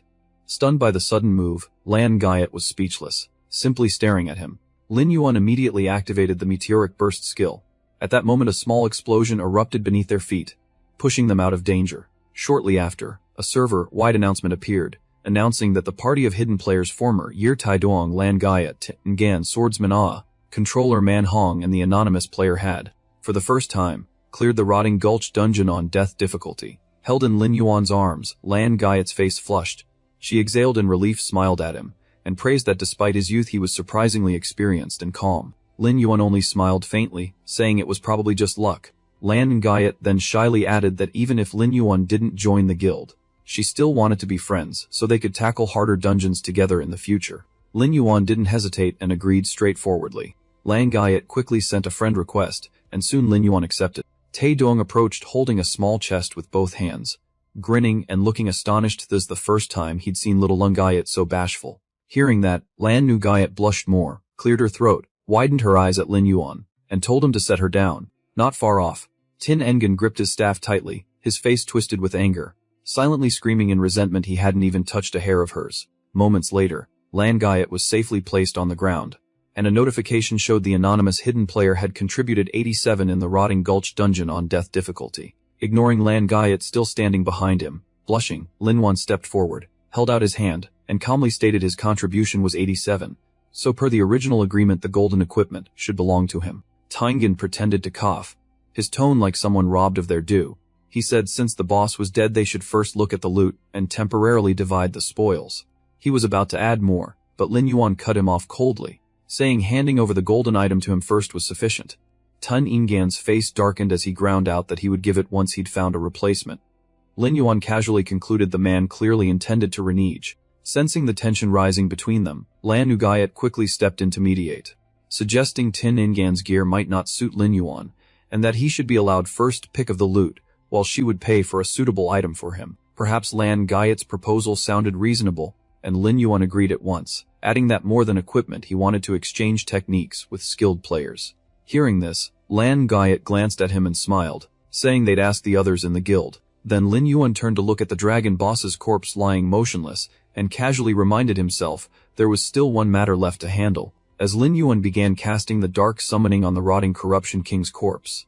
Another notice unexpectedly popped up, reporting that 3 mining zombie helmsmen had been killed in the sewers. The sudden announcement left the normally calm Lin Yuan stunned, his eyes widened and he couldn't help exclaiming.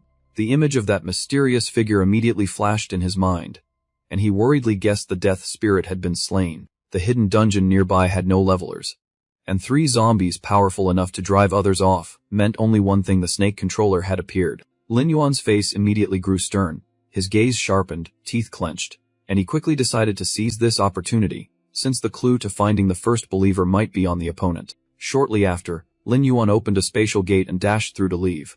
Behind him, everyone was bewildered.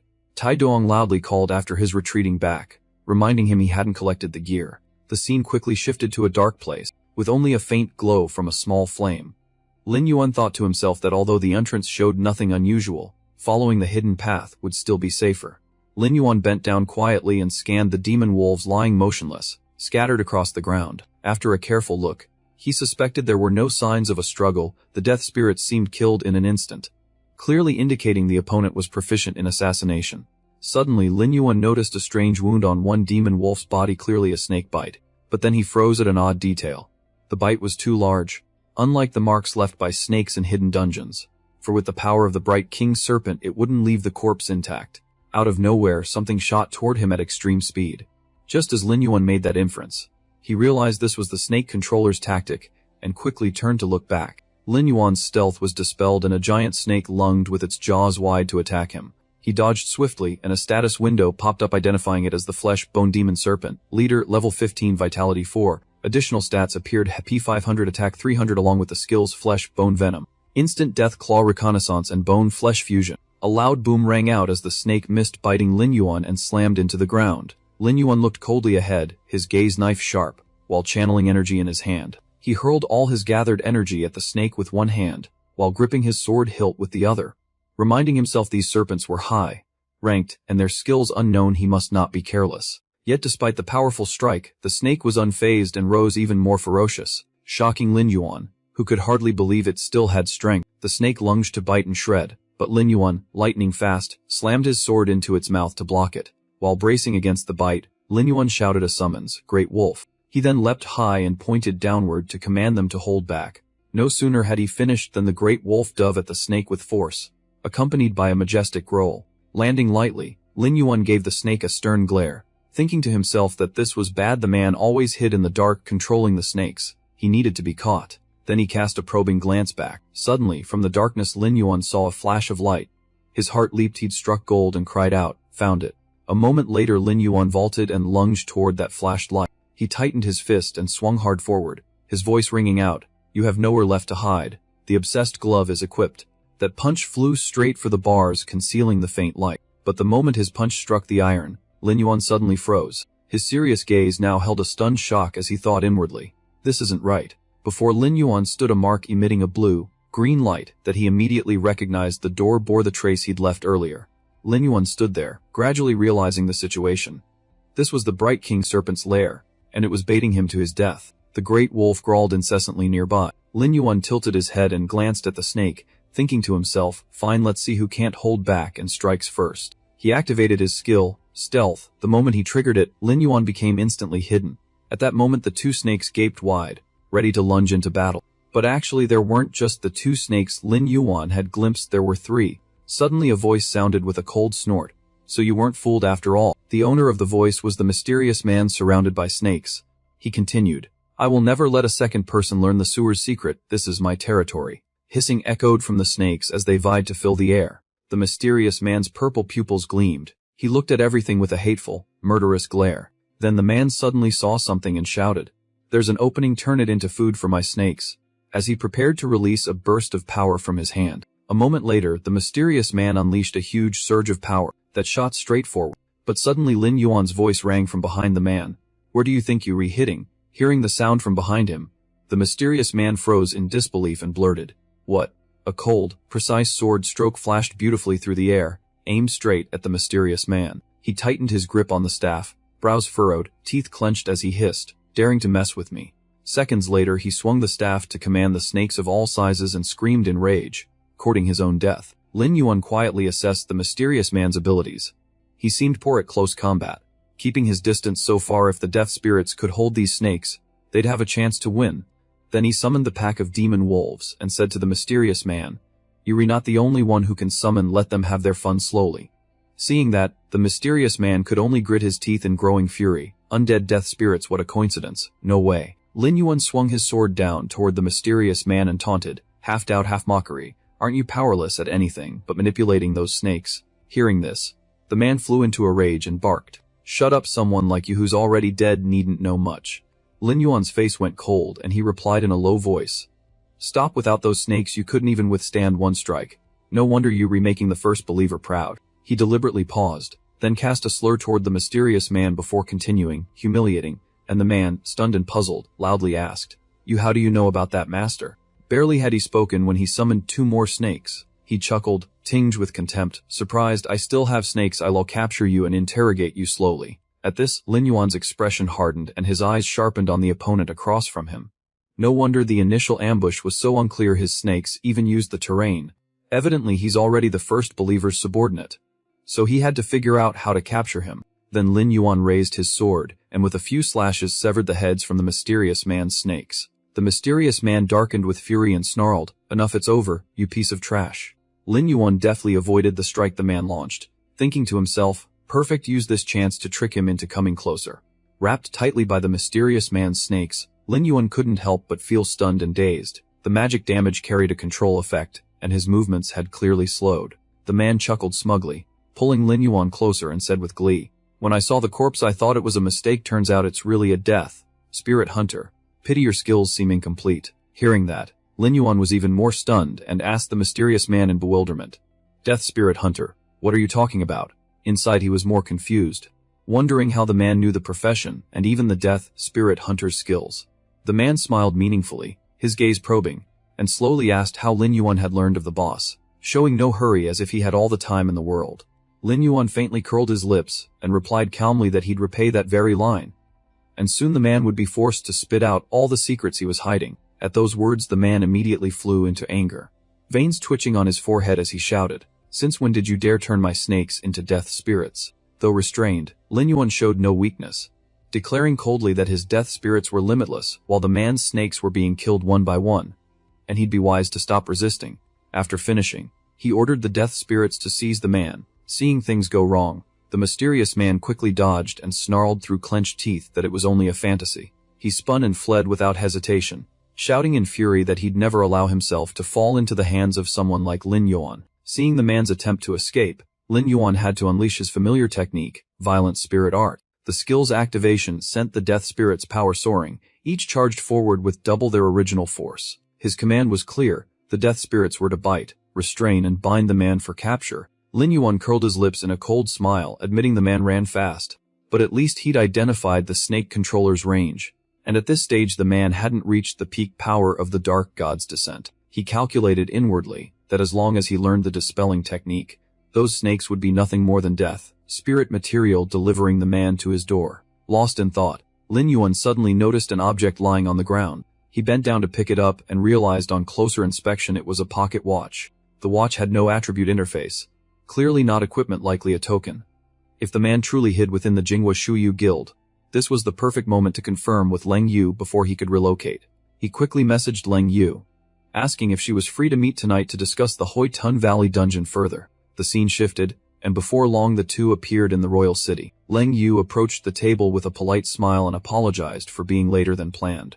She produced a small item and handed it to him, saying this was the promised golden grade equipment and asking if it suited him. The Tranquil Spirit Ring is golden grade, a jewel that greatly boosts spirit magic limit, with a rapid mana recovery skill especially effective when mana is low. Lin Yuan privately judged the piece perfectly suitable, especially since frequent use of violent spirit art drained his mana. Clearly Leng Yu had thought this through. Afterward, Leng Yu continued to present other valuable items, including loot from Hoi Tun Valley that had been agreed for him to choose from first. The items introduced included the Umbral Light Fierce Armor of Silver White Grade, which raises overall stats and grants a damage reduction skill, along with the Core of Stillness Gauntlet and a skill reel that greatly increases proficiency. After considering, Lin Yuan immediately chose the skill reel, finding it extremely fitting even beyond expectations, and quickly stowed both the Tranquil Spirit Ring and the reel into his backpack. Leng Yu propped her chin, jokingly saying she once thought he was an eccentric, and never expected he'd show up at a tavern.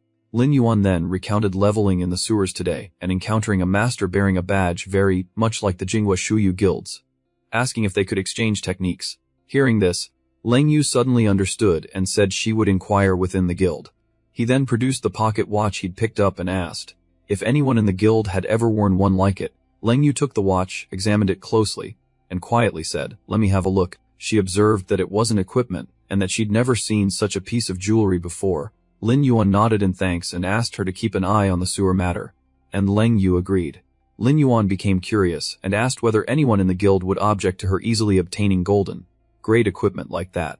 Leng Yu frankly said that Tin Nagon was indeed furious, but after all, this time he was the one at fault. As she said this, a complex emotion flickered across her eyes, as if she were holding something back. She slowly said he reminded her a lot of her younger brother, to the point she sometimes could barely tell them apart, and if her brother were alive he'd be around Lin Yuan's age. That made Lin Yuan suddenly understand her earlier strange reactions. He offered comforting words, hoping she'd soon heal from the pain.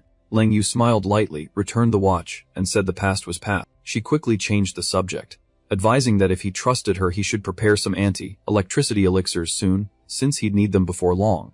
Lin Yuan privately suspected the Order's insiders already knew about the upcoming lightning, a tribute dungeon, but regretted that the formula for the strongest anti-electricity potion was in his hands. Recalling he'd completed the mission with Emor, he said he'd consider the suggestion, then stood to leave. Leng Yu rose as well and proposed they leave the tavern together. No sooner had the two stepped out of the tavern than a figure silently trailed behind them. The follower was so furious his hand shook uncontrollably, inwardly screaming that the other dared to date Leng Yu and must be made to pay. While he stewed in anger, Leng Yu and Lin Yuan suddenly appeared behind him, calmly calling his name and asking if he had come to the tavern as well. Caught under their inquisitive stares, Tingan cleared his throat to hide his embarrassment and quickly excused himself, saying he just happened to be passing by. After speaking, his gaze immediately shifted to Leng Yu beside Lin Yuan. In a tone of displeasure, he advised her to stay away from people like him, saying he wasn't worth talking to. Lin Yuan merely raised an eyebrow and replied calmly that he had called her over for guild-related matters only, so there was no need for overinterpretation. Hearing that, Tin Ningen's face darkened. He gave a curt laugh and feigned indifference, sarcastically asking why Lin Yuan had sought out their guild leader if he had no intention of joining. He loudly demanded straight at Lin Yuan whether he had any other motives, causing Lin Yuan to frown and think to himself that this guy was indeed clingy and wouldn't let go. Lin Yuan replied nonchalantly that guild leader Leng Yu's swordsmanship was excellent, and he wanted to learn a few things. What's wrong with that? The remark infuriated Tin Ngen, who brusquely warned Leng Yu to be wary of him to avoid trouble.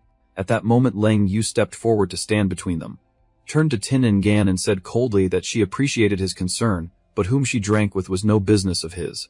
Tin Ngen immediately panicked and hastily denied any such implication.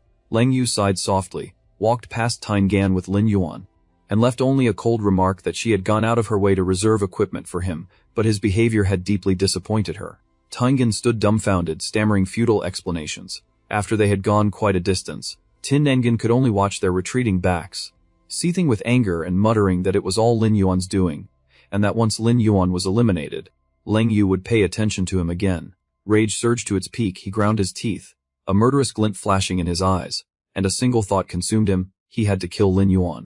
When night fell, Tin Ngen calmly entered a shabby inn under the dim light.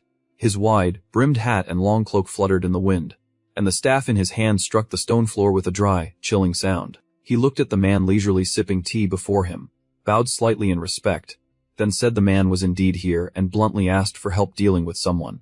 Hearing the request, the assassin clicked his tongue and slowly replied not to rush, let him finish his cup of tea first, then they'd discuss it. Tin Ngen immediately opened the system, typed a few lines, and instructed that upon completion he'd pay double, insisting the victim be killed as gruesomely as possible. When the assassin received the payment and the target's photo, he raised an intrigued brow and said if the price was that good, he'd take the job. Before leaving, Tin Ngen carefully reminded him to choose a crowded place to strike. Imagining the scene thrilled him to the extreme. He laughed loudly and, grinding his teeth, pictured torturing the man slowly in front of the crowd. After Tin Ngen left, the assassin began reviewing the target information, and when Lin Yuan's image appeared he frowned slightly, murmuring that the face seemed somewhat familiar. The next morning, in a spacious house of the kingdom, Dog carefully examined the item Lin Yuan had brought, then shook his head, saying he'd never seen the watch before. It looked like jewelry, but he suggested trying his luck with the Asai Wei night order if Lin Yuan could get in. Hearing that, Lin Yuan fell silent. If even well-informed Doug couldn't trace the item's origins, he pocketed it and thanked him. Doug only nodded, saying he was retired, so meeting the commander would be difficult without a good reason. Shortly after, a woman entered with a bright smile, warmly asked after Dog's health, and said she'd brought him some good food. Recognizing the visitor, Dog beamed and said he was feeling better and thanked Edith for visiting. Lin Yuan looked at her and mentally noted the name Edith. Dog suddenly recalled something and said that if Lin Yuan wanted access to the Sai Wei Knights, he could ask Edith for help since she was Commander Sid's daughter. But Edith immediately denied it, saying she had long ceased being his daughter and now worked as an independent seamstress. Lin Yuan raised an eyebrow and coughed softly, suggesting there'd been a misunderstanding and he could help. Dog seriously advised Edith that Commander Sid must regret things and the two shouldn't remain estranged. Leaving her thoughtful, after a moment's thought, she sighed lightly, smiled at Lin Yuan, and agreed to lead him along. She led him in another direction, joking that she thought she'd lost the chance to give this gift. Lin Yuan replied that perhaps she just lacked the right occasion. She set the mysterious box down, gently opened it, and softly agreed with his remark that that was probably true. Edith handed the box to Lin Yuan with a smile, and said it contained the ceremonial attire she'd spent a year sewing, asking him to deliver it to her father on her behalf. She carefully entrusted the box and asked him to relay her father's response. Lin Yuan nodded, promising to complete the task quickly. Immediately, The system chimed a confirmation that he'd activated a hidden quest titled Family Bonds Covered in Dust. A detailed notice appeared listing the quest name, activation conditions, fame requirements, the task of delivering the ceremonial attire to Sid, its gold rank, and a 12-hour deadline. As Lin Yuan approached the Sai Wei Knight's barracks, the guard immediately braced with spear raised and shouted for his identity. Lin Yuan calmly explained he'd been entrusted by Edith to deliver an item to the commander. At the familiar name, a guard told him to wait and went to report it. While waiting, Lin Yuan looked around and thought to himself that the Sai Wei Knights were the kingdom's strongest force after the royal mage, so cultivating a good relationship with them would be very advantageous. After a long moment, the guard ran out, apologized for keeping him waiting, and invited him to follow. Lin Yuan followed the guard, his eyes constantly scanning every corner of the camp with curiosity. He thought privately that to own a special steed, like Suicide of the Sai Wei Knights, he still needed to raise his fame further. When they arrived, the guard whispered that the commander was in the front tent and told him to enter alone. Lin Yuan nodded, thanked him, and stepped forward.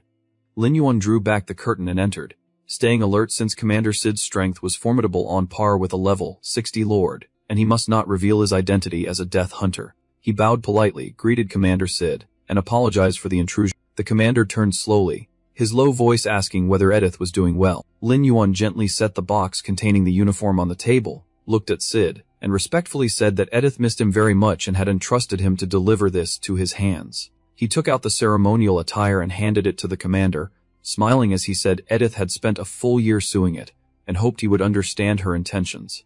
Sid raised an eyebrow in surprise, remarking that if it took a year she must have put great effort into it.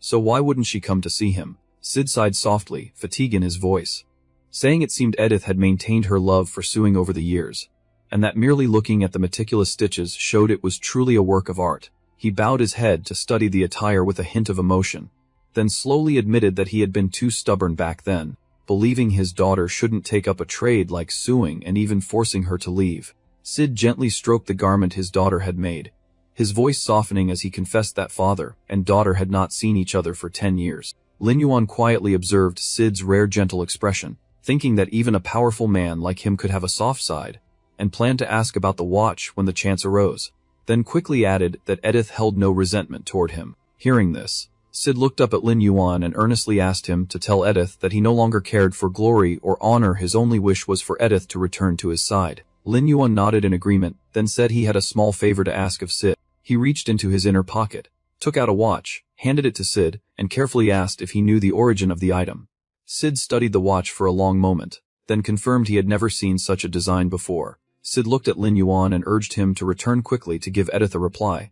Lin Yuan exhaled lightly and agreed. Just as Lin Yuan was about to leave the tent, he heard Sid call out for him to stop. Sid lowered his voice to ask about his identity, which made Lin Yuan instantly wary, wondering if Sid had sensed anything amiss. Moments later, Sid sighed and blamed himself for being overly suspicious, saying that if he was someone his daughter trusted he should not doubt Lin Yuan. With that, Sid took out a regimental badge and handed it to him, sincerely thanking him for what he'd done for Edith and authorizing him, in the name of the Sai Wei Knights, to deal with anyone who dared bully her. Lin Yuan was momentarily taken aback by the decision, then solemnly replied that he would definitely protect Edith's safety. Immediately, the system notified that Sid had recognized Lin Yuan and his fame with the Sai Wei Knights increased by 1 point.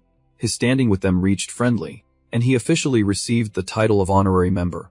Leaving the commander's tent, Lin Yuan stared at the badge in his hand in surprise, never expecting Sid to personally give him something so important. He exhaled lightly and headed to a nearby shop, thinking the badge could only have been granted by Sid himself. With it he could act freely in West Wasteland, and his current fame had reached an important milestone. His fame was enough to access the special shop, an opportunity he couldn't miss since many items were only sold there. Seeing Lin Yuan approach, the owner hurriedly greeted him and opened a catalog of high-end gear, including gold and silver tiers, but Lin Yuan quickly said he wanted to buy a Susai, calculating that paired with his riding skill his combat power would soar. The owner lowered his voice to warn that Susai were extremely rare and wind-swept sands and cost as much as 300 gold coins. Lin Yuan didn't hesitate. He immediately took out his coin pouch and bluntly said that price was no problem. The system instantly displayed a confirmation that 300 gold coins had been spent, and the Susai mount was officially activated. Back at Edith's place, Lin Yuan recounted the whole story, moving her to tears when she heard her father still remembered her. Lin Yuan shook his head to reassure her, saying the commander still wished for her return. Edith smiled and replied that his sentiment was enough. The system quickly confirmed the hidden quest family bonds covered in dust had been completed. Edith hurriedly handed him the prepared gift, thanked him with a smile, and asked him to tell her father she was content with her life and wished to stay and continue working here. The system displayed details for the gold equipment Gloomy Dao Spirit, showing major stat boosts plus a skill that negates magic and crowd control for 10 seconds, with a 24-hour cooldown. Lin Yuan smiled in satisfaction, thinking the gear nearly countered snake controllers completely, then thanked Edith and said he would depart immediately. In the camp tent, Sid said with joy that knowing Edith was content at last put his mind at ease. After a moment's thought, Lin Yuan decided to ask directly for other leads, asking Sid if he knew anything related to snakes. Sid honestly replied that after the serpent people's civilization was expelled, all snakes in wind-swept sands had long ago been eradicated by the knights.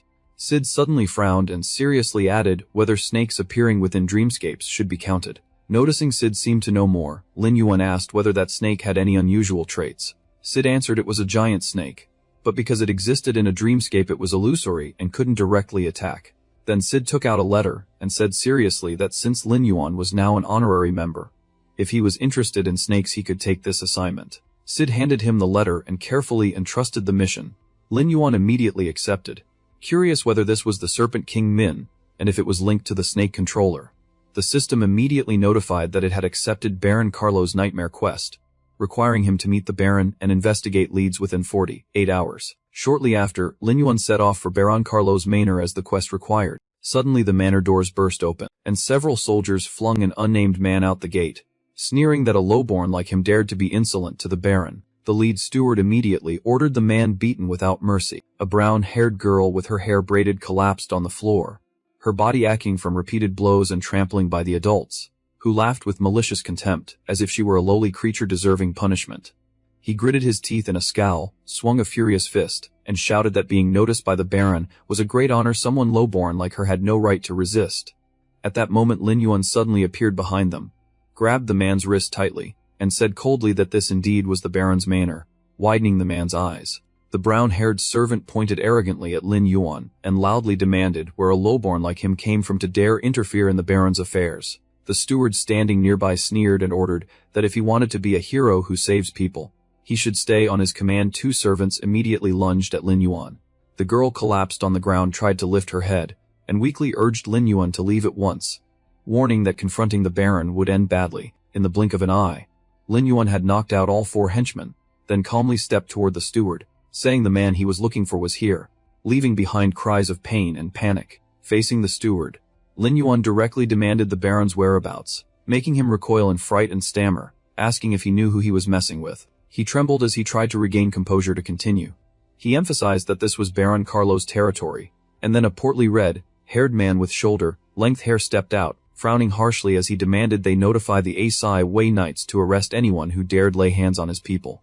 Lin Yuan showed no emotion, raised the badge to prove his identity, and said he had been sent by the Sai Wei Knights because of the Baron's nightmare, prompting Carlo to freeze and ask if he was a knight. Carlo angrily ordered the earlier men to be hanged and starved for 3 days. The steward complied, then turned to flatter Lin Yuan while scolding his subordinates for failing to distinguish knights from lowborn.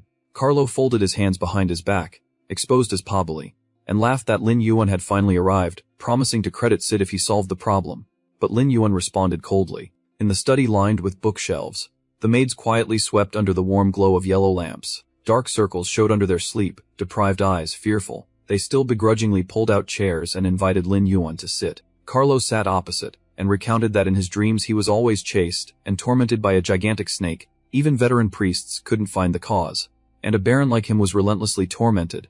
So he had someone sketch the terrifying serpent and asked Lin Yuan if he could handle it. Carlo held up a painting of a purple serpent with a sturdy body and blazing golden eyes that looked savage. At a glance Lin Yuan recognized it as the Serpent King Min and prepared to reply. He calmly told the Baron he needed a bit more time to deal with it. A tired maid brought 2 cups of water while Carlo urged Lin Yuan to secure the victory since it would benefit them both. Suddenly the maid tripped over a scrap of fabric on the floor. She cried out in alarm and, by reflex, spilled both cups of water onto Carlo's face. The steward panicked and handed a towel, while Carlo leapt up, furious, shouting abuse. He snarled and swung a hard slap across the maid's face, uttering cruel words that made her cry out in pain. The maid dropped to her knees, Clutching her cheek, tears trembling as she begged him to stop, Carlo continued to berate her loudly, saying she couldn't even handle such a small thing and calling her worthless. He cursed that she was intrinsically lowborn and then lifted his foot as if to stamp on her face.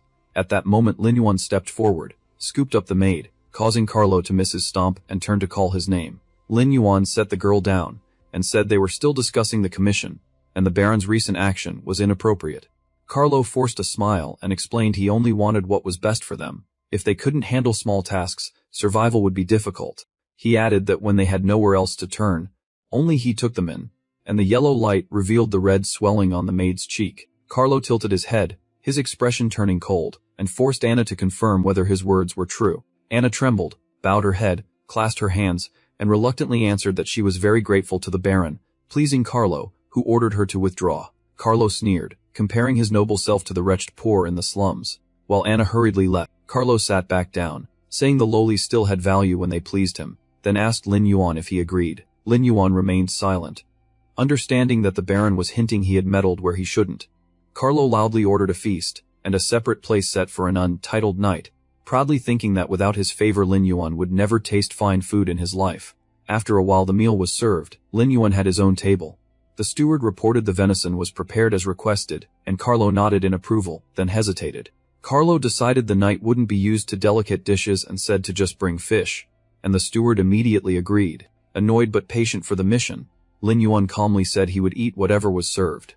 Anna smiled as she brought the food to Lin Yuan and politely invited him to eat. He nodded in thanks. While chewing, Carlo asked if Lin Yuan had figured out a solution, insisting it shouldn't be delayed. Contrasting Carlo's crude manner, Lin Yuan calmly said he wanted to inspect the Baron's chamber tonight. Carlo showed displeasure and slammed his wine glass down heavily. He angrily pointed at Lin Yuan and barked that his chamber wasn't open to just anyone, demanding results, not process. A surge of annoyance rose in Lin Yuan. He judged Carlo a foolish, arrogant man. He frowned, set his soup down, and fixed Carlo with a cold, deadly gaze. Hidden, Lin Yuan silently crept toward the door, where two guards stood watch. Standing before the door, he quickly calculated, based on Carlo's daytime behavior, there must be a secret inside. To complete the task he would need special measures.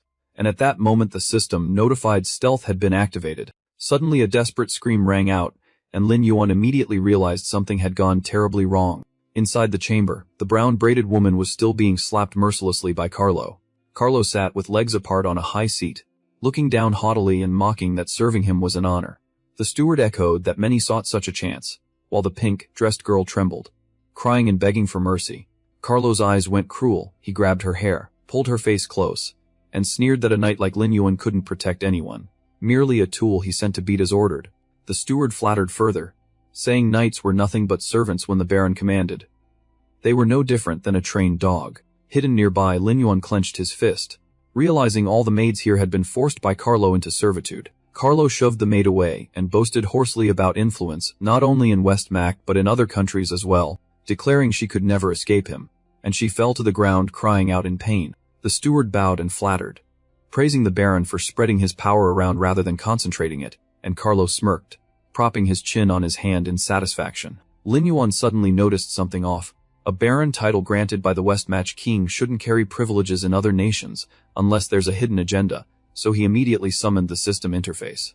A system window popped up. The quest updated to arrest traitor Carlo at gold rank, requiring capture and evidence collection within 48 hours, confirming Lin Yuan's suspicion, so he decided to contact the Sai Wei Knights first. After the action, the system reported it had sent an arrest request for Carlo to the Sai Wei Knights. Carlo suddenly frowned, a flicker of unusual doubt appearing in his eyes. Immediately after, murderous intent flared in Carlo's eyes, his face showing obvious fury. Carlo braced himself to stand, red smoke swirling around him as he snarled curses at the snake that robbed him of sleep and threatened the girl with never finding peace. Just then, the door was suddenly flung open. Lin Yuan strode in boldly and demanded to know about the scream, calculating inwardly how to stall until the knights arrived. Carlo stammered angrily, calling Lin Yuan an insolent knight, while the steward backed away and echoed that barging into the Baron's chamber was a grave crime.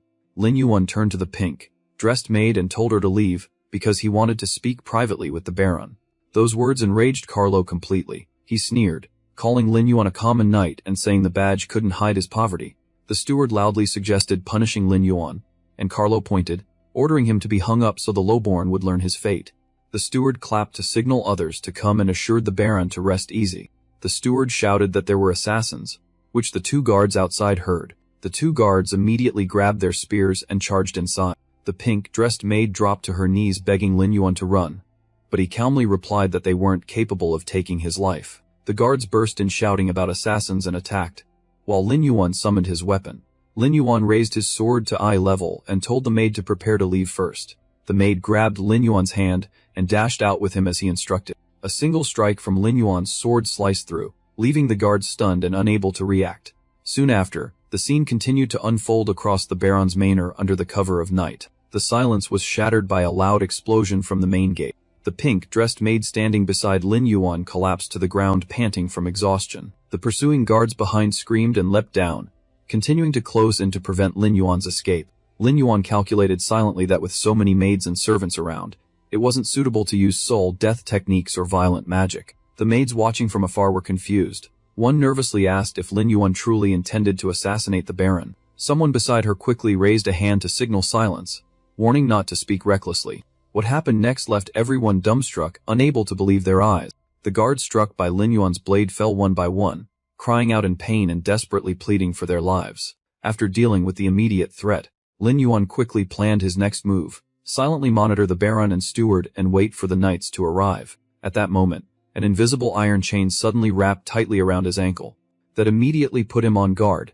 It was clearly a restraining skill, useful for testing the power of the dark Miss Dao spirit equipment. Right then the system announced that magic immunity had been activated, and all control effects were dispelled. The chain had been launched by the steward, who sneered that the knights only knew brute force and not thought. Carlo stood nearby with an arrogant tone, claiming he could not be without a masterful fighter at his side, and ordered Lin Yuan to be tortured. From afar the servants were all anxious, thinking Lin Yuan had fallen into the steward's hands, since the steward was a veteran who had once been discharged from the Royal Mage Corps. Returning to the attack, the steward lunged like a madman, boasting as he charged that his dagger could transmit lightning directly into an opponent's blood. He coldly added that the sensation would surely be unbearably agonizing. The threat hadn't even finished when Lin Yuan didn't dodge. Instead he curled his lips in a calm, indifferent smile. He steadily reached out and gently grabbed the arm holding the weapon. Then he twisted with force, redirecting the attack so the blade spun back and drove straight into the steward's chest. The counterstrike made the steward clutch the bleeding wound and collapse to the floor.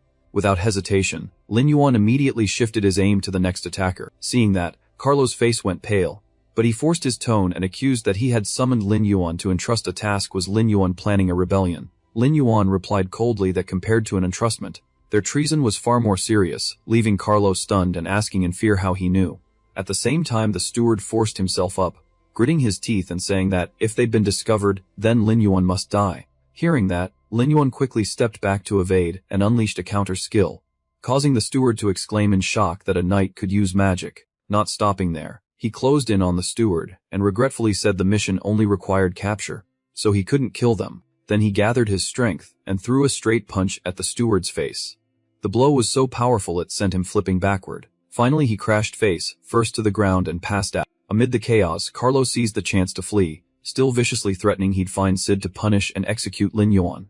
But he hadn't gone far before Lin Yuan blocked him, frozen, asking why he was here. Lin Yuan replied indifferently, reminding him hadn't Carlo just tried to execute him. Carlo hurriedly changed his tune, claiming he only intended to report Lin Yuan's deeds to Sid and even ask the king to award him a medal. But by now no one believed him.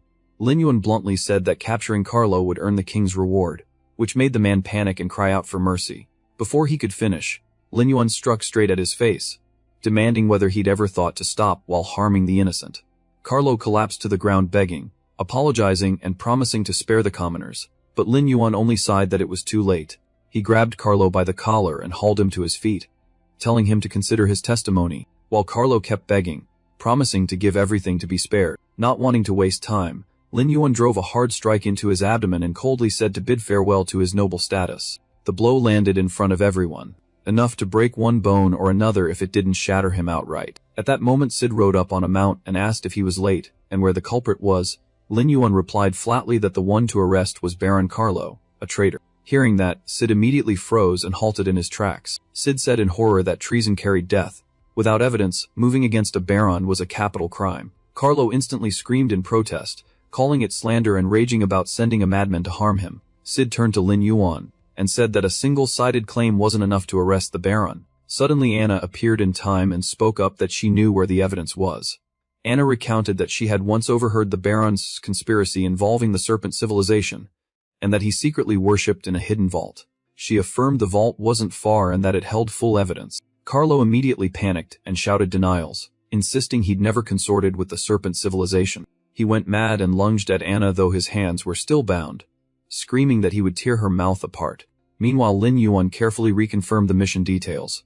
Every directive indicated the Baron was indeed a traitor, so he immediately overpowered the man, pinned him to the ground, and told the captain to escort the Baron to prison first, while he would swiftly retrieve the evidence. Truth would soon be revealed, and he would take full responsibility. Sid rubbed his head and sighed wearily, finally agreeing, saying whether this would be a great deed or a grave mistake depended on the evidence Lin Yuan found. He then ordered his men to hold 2 knights back to help search for evidence while the rest escorted the Baron to the camp.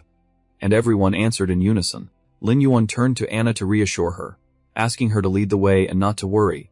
Anna frowned slightly, then said he was different from the others and she trusted him. The scene shifted to the Baron's secret passage leading straight to this place. It looked exactly like a sewer, the kind of passage typically used by the serpent people. Still, Lin Yuan felt suspicious. Why had Anna appeared here and conveniently overheard that secret plot? A while later Anna led him to the hidden vault and pointed, confirming this was where they met in secret. Lin Yuan nodded and said he would handle the rest. From a quick inspection Lin Yuan judged that the door showed no signs of tampering. He warned the guards to stay alert and announced he was about to open the door. It seemed there was no one inside. Suddenly serpent familiars burst out from within.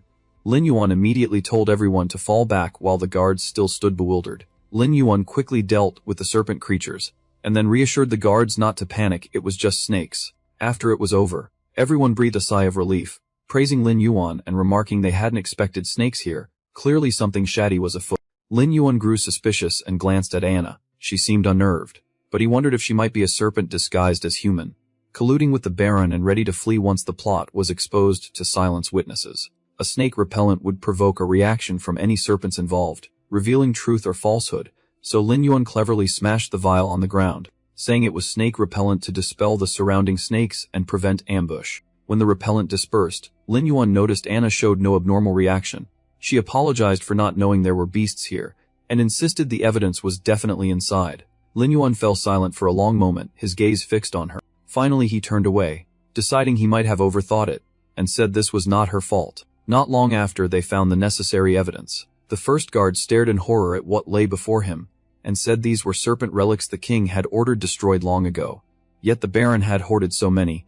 The second guard also pointed out the Baron's badge, proving he truly colluded with the serpents. Anna stood behind them, her expression dark and inscrutable. She gave a faint smile and urged the knights to make the Baron pay for his deeds. Meanwhile in the holding cell Carlo kept grumbling that after a night there was still no evidence, and they dared to slander the Baron's honor. He aggressively threatened that once freed he would deal with them all. Suddenly Sid opened the door and loudly declared evidence had been found, ordering Carlo be interrogated immediately, and his men complied. Carlo gaped and protested he had nothing to do with the serpents, but a guard shoved his head down on the table, shouted for him to shut up, and demanded he confess to treason. Even Sid found the truth hard to believe. No one expected Carlo to be the traitor. Afterward Sid happily patted Lin Yuan on the shoulder, praising his great deed and saying he had reported it to the king so rewards would be granted soon. Lin Yuan modestly replied it was his duty. Meanwhile Carlo was punished by the guards, screaming nonstop that he was a baron, while the man beside him panicked, shouting that he was only the steward. Sid frowned at him and said the serpent civilization surely held important intelligence and would be thoroughly investigated, then asked Lin Yuan to handle the Baron's maid. Lin Yuan smiled, because there was still an item in the Baron's house he couldn't ignore. He nodded in agreement, and said he would arrange everything properly for them. At that moment another guard stepped forward to report they wanted to confess. Sid nodded and ordered preparations to record it. It turned out to be the steward. He stammered, intending to testify that the Baron had secretly colluded with another power.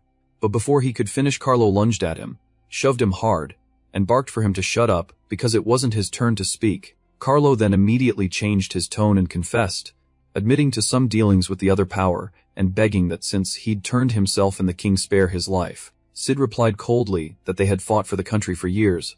While Carlo betrayed them he was truly worthy of death. At the same time Lin Yuan's system panel appeared, announcing the treason, capture mission complete, and adding renown to the Night Order.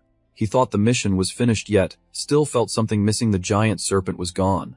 Surely there was a detail he hadn't uncovered. When everything was settled, he dusted off his hands and prepared to leave, saying he would arrange things for the girls.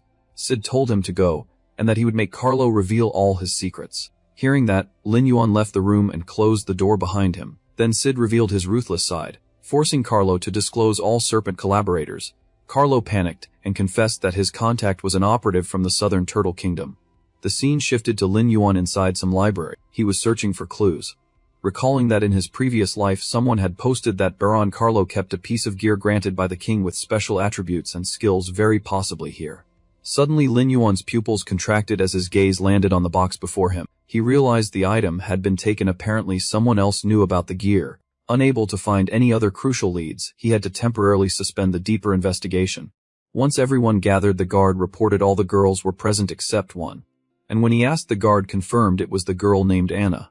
Doubt rose in him. Had Anna been targeted by the serpent's revenge, or were his earlier suspicions actually right? Whatever the case, he had to find her. Anna couldn't just vanish for no reason. And the secret passage linking the Baron's mansion to the sewers was the most suspicious place. He immediately moved quickly to the pre-dug secret passage. As he went deeper, Lin Yuan kept thinking he'd missed an important detail. If the Baron truly colluded with the serpents, why would he bring up dreaming of snakes himself? Suddenly a cold voice rang out, and Lin Yuan reflexively concealed himself in a corner to eavesdrop, hearing a remark that the other party had arrived rather late. Anna appeared with her usual calm demeanor, and replied there was no need to hurry. The person hiding in the Baron's house wasn't him. Come whenever you like. The mysterious man smiled faintly and asked whether the Baron Carlo was dead yet. When Lin Yuan clearly saw the man's face, he immediately recognized him as the snake controller and silently activated his stealth skill, wondering why Anna met him alone. Wasn't she an NPC? He stayed hidden, listening as the mysterious man curled his lips, praising Anna as a natural actress so foolproof that even when the Baron died he never suspected the vault was prepared by her. Anna crossed her arms arrogantly, admitting they of course wouldn't suspect. But there was still more she hadn't revealed. Recalling the earlier event, Anna frowned and said there was a very unusual knight who for some reason began to suspect her of being tied to the serpents, even using snake lure to test her. As for fighting, that required the other to make a move. He sounded surprised, saying those people had always been played by her, then asked what that knight looked like. Anna pulled a portrait of Lin Yuan from her pocket, saying that was his appearance, and reminded him she still had to continue her serpent mission to weaken the Western MC nobility, then asked about the status of his snake brood. The mysterious man scrutinized the picture and suddenly frowned as if recognizing something. He ground his teeth angrily, shouting that that bastard had made his little serpent abandon him, and even stolen the hidden dungeon that belongs to him. Lin Yuan gradually pieced everything together. Anna turned out to be a serpent spy planted to frame and purge the Western MC nobles. But since the system still marked the mission complete, he decided to put his doubts aside for now and wait for a chance to topple them first. Anna asked in confusion what was going on. Wasn't the other just a knight with some magic, so incapable that they couldn't handle him? He immediately slammed his hand on the wall and growled that Anna didn't understand. The opponent had more than surface power and could summon undead. If that undead weren't guarding the hidden dungeon, he wouldn't be such a headache. Anna suddenly realized something and guessed the opponent's class. He admitted it, which was why he needed her to lend him the bright king serpent. The mysterious man's eyes flashed with murderous intent as he declared he wanted the other torn apart beyond recognition.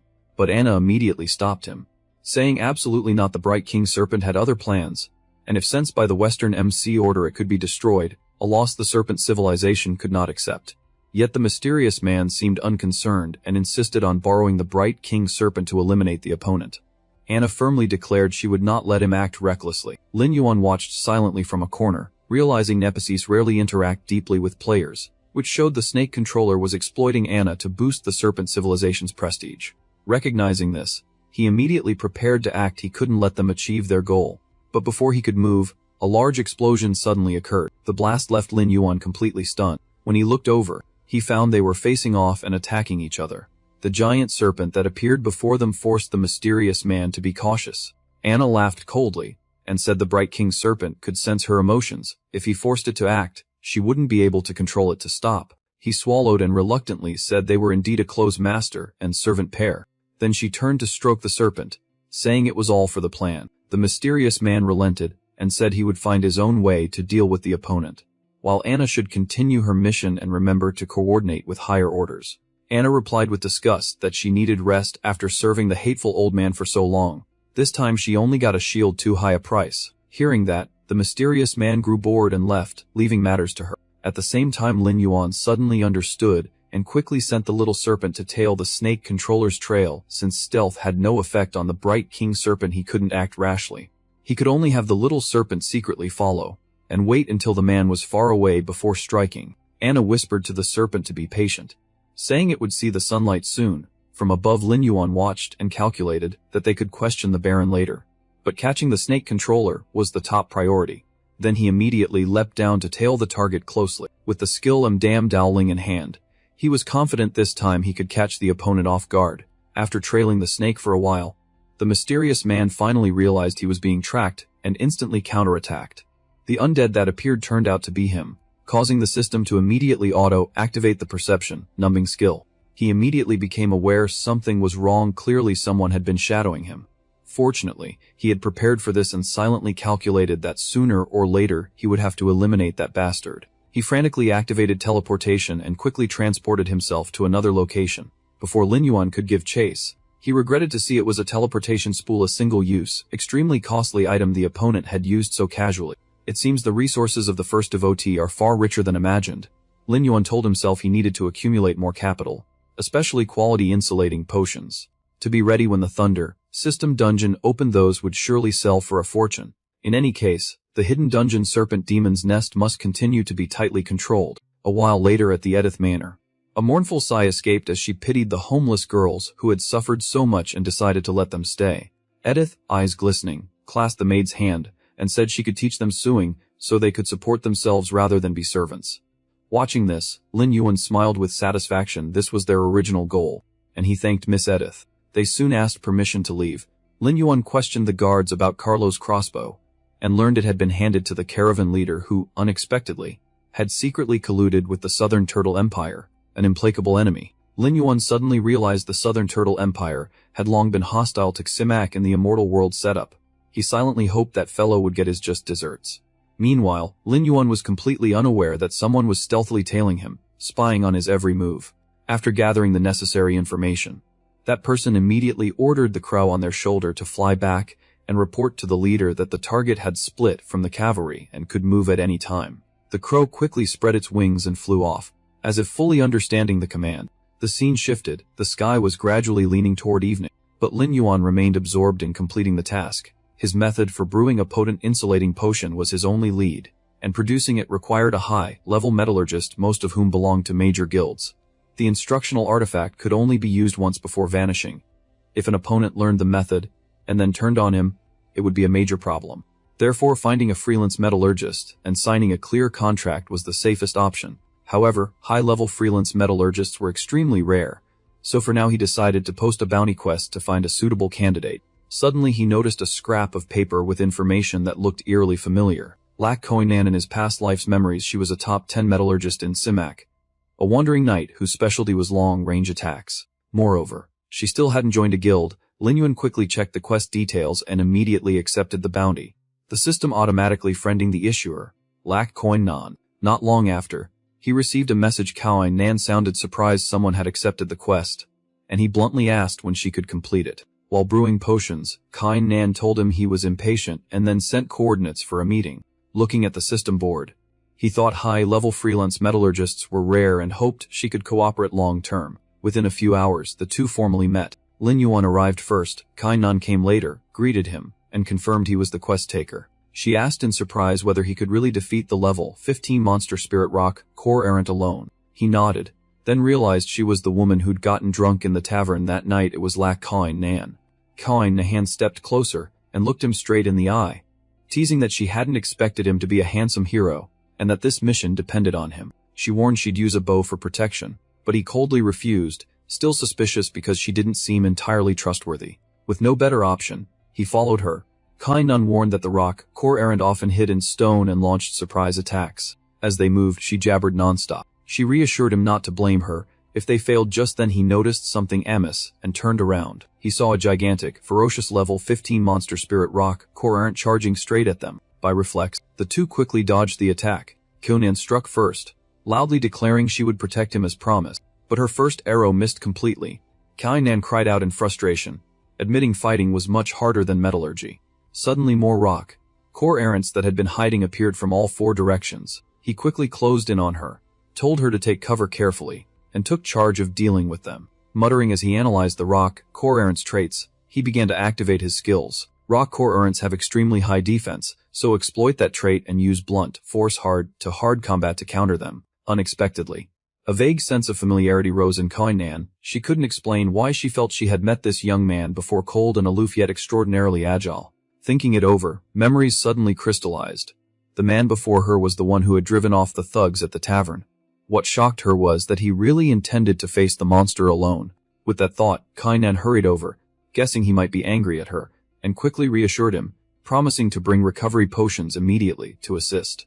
Under pressure as enemy numbers kept rising, Lin Yuan had to spring upward to find an opening for a counterattack. He then swiftly opened the gate of the Nether Realm and summoned a pack of demon wolves from the murky space. The demon wolves surged out and charged straight into the rock core errants, frantically crushing them into fragments. In a very short time, all the monsters were wiped out, vanished as if they'd never existed. After the monsters dispersed, glittering cores rained across the ground. Lin Yuan bent down and picked up a few.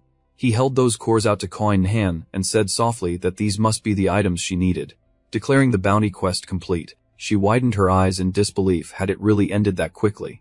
Or was she hallucinating from staying up late brewing potions? He calmly replied that they were just monster essences.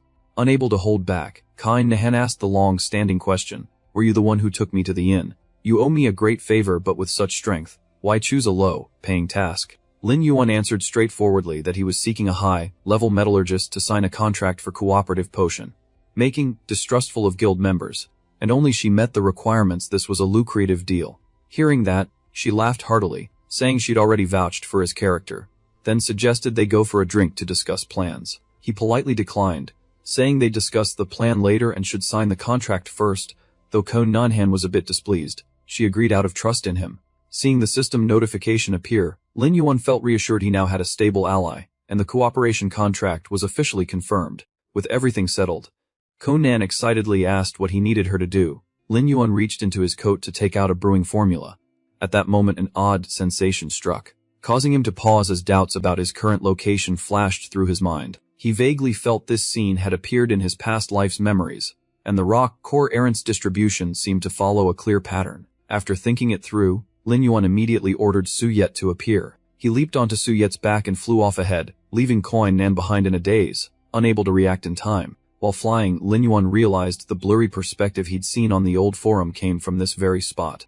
This place was clearly the entrance to a rare hidden dungeon. Unable to bear her complaints from behind, he turned back and led Kainan in with him. On the way, Kainan was both frightened and astonished that a hidden dungeon had appeared in the stone forest, and worried they were only two. Lin Yuan recalled his past life. This dungeon had almost no records, but high risk meant high reward, and despite the lack of information he decided to proceed. He reminded her awkwardly that she was the one who insisted on coming. Kainan scratched her head in embarrassment, saying she was just curious and wouldn't compete for the spoils. Then Lin Yuan seriously ordered her to follow his commands and pointed out the dungeon entrance right before them. After walking a bit, Lin Yuan suddenly stopped. He looked down, and before him was a familiar sight. It was the buried ruins of the Azik civilization, an ancient tomb. In the immortal world setup, Azik worshipped death as the highest creed. They sought soul release and immortality, mastering powerful embalming techniques, but the civilization had long since perished. A chill ran down Koinan's spine, and the two silently watched a monster standing on the stairs with its hand on an ancient casket. Suddenly strange sounds rang out. Lin Yuan turned instinctively. It was a familiar buzzing. The creature's speed was so great it nearly killed him on the spot. Lin Yuan's heart pounded. Its speed far exceeded expectations. Having barely evaded the first strike, he didn't expect its next target to switch to Kainan. It struck before Kainan could react, hitting her directly and flinging her away. The opponent was only a common black-robed vengeful spirit, level 17, currently with just 4 points left. Its stats displayed at P4 500, attack 530, defense 45 with 2 skills, endless resentment and relentless pursuit. Purple mana exploded, tearing the air and sweeping toward the enemies, blasting them off the ground like debris. The twisted purple energy carried killing intent and crushed everything. At the front line, Lin Yuan coldly judged it an insect-type monster. At that moment Kainan collapsed, coughing weakly and saying she couldn't move. Without hesitation, Lin Yuan ordered the dog head servant to carry her out of the dungeon. Following the order, the dog head servant acted immediately, scooped up Kind Nan and retreated quickly, leaving Lin Yuan alone on the battlefield. Before leaving, Kind Nan still tossed him a few enhancement pills and called back while retreating that they could temporarily boost stats. Lin Yuan accepted and used them at once. System notification panels appeared one after another, confirming a 10 agility increase, and 10 damage and 10 defense were activated on him. Lin Yuan quickly shifted his target to the outer ring of hairy monsters, ambushing proactively to clear the battlefield, planning to finish them first before focusing fully on the dangerous monster. Seizing the opportunity, Lin Yuan darted like a shadowed arrow. Golden gleams from his blade curved into a death arc, each green tinted strike crushing monsters one by one. Monstrous forms were hurled high, green light erupted like fireworks of death, hair falling over his brow and eyes flashing red. Lin Yuan immediately turned as he sensed danger approaching from behind. He blocked the critical strike in time, remaining vigilant and thinking the creature was smarter than expected and chose its moment well. As he gradually grasped the opponent's movement pattern, Lin Yuan let out a hoarse smile. This was a larva with no defense yet immune to damage, clearly possessing a special mechanism. At that moment a system notification appeared, explaining this was a special holy armor beetle of the Aztec Empire, of rare rank. Its stats were shown clearly, defense 0 but possessing the skills execution and immortality. Realizing its tactical value, Lin Yuan excitedly concluded this creature could perfectly complement his strategy and vowed not to let it escape. Without hesitation, Lin Yuan immediately summoned his battle pet, Lei Hiat, onto the field. From the sky, Lei Hiat spread its pincers, curled its body tight, and dove like a thunderstorm. Lei Hiat's mana erupted, locking onto the beetle. Lin Yuan couldn't hide his excitement and shouted, forbidding it from fleeing. Lei Hiat pressed the enemy with no retreat, charging while spitting blue light. Its terrifying speed cracked the ground and forced the beetle to flee at full power. Lin Yuan leapt into the air, aimed at the beetle's position, and struck downward with a single sword from above. The blade slammed against the beetle's armor, sending shockwaves across the ground and showers of blue sparks. Lin Yuan curled his lip in a cold smile. He drove the sword deep into the creature's body, growling each word with evident killing intent. Force continued to build, the ground splitting relentlessly, and Lin Yuan coldly concluded it was nothing more than an insect. The finishing blow was delivered. The sword plunged into the earth, the pressure shattering rock, the beetle pinned in a deep pit as Lin Yuan spat out each word with murderous force. After the strike he rose, breathing heavily as he looked at the corpse pinned below, silently judging that though each hit hadn't dealt huge damage, its fate had been sealed. Immediately a system notice confirmed the monster's AP had dropped to 0. Without delay, Lin Yuan drew out a soul capture item, aimed it at the beetle, and smiled in anticipation. Light shot from the item straight at the beetle, causing it to convulse violently as strange beams of light appeared around it. Raising an intrigued brow, Lin Yuan realized the creatures still had a conscious spirit and unexpected bonus, and asked where it wanted to lead him. The creature's spirit flew toward the coffin. Lin Yuan watched it, frowning in puzzlement and asking questions. The spirit hovered and then placed itself directly on the coffin lid. In the next instant the coffin exploded with a thunderous blast that echoed through the space. Watching from below, Lin Yuan couldn't help but admire it, understanding why this dungeon had no intel in his past life. It required the holy armor beetle to actively cooperate. The system quickly notified him, congratulations, the player received a curse tome, allowing bids to select skills to learn. The system listed a slew of curse skills, each with powerful effects accompanied by harsh costs, ranging from reduced AP vision and attack to mind. After considering each option, Lin Yuan sighed at this death-worshipping civilization and decided to choose a damage-boosting skill for its superior combat effectiveness.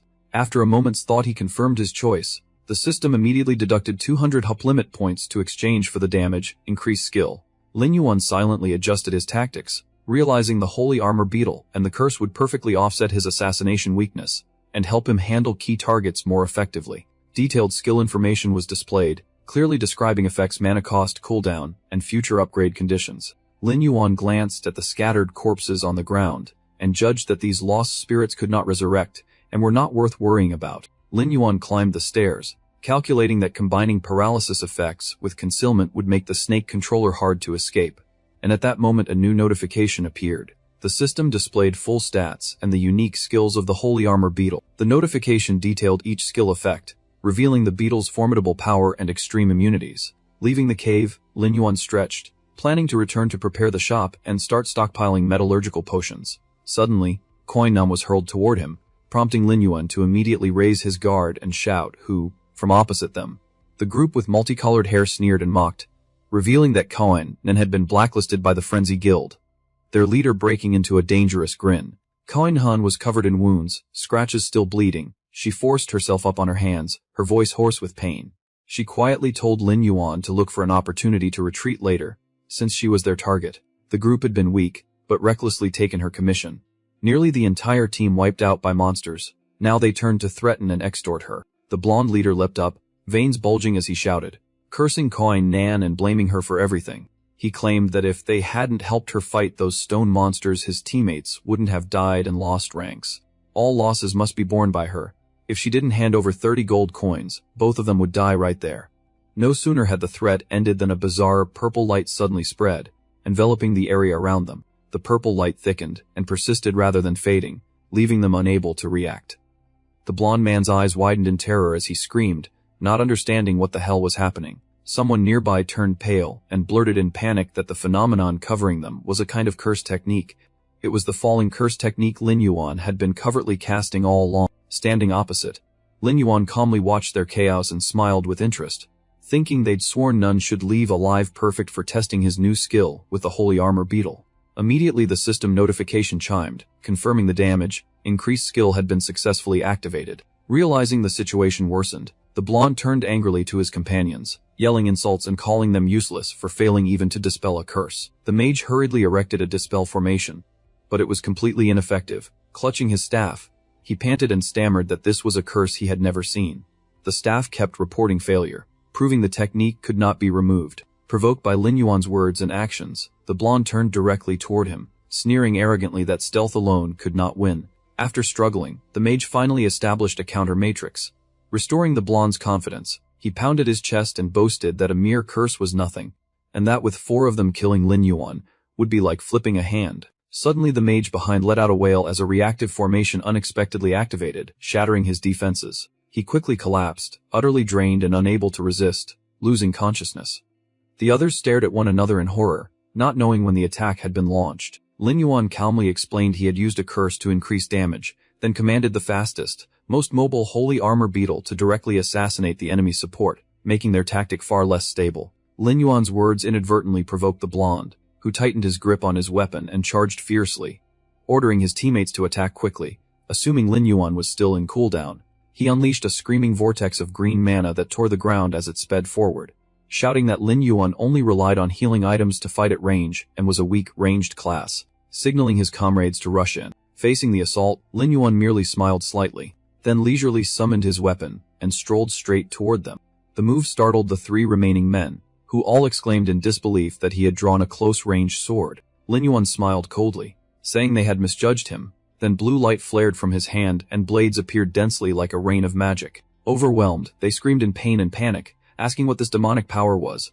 Another despairingly replied that attacking Lin Yuan hardly dealt any damage. The blonde was blasted into a rock face, the impact cracking the ground around him violently. He forced himself to lift his head and watched Lin Yuan slowly approach, his voice broken with fear, unable to believe his squad had been defeated so easily, and asked what Lin Yuan's true profession was.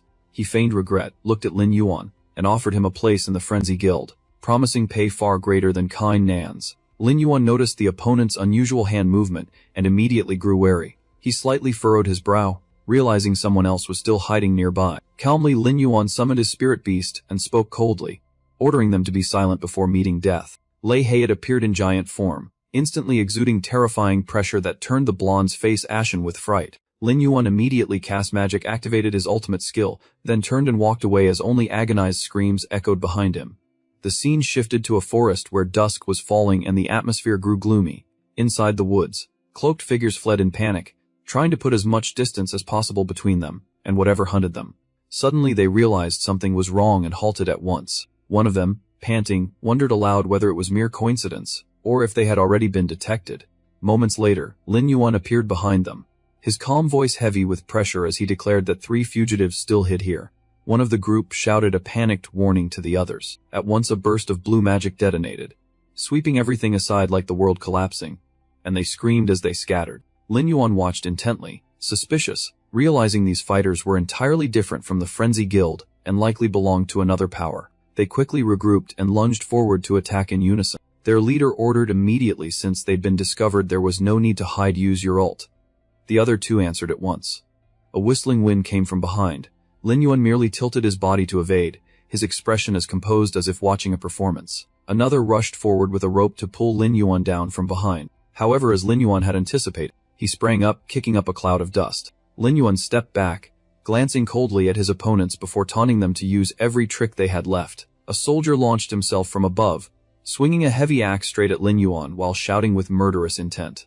Lin Yuan countered instantly. A blinding blue beam shot forward, striking the cloaked soldier's chest, shattering his defensive armor and blasting him into the air like useless debris. Lin Yuan smiled confidently, quickly bracing one hand on the ground to activate a matrix, whispering that it was his turn, and the notification popped up as the damage increase effect activated. The soldier immediately fell under the spell's influence, his body trembling uncontrollably as purple streams of light coiled around his limbs like magical chains, forcing him to grit his teeth and endure in agony. He turned his head toward his comrade. He ground his teeth and barked orders, demanding they quickly dispel the magic binding him. At that moment, a spirit beast dove down from above and pinned him, its weight and presence cracking the ground beneath. Lehiat closed in and used his entire bulk to press the man to the earth, easily restraining him with almost no effort. The remaining man, realizing things had gone wrong, hurled his spear at Lin Yuan and shouted for his comrades not to hesitate, to continue the mission to kill him. The one with the rope immediately answered with a terse, yes. Lin Yuan swung his sword in a single strike. Blue light erupted, snapping the enemy's weapon shaft. He frowned, thinking they were clearly hired assassins. Suddenly a long rope whistled through the air, charged with deadly intent as it whipped straight toward Lin Yuan. Lin Yuan spun quickly, caught the incoming whip precisely, then pulled hard, instantly throwing the attacker off balance. He held the rope fast and yanked, wrenching the man's body aside. The attacker cried out in shocked alarm. Under the spell's effect, the man lost all strength and collapsed to the ground. Dust billowing, in a panic he screamed for the captain to run. The pink-haired man grew flustered, gripping his weapon tightly with tense eyes on Lin Yuan, secretly terrified that the second and third had been defeated in an instant. The assassin launched a massive metal drill with a razor edge aimed straight for Tin Engen's head. She didn't realize Lin Yuan's spirit beast had silently crept up from behind. It immediately unleashed magic, knocking her hard to the ground with no chance to counterattack. Lin Yuan stepped closer, staring coldly down at her, his low voice asking who was pulling the strings and promising to spare her if she confessed. She forced herself up, battered and hoarse, sneering that he wouldn't extract any information and daring him to try. Lin Yuan watched her silently, frowning as he concluded she couldn't be forced to talk. Whatever power backed these three was likely considerable, making him wonder who was targeting him. Lin Yuan coldly agreed, then ordered the blue beetle to spin like a glowing drill, forming a massive vortex of magic that swallowed her whole, leaving only helpless screams behind. Kai Nan ran up to him, excited, praising how neatly he handled the thugs and happily reporting she'd gathered all the loot for him. He handed the silver bracer he'd found to Koi Nan, raising an eyebrow as he told her it had a crossbow firing speed skill perfect for her, while he'd sell the other silver gear. Koi Nan's eyes lit up. She gladly accepted the item and said she wouldn't refuse, taking it as advance pay. The info panel immediately displayed details about the silver gauntlets, showing they were effective pursuit gear, boosting attack power, movement speed, and attack speed, with a linked shot skill that further increases firing speed when using bows or crossbows. The two left the forest together. Kai Nan eagerly asked if they could get a drink, but Lin Yuan shook his head, saying he still had shop matters to handle. Suddenly two figures appeared behind them. The one at the back respectfully reported to the masked man that the three-member team with a perfect completion rate had been completely annihilated. The masked man bowed his head, pondered long and then rasped that the opponent was more interesting than initially predicted. A soldier hesitantly asked if they should send a stronger team, but the masked man refused, saying they should recruit a free talent like Lin Yuan to their side. He showed clear interest, the corner of his mouth curling into a smile, and ordered all actions against Lin Yuan be suspended for now, leaving the client's matter for him to handle. Elsewhere, Lin Yuan sank into thoughts about the anti-electric formula, the highest tier recipe he had long possessed. And he also had a contract with a reliable alchemist. Once he stabilized the shop and gathered enough materials, he could mass-produce them to reap huge profits when the Thunder System dungeon opened. Just then Han Cheng's voice came from afar, dragging Lin Yuan from his thoughts as he called his name excitedly, and recalled the thrilling dungeon run they'd shared. A notification immediately appeared confirming payment of 400 gold coins, and the gear Lin Yuan sent had been delivered straight to his mailbox. Koi Nan teasingly asked if it was a fan, and Lin Yuan merely cleared his throat and explained he was busy buying a shop, so the dungeon could wait. Koi Nan beamed and turned to leave, saying she'd return to her office to organize alchemy tools, while Han Cheng excitedly begged to come along, claiming he knew plenty about shopping. In Magistrate Quan's office, he repeatedly waved his hand in denial, insisting this had nothing to do with money. Then Magistrate Quan bluntly stated the rule: by royal decree, shops in Roger Square must not be sold to outsiders. Seeing this, Han Cheng immediately fawned and politely argued that their buying and opening the shop would boost the local economy and do no harm, but Magistrate Quan coldly cut him off, saying there was nothing to discuss. Realizing things had gone awry, Han Cheng awkwardly told Lin Yuan he might have messed up, and even offered to compensate with a real-world shop. But Lin Yuan calmly refused and confidently said he would negotiate himself. Across the room, Magistrate Quan impatiently dismissed them, saying the shop had been allocated long ago and sudden requests weren't accepted.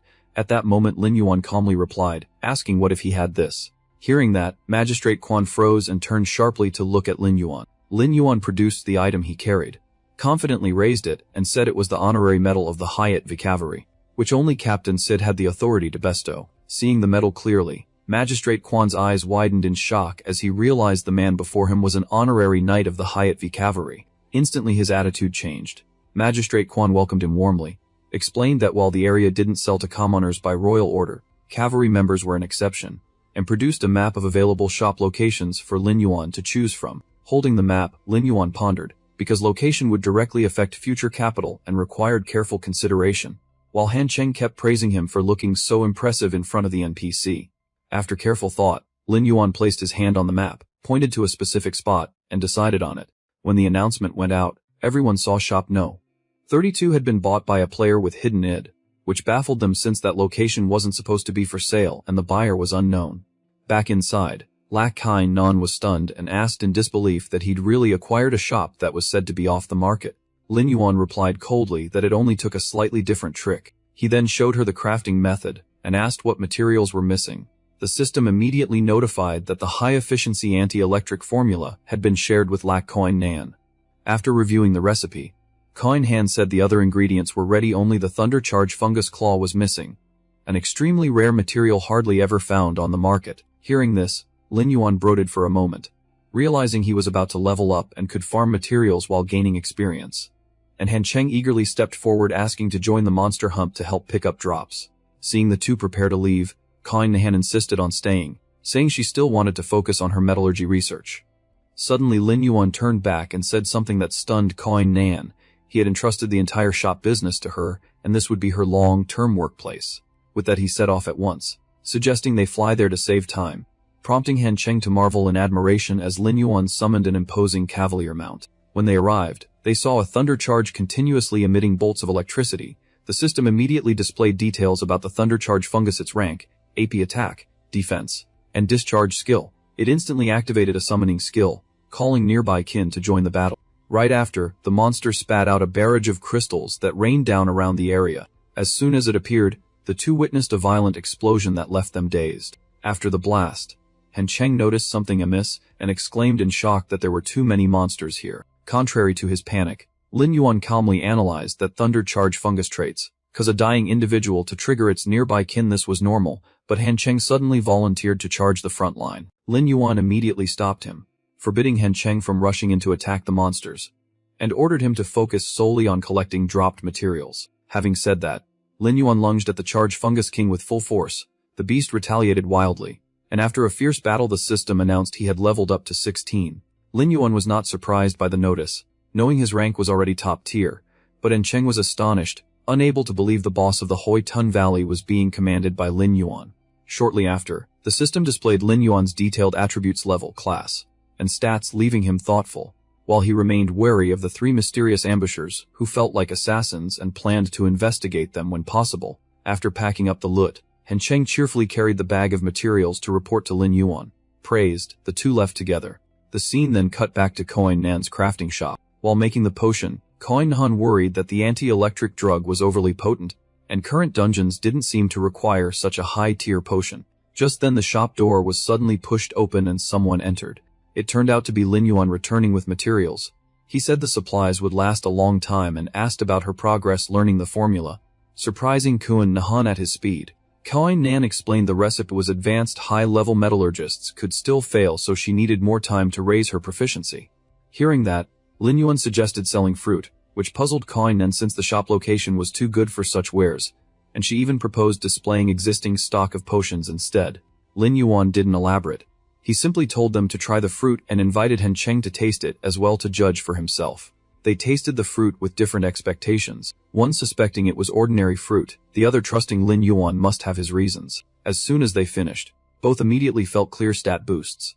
Astonished by the fruit's unbelievable effect, and even more convinced of Lin Yuan's special choice, Lin Yuan explained the fruit's effects. Each person could use it up to 100 times. He would supply the shop weekly.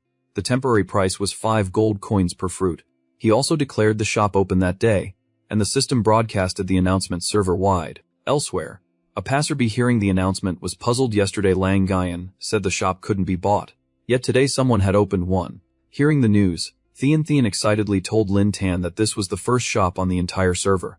Those nearby immediately buzzed with speculation, not understanding what had happened, angry that the best spot had been bought and urging each other to hurry to Roger Square to see for themselves. A mysterious figure lurking in the shadows was stunned upon hearing the news, unable to believe the rival had opened a shop. He then angrily turned to his subordinate, demanding why they hadn't killed the target as planned, his tone incredulous. Suddenly the mysterious man took back all the money he had received, placed it on the table, and refused decisively, leaving no room for negotiation. His strength far exceeds what our intel reported. An entire elite squad was lost, so return the deposit in full.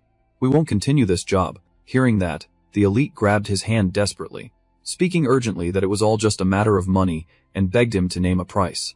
If you agree to kill that person, we can renegotiate the pay and raise it as much as needed. At that moment his gaze happened to land on a familiar figure, making his heart race. The person who appeared was none other than Lang Yugayat. He ground his teeth and stomped the ground in fury, furious that she had gone after that bastard. At the same time inside the shop, Han Cheng played host for free, warmly bowing to greet the customers coming in. Those who entered were stunned by the shop's unbelievable simplicity. Someone couldn't help but ask skeptically whether the whole shop sold only fruit, and why such a prime location was used for that. Kyunihan smiled brightly and explained that these fruits permanently boost a primary stat, priced at only 5 copper per fruit. Hearing this, the man's eyes widened in disbelief at the 5 copper price. His entire gear wasn't worth 10 gold. He suddenly paused, realizing the key point, and confirmed whether the fruit truly granted a permanent stat increase. The crowd pressed in, curious but skeptical, and the man finally decided to buy one to test it himself. Without hesitation he put the fruit to his mouth and tasted it. Almost immediately a system notification appeared, his eyes lighting up as it confirmed his constitution had indeed increased by 4 points. The scene left the dark-eyed man frozen, unable to react. Soon everyone present scrambled to pull out money to buy some. Some purchased extra, believing they could resell to major guilds for a tidy profit. Seeing the frenzy, the man quietly slipped away without saying another word. Just then Lang Yugayat appeared and remarked about the lack of a system notification. She admitted she hadn't expected the first shop owner to be him and curiously asked how he'd done it, since her application was rejected yesterday. Lin Yuan only smiled lightly and replied that perhaps it was just good luck. She then changed the subject, saying she'd investigated the sewer incident and confirmed no one from the guild had shown up that day. He smiled and thanked her, saying he must have been mistaken, internally dismissing suspicion toward the Jingha Shu Yugayat guild. He then invited Lang Gayat to look around freely and promised discounts, but she suddenly stopped as if remembering something. She widened her eyes and stared straight ahead. A notice popped up before her that close friend Tun Gon was nearby, surprising her that he'd shown up here too. The scene cut to Tin and Dingen, who was frantic, repeatedly raising the bounty fivefold to hire the assassination, but the mysterious man angrily barked that this wasn't about money and announced he would accept no further tasks related to that target. Suddenly Lang Gayat appeared behind him, accusing Tengon of raising the price and demanding to know whom he intended to kill. The remark turned Tengon pale. He hurriedly protested that she misheard and he was merely trading gear. Lang Yugayat showed displeasure, noting the system automatically notifies when a friend is nearby, and she suspected the identity of the man beside him, mentioning the word assassination she'd just heard. That made him freeze and release his grip, cursing inwardly for forgetting to block Lang Gayat, while the mysterious man immediately departed, leaving him to fend for himself.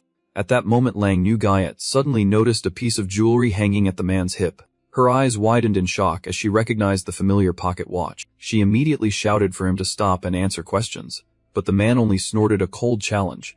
He said coldly that no one could stop him, then pressed to the wall and surged away at extreme speed. But as he fled, a death spirit insect suddenly appeared, startling him. He reacted instantly, firing a grappling line to hook the wall's edge that let him change direction in time and avoid the insect's dangerous electric strike. Landing on the statue's edge, he breathed a sigh of relief. He'd nearly died. Suddenly another person appeared behind him whom he hadn't noticed before. Lin Yuan lunged fiercely, swinging his sword straight at the man, and coldly asked where he thought he was running to. When it was over, Lin Yuan gently landed on the ground, steady and unhesitating. Lang Ngayat's gaze immediately turned to the mysterious man. She asked why he had appeared, and Lin Yuan calmly replied he was nearby and heard the commotion. He then leveled his sword forward and sternly asked if she was certain the man carried a pocket watch. Lang Ngayat nodded firmly, declaring that though she'd only glimpsed it briefly, she was certain she hadn't mistaken it. After confirming, Lin Yuan wasted no time and acted immediately, coolly remarking that the man had been vexed over not knowing where to find his target, and yet the target had appeared on his own. The mysterious man panicked inwardly, wondering whether Lin Yuan already knew the assassination team had been hired by him, and he realized the opponent was not only strong but had terrifying intelligence. With no other option, the man kept dodging lethal strikes, backing up while insisting they could talk properly and he would explain everything. But Lin Yuan attacked with contempt, coldly saying he would ask only after he'd captured him. Tun Gan stood to the side, face ashen, calculating that by the rules an assassin mustn't betray their employer. If things went wrong, the assassin would strike first. After being pressed hard by Lin Yuan, the mysterious man finally conceded, claiming he'd abandoned his plan to target him and didn't want mutual harm. But Lin Yuan sneered and taunted that all he knew was how to run. As soon as he finished, Lin Yuan unleashed another death spirit electric strike at him. Yet the man still tried to make peace, saying he only took money for jobs, and couldn't reveal his employer, because of rules. Lin Yuan frowned in puzzlement, repeating the words "took money for jobs" with suspicion. Just then, a purple orb suddenly sped in from nowhere. The unexpected attack forced the two combatants to separate and fall back to a safe distance. It turned out the purple orb was launched by Tun Gan. He cowardly shouted for the man to shut up and die, secretly fearing the assassin would betray him if Lang Ngayat found out. He'd be finished. The mysterious man stepped back and angrily accused Tai Nungan of being foolish for even planning to kill him to silence him. As he spoke, he tossed a stack of documents toward everyone and coldly declared that since there was no morality left, they shouldn't blame him for turning against them. He admitted those 3 assassins were sent by him for money, but he pointed out that Tun Gan was the mastermind who wanted to kill Lin Yuan. He told everyone to examine the documents themselves. Inside were recordings of Tun Engan's plot, from promises to double the fee to orders to make Lin Yuan's death as gruesome as possible, sending chills through the crowd. Those pieces of evidence made Lang Ngayat sink into despair and directly asked Tun Gan if it was true. But he panicked and counter-accused that the other party was the one who hired the assassins. Lin Yuan showed clear disgust, scolding Tin Nungan for daring to betray him. But he didn't care about the assassination. He immediately turned to the mysterious man and asked about the origin of the pocket watch. The mysterious man pulled the watch out and held it up to Lin Yuan, asking if that was the cause of the commotion, then said that before long Lin Yuan would have it too. That remark baffled Lin Yuan. Before he could ask further, the man activated Vanish. Only Tun Gan, Lang Ngayat and Lin Yuan remained. She coldly demanded that Tun Gan explain himself. That left Tun Nungan terrified, his face turning ashen. In a panic he told Lang Ngayat that if Lin Yuan were eliminated, their relationship could go back to how it was. Lang Ngayat immediately cut him off, saying the Tingan she remembered was genteel, not a coward who hired assassins, and demanded he apologize. Then she instantly severed the friend bond with Tai Nungan in front of everyone. That left Tin Nungan nearly in tears. He couldn't believe she would sever their bond for an outsider and force him to apologize. Inside he screamed, wondering in what way he was inferior to Lin Yuan.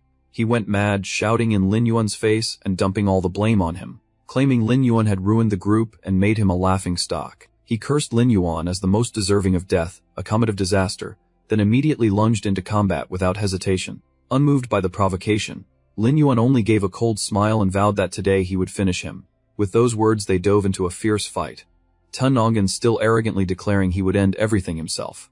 On the surface they seemed evenly matched, but in truth Lin Yuan was deliberately yielding. After only a few minutes, Tun Gan was knocked to the ground, unable to rise, unwilling to accept the result. Despite his defeat, he tried to put on a tough front, cursing that this still hadn't knocked him out. Suddenly Lin Yuan activated Death Spirit Thunder Strike and lunged at Tun Gan. A massive surge of electricity coursed through Tin Gan's body, leaving him unable to react and paralyzed. After a moment, Lin Yuan stopped to let Lang Ngayat interrogate him directly, asking if he still refused to admit his guilt. Still obstinate, Tingan insisted he was innocent and thought only of calling for old Sun Year's help, immediately sending a support request. The summoned person quickly appeared and asked in surprise why Lang Gayet had severed the friend bond with Tin Ngan. At the same time, everyone's system interface displayed a notification that Lang Gayet's bonded friend, Tin Ngan, was nearby and asked if they wanted to invite him to form a party. Seeing the support request went through, Tin Ngan begged when he saw the arrival, "Old son, hurry, help me remove the paralysis effect, I've been set up." As soon as he led his troops in, he was immediately blocked by Lang Gayet's raised sword, her face tense. She glanced and ground her teeth as she warned sharply that this was retribution for Tin Ngan deliberately hiring assassins to silence someone. He brought this on himself, and no one should interfere. The moment Thaidan heard that, he looked incredulous and visibly shocked, hiring assassins to silence someone. Noticing Lin Yuan's appearance, he immediately asked, "Oh, Ct, you here too?" Seeing the sword in his hand, he coldly confirmed, "So Blue Star wanted you to be the target." Realizing people's hearts, that Iding showed clear disappointment. "I understand, Ct, I won't interfere. Xiao Gayet already has her sword pointed at me." "Blue Star, what exactly have you done?" He deliberately summoned them to receive this cold reply. Tin Ngan rolled his eyes, a wreck, glared and snapped, "That Iding, you won't help me either. You'd rather trust an outsider than our years of friendship." Without another word, Lin Yuan kicked hard into his gut and demanded, "Tell me, what do you already know?" Sent flying, his head scraping the ground and wincing, Tin Ngan stubbornly snarled, "In your dreams I'd rather die than let you get your wish." At that, the insect's thorax glowed as it spread its wings and flew to Tin Ngan. It immediately discharged a burst of electricity that made him scream in pain and freeze in place. Not satisfied, Lin Yuan raised his foot and stomped hard on him. He then drove the sword's tip deep into the ground beside his head with such force that it terrified him into silence. Lin Yuan's eyes flared red as he pressed down on the sword in threat. "Now tell me, what is the identity of the man with you?" Terrified and guilty, Tin Ngan stammered. I'll tell everything, just don't let that insect keep electrocuting me." Tears welling, he choked out, "That man, he's from the Zijai Guild." Seeing Tin Ngan yield, Lin Yuan relaxed and lifted his foot so he could speak. "The watch you mentioned is the insignia of the ZJ Guild." Quickly a thought flashed through his mind. The ZDJ Guild, he hadn't known much about them in his past life, but he recalled they were an assassin organization that accepted contracted hits, and because they operated in extreme secrecy, very few people knew intelligence about them. While Tin Ngan crawled away on his last legs, unfortunate enough to be spotted by Lin Yuan. "Didn't I tell you to leave?" Lin Yuan stepped closer with the sword, making him startle. Lin Yuan raised his hand to summon magic and said angrily, "Didn't you want me dead today?" which made Tin Ngan scream. His body was surrounded by deep blue magical flames that burned continuously as he howled, "Lang Gayet, that Iding, save me, I don't want to be demoted." Lang Gayet was unyielding and coldly declared her final verdict, because Tin Ngan hired assassins in violation of the Violet Water Flower sex rules. She decided to strip all his positions in the guild and, out of past courtesy and contributions, temporarily retain only his membership status. Hearing that harsh conclusion, he reached out pleadingly, "Lang Gayet, I'm sorry, I'll apologize to him now. You can't treat me like this, I'm the one who deserves to stand by you." After everything, she no longer trusted him. Her voice turned serious and sharp, "Tin Ngan, you've disappointed me, henceforth address me as guild leader." Some time passed. Tin Ngan wailed in misery as the system announced his life points had dropped to 0. Before the Idan, he gradually dissolved into black ashes that were blown away, leaving him stunned. The couple behind only exchanged looks, then suddenly understood. No wonder he often made mistakes at the Tiananchai Valley Guild. "Let's go." At that moment Lin Yuan realized one more thing.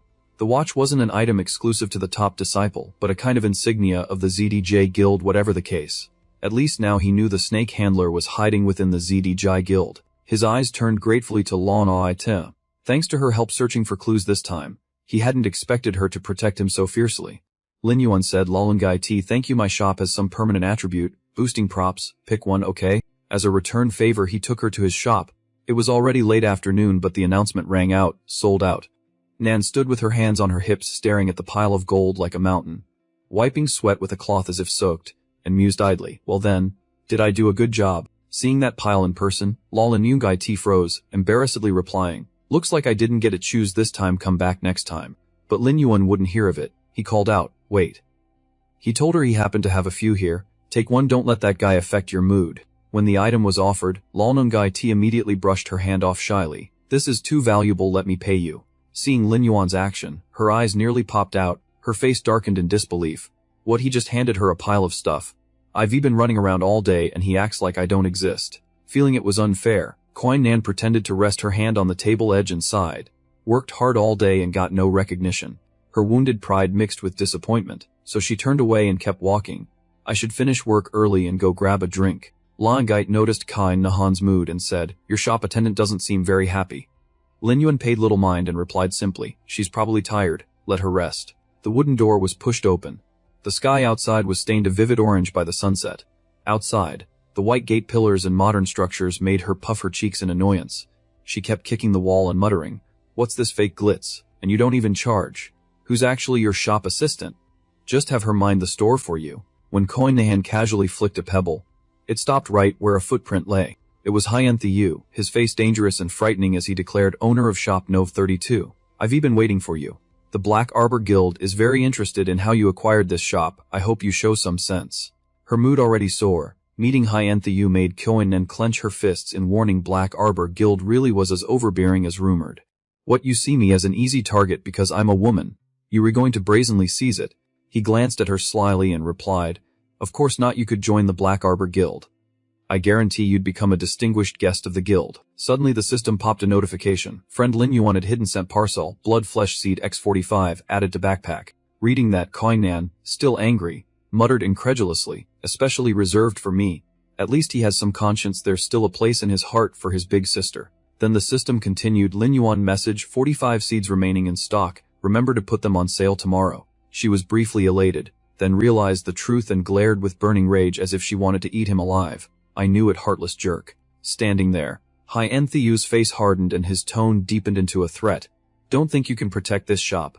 We have a real company in the real world. Countless people are fighting tooth and nail to join. Don't be unreasonable." Faced with this dangerous, difficult situation, Coin Nan wasn't about to stay. She bolted but froze after a few steps, thinking, "This is serious. I need time to consider. If your guild is that powerful, surely you can at least give me a little time." Though still suspicious, Hyenthi Yu agreed nonetheless. "Fine, but don't try anything with me." To stop Coin Nan from playing games, he emphasized sharply, "Remember, I can have you silenced at any time." His words stunned her, and she fled in a hurry. Watching the fat prey run, the man grinned with a scheming, sly smile. "Once I seize the shop and show the board my abilities, the entire Black Arbor Guild will be under my control." He returned to the familiar roof. On the way home, Coin Nahan puffed her cheeks thinking about Lin Yuan, such a straight guy. Threatened yet wanting to help him keep a secret. "Where else could you find a girl as good as me? You little rascal, sooner or later, I'll make you repay this debt to your sister." Inside the sewer, dark and damp, he was now scouting alone. The blood flesh seeds truly sold well. After this batch goes on sale, the price will surely spike, and he might find clues about the snake handler. Quickly the system notified, skill activated, stealth. Using the skill, he strolled past the monsters. In his head he calculated that the death spirit still lingered here, and the holy armor worm showed no anomalies lately. It seemed unusually tame. Lin Yuan pressed on inside while the ajar door didn't close. He shouted and transformed. The scorpion god grew monstrously huge. Quick and decisive system notice. Entered hidden dungeon, serpent fiend's lair. Inside the corrupt deity hall, where the ice throne sat beneath a massive, bloodshot purple eye. The fake serpent looked furious, grinding his teeth in fury. What a wretched bastard. He had been watching Lin Yuan's every move, lying in wait in his hidden dungeon for days and stealing his precious treasures.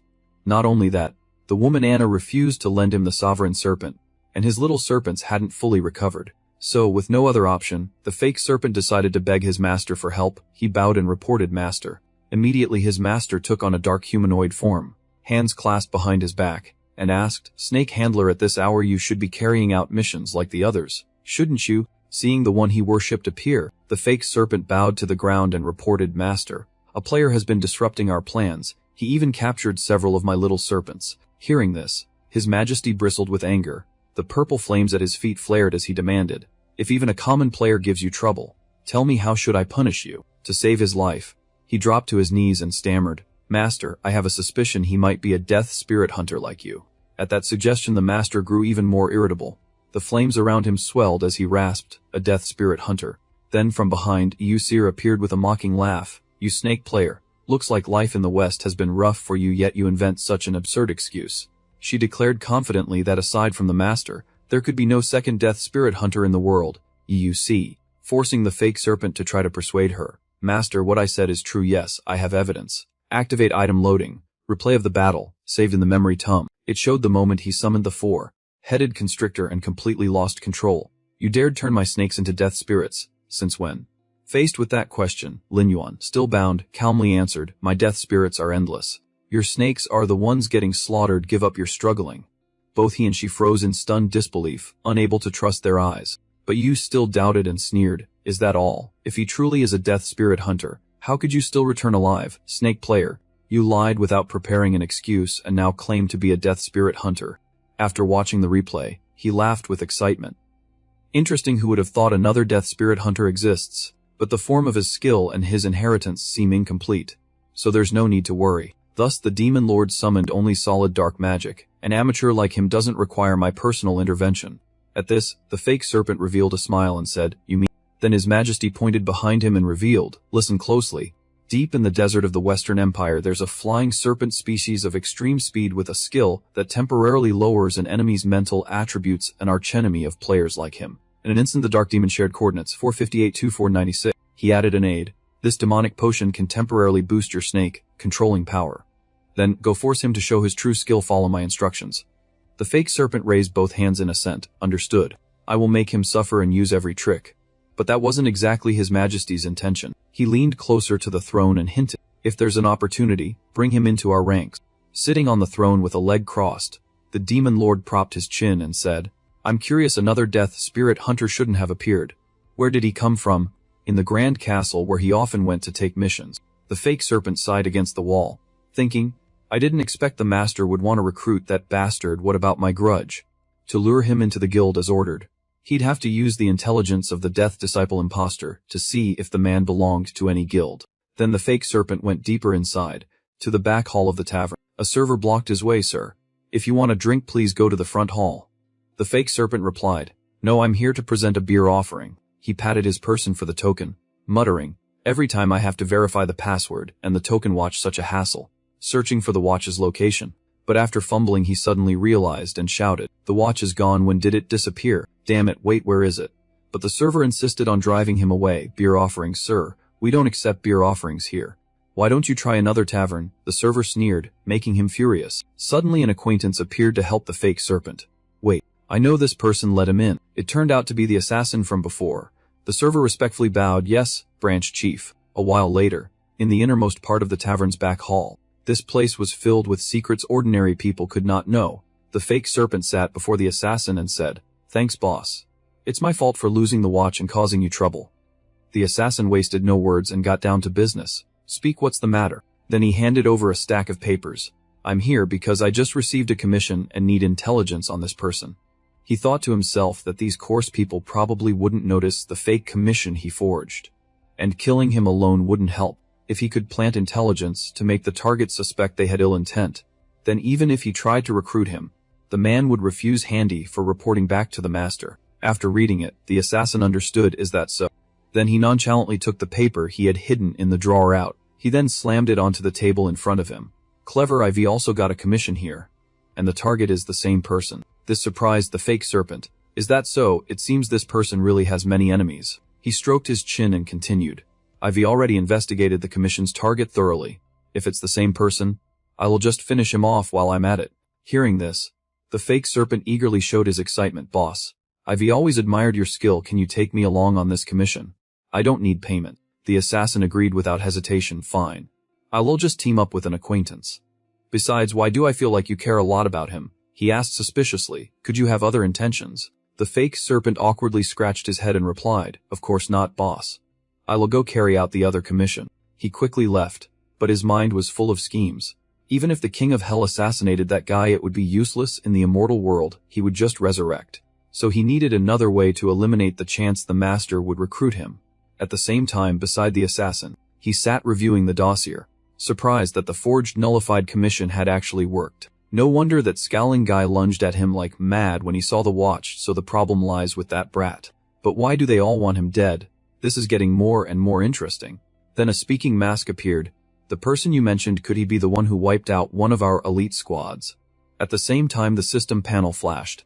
The leader is initiating a remote call through the surveillance eye. He replied, yes, leader. Unfortunately, when I found him the situation was too chaotic. Otherwise I'd really like to spar with him. The leader, hearing this, grew somewhat interested in Lin Yuan. If so, go test him and see if he wants to join us. He nodded, I understand. After a while the house door opened. Looking in at Lin Yuan in surprise, "He is here." Han Cheng replied excitedly, "Yuan Shen, I came to help you, you have no choice but to accept." At this time, Kai Nan also said, "Little brother, he said he's an acquaintance of mine, so wait a bit." Looking at that person, Lin Yuan frowned, thinking it's him. The assassin signaled, "Let's go, we'll talk outside." Before leaving he informed everyone, "This is this week's shipment. Cooked meat seeds X1000 have been transferred to the hired partner, Lak Kai Nan." Lin Yuan instructed, "Set the price a bit higher."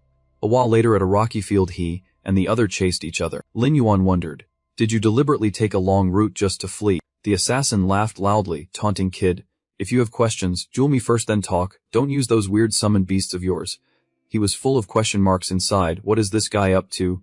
Could someone have hired him to kill me? Even so, Lin Yuan was not intimidated. "Fine, bring it on." He grew more interested. Exhilarated, "Let me see your true skill." He lightly flicked the assassin's anchor and threw it. However, the sword had been hooked back. Lin Yuan froze and thought to himself, "There's a mechanism." Seeing him lunge, the assassin was delighted. "Come on then." Lin Yuan used his advantage of hand speed, but the assassin sneered, "Too bad you were too slow." Immediately there was a loud explosion at his position. He continued to taunt, "Come here to me." While the assassin stared at the billowing smoke, Lin Yuan struck from behind. He sneered, "The one who's too slow is you." With a single punch he was sent tumbling into a rock pillar. Lin Yuan still gripped the weapon tightly in his hand. At the same time he wondered why the assassin hadn't used stealth skills. Do members of the T faction all follow assignments like this? The assassin retorted, "Who said I was hired to find you?" He replied coldly, "If that's the case, then knock him out first." At that moment the system announced, "Dear friend, Sincere just called. Do you want to accept?" Lin Yuan answered yes. Han Cheng's voice urgent, "Yuan Shen, it's dire. The shop owner has been forced and kidnapped by a group of people.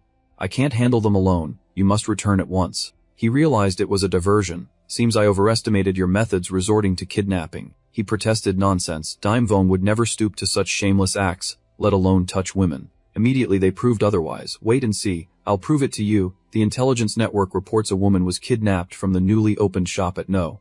32. Locate her position immediately. Right after that, an emergency order was issued, team members received it, and the intelligence unit sent the location. The assassin confirmed the location wasn't far, so go handle it with confidence. Now that I'm here I won't run off. Coordinates 8893, 475, 38 have been shared with the player. It's stamped. Lin Yuan warned, "You'd better not try to run." At the same time elsewhere, she was slammed hard to the ground. The system rang out. Life points reached 0. You were down 3 times. Level dropped from 14 to 11. But in an instant Kai Nen was resurrected. She was dazed, not understanding what was happening. Kai Nahan frowned as she looked at the person in front of her. He angrily barked, "You woman, you've been searched so many times and still won't talk," standing beside him threatening. Young Master Hyan heard clearly from the magistrate's place that the shop buyer was a man. "If you don't tell me his identity, I'll send you back to Newbie Village today." Confused inside, she realized these two bastards ambushed her right at the respawn point. There's no escape. Even if forced offline her body would stay, yet Kunan still spat back. "If you've got guts then come on. I'm not afraid of you," he ordered with amusement. "Looks like we still need to teach her a lesson, brother. I'll stay and guard the shop. You keep going." "I don't believe that guy won't take the bait," he agreed. "Don't worry, I'll make her submit." At that moment a cold voice rang out, "Who do you think you remaking submit?" Then Lin Yuan struck. Dai Han Cheng joined the fight to take this. She looked in surprise at them collapsed on the ground. He thought to himself, the coordinates that guy gave surprisingly were correct. Even as he was about to die he still ranted, "How dare you touch a member of the Black Tree Guild, brat. You refinished. If you know what's good for you, kneel." Before he could finish the sentence he was dead. Lin Yuan snapped angrily, muttering, "That Black Tree Guild, I'll all find them and demand an explanation." As they died, their equipment gradually dropped from their bodies. Just as he expected, indeed her gear was all on these two. Kai Nan hesitantly called, "Little brother." Seeing her eyes well with tears made Lin Yuan uneasy. He hadn't expected things to come to this. Although it's a game, the realistic simulation still causes real pain. So he comforted her, "It's okay now, tell me what happened." Kai Nan sobbed as she recounted that they wanted to learn who owned the shop through her. She refused, so they smashed the shop and trapped her at the respawn point to ambush her. Lin Yuan asked worriedly, "You could have just told me." She insisted that as a sister she had to protect her little brother. Actually they weren't that dangerous. She wasn't afraid. After hearing the story he hurried. Outrageous, they must have been attacking her at the respawn point for a long time. All her gear dropped. "Recover your stamina first. Use healing potions." Suddenly he coldly said, "Han Cheng." Lin Yuan demanded angrily, "Tell me what intelligence you have on the Black Tree Guild." Kai Nan hurriedly intervened. "Little brother, don't be rash." Han Cheng also disagreed. Lin Shen, the Black Tree Guild is not easy to deal with. Briefly, compared to ordinary game guilds, they have capital backing the Black Tree Corporation. In reality, they run very orderly with clear ranks and are superior in every aspect to common guilds. Lin Shen, although you are powerful, one person against hundreds or thousands from a guild is impossible. To his surprise, he remained unfazed. The Black Tree Corporation, I know they were wealthy, but so what? This is the immortal world. Suddenly Lin Yuan sensed something. He turned and saw they had resurrected. They cursed angrily, damn it. Seizing the moment, Lin Yuan stirred. Isn't it you who want to take my shop? Come on, make your move. He was determined to finish it. You re nothing but a sneak attack or die. However, they were surrounded by scorpions. Something flew over. Summon nearby guild members here.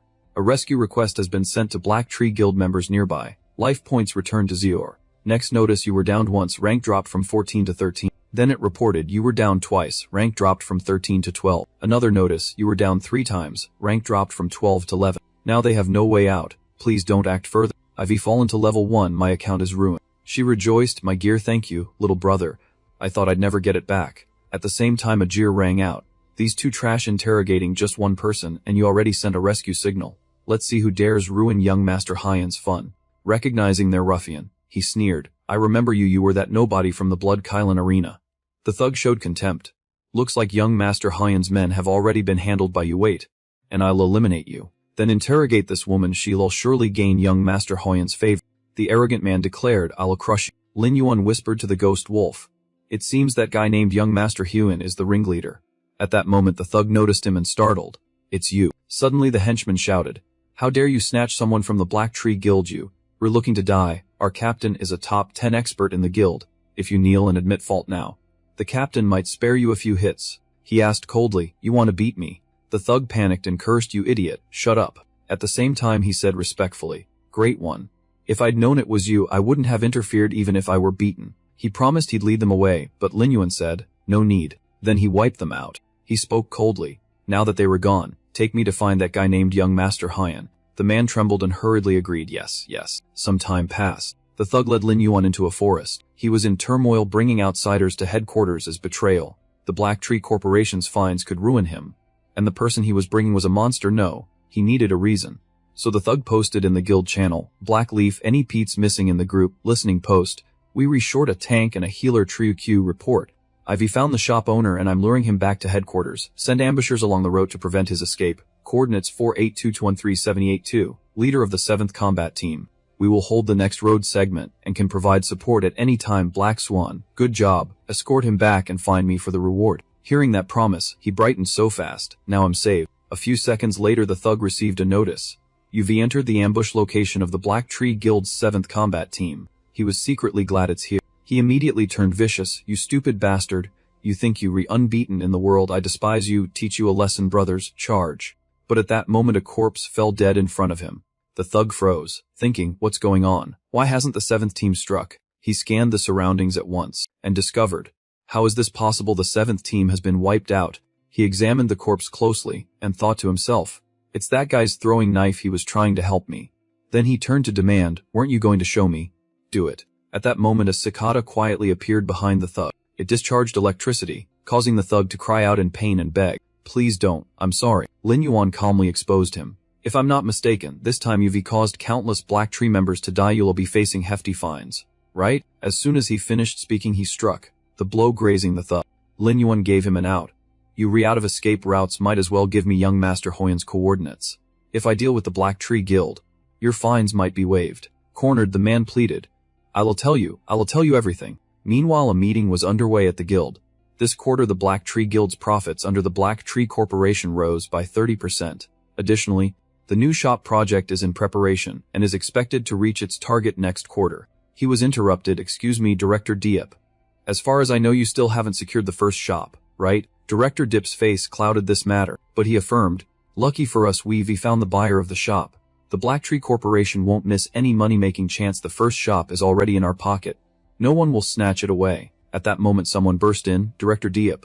Bad news, someone is attacking our guild headquarters. Director Diep jumped up. What on earth is happening? At this time many cries of pain rose across the sprawling courtyard. Wherever Lin Yuan went he swung his sword and felled people. After reaching the final gate he saw a formation waiting there. The man weapon ready, warned first, you dare act on Black Tree Guild territory. But Lin Yuan paid no heed and charged forward using his full strength. Don't block me. His teammates watched and asked in puzzlement. Are you really going in alone? Lin Yuan walked on, coldly saying, I hope your coordinate is correct. If not, I'll come look for you. Inside, the two opened the data board to announce. Live viewers 2,000 plus. After watching, the girl gasped, holy crap, is young Master Hoyan trying to go big again? Young Master Hoyan, let me join the Black Tree Guild, please, there's more drama coming. He puffed up and said, wait until I win the shop, I'll demand a few million from my old man and reward you then. The girl coquettishly protested, young Master Hoyan, you re so bad, trying to steal other people's stuff again. Hearing the noise, young Master Hoyan angrily turned and ordered, who's making noise out there? What kind of business are you running? Can't you see I'm live streaming? Go check it out now. The underlings immediately agreed, yes sir. Not knowing who it was, they went out to ask, who's the blind one? Before they could get out, the door was smashed open, and they were taken down. What the? Lin Yuan strode in majestically, sword in hand, charging forward. The two of them stood face to face. Young Master Hoyan, still unconcerned, sneered, are you Black Swan? Then more people nearby started making noise. He looked at him and taunted, an attention seeker, let's see how I deal with him. Live viewers 3,500 plus, the show's about to start. Young Master Hoyan is making a move. Who's this unlucky one? This guy looks familiar. After watching, young Master Huan sneered, you there, you want to join the Black Tree Guild? Not everyone qualifies to be my dog. Still smug, he mocked, do this, kneel now and lick my shoes clean, and I might consider letting you join. The girl added, young Master Hoyan is giving you a chance. Unexpectedly, Lin Yuan didn't waste words and swung his sword to slash him away. The slash shocked young Master Hoyan into panic. He even struck the woman beside him. The system immediately updated viewership, live viewers 5,000 plus. Holy crap, awesome. A strong hero daring to deal with young Master Hoyan. This is Black Tree headquarters. A real man, damn, isn't that a great one? Then Lin Yuan slowly stepped forward and demanded, Shop No 32 is mine. If you dare set foot in my territory, I won't hesitate to destroy the Black Tree Guild. He still posed and challenged, you will destroy the Black Tree Guild. After asking, young Master Hoyan leaned back and laughed smugly. After laughing, he continued, I thought you were crazy. Turns out you just an idiot. The system count kept climbing, live viewers 10,000 plus. Holy shit, great one, oh my god, now this is drama. Great one returns to destroy Black Tree. Then young Master Hoyan ordered, someone get out here now for your young master. Immediately a girl strode in shouting, how dare you storm Black Tree Guild headquarters, don't you want to live anymore? Right after that, Lin Yuan was surrounded by a large number of people.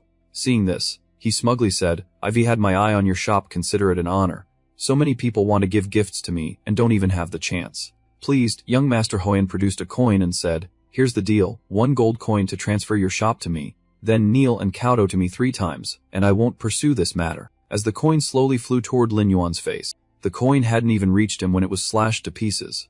Then he immediately leaped up and unleashed his beast. I have no patience for idiots like you, go die. The beast pierced through, leaving him bewildered as he asked, what? Right after, that strange beast landed on his face, frightening young Master Hoyan. Before he could react, the creature attacked him and he screamed. The system immediately announced his health dropped to 0. The others there turned back in fear and asked, young Master Hoyan, is he dead? Unexpectedly, one man unafraid shouted charge. As they prepared to rush in, they shouted in unison, finish. Another hurriedly tapped his phone and said, hurry. Inform the guild leader someone's attacking. They re-assaulting our headquarters. Director Deep over there kept saying it must be dirty competition from another company.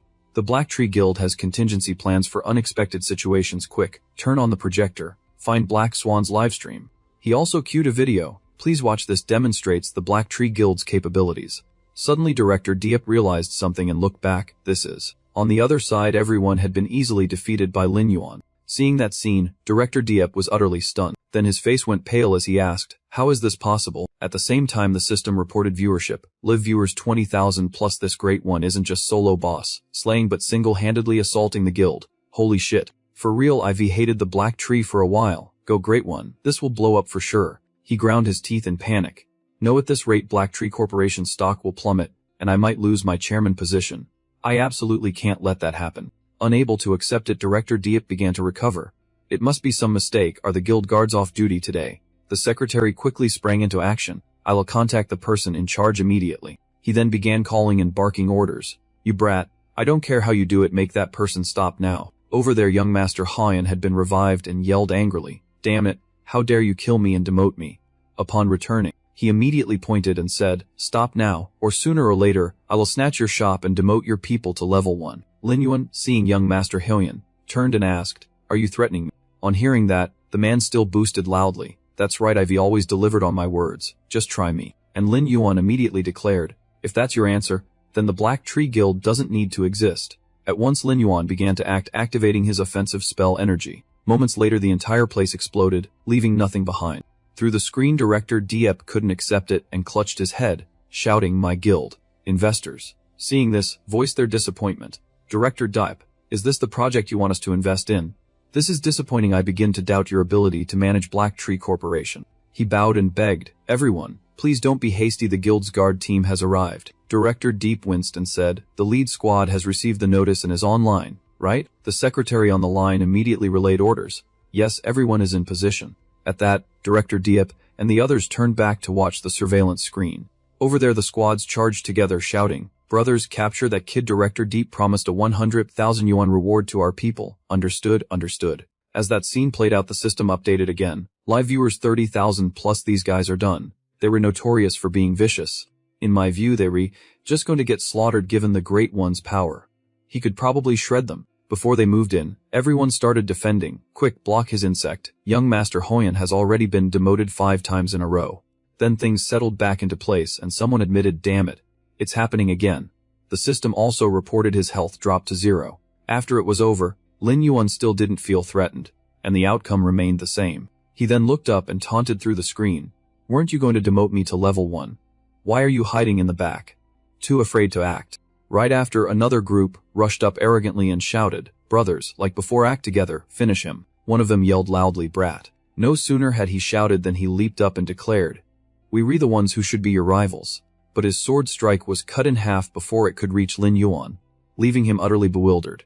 Undeterred, they kept charging. No matter how powerful you are, can you really fight 7 people alone? Lin Yuan, unafraid, shot back, take one of my blows, taste my paralyzing arrow. Lin Yuan charged forward, striking while mocking them. Your tactics are too clumsy. As soon as he finished, the place seemed to explode again. Then there was a scene of him lying amid the rubble, and the system showed his health dropped to 0. Right after finishing one move, Lin Yuan activated his stealth skill, making the whole crowd break out in a sweat. Where'd that brat go? Did he run? At the same time, match comments popped up. A strong tiger can't beat a pack of wolves. The Great One may be defeated but still glorious. It's not about numbers. In a solo fight no one can match the Great One. At this point young Master Hyan was furious to the point of spitting blood, cursing that he couldn't recover fast enough. Damn. These dogs, this chaos. If he escapes, Black Tree Guild will lose all face. Find him at all costs. Then suddenly he felt something wet dripping down his head and looked up. Young Master Hoyan couldn't believe he had one day fallen into such a bizarre situation. What? Stealth has been dispelled. At that moment the great beast roared and unleashed the gathered power from its mouth. It caused young Master Hoyan's pack of dogs to be fiercely burned. They all returned to square one. When it was done, Lin Yuan cancelled stealth and issued a cold challenge. Anyone else, send them out. Conveniently the resurrection point still has vacancies. At the same time in the real world a crowd rushed to watch the livestream, mouths agape. Holy shit.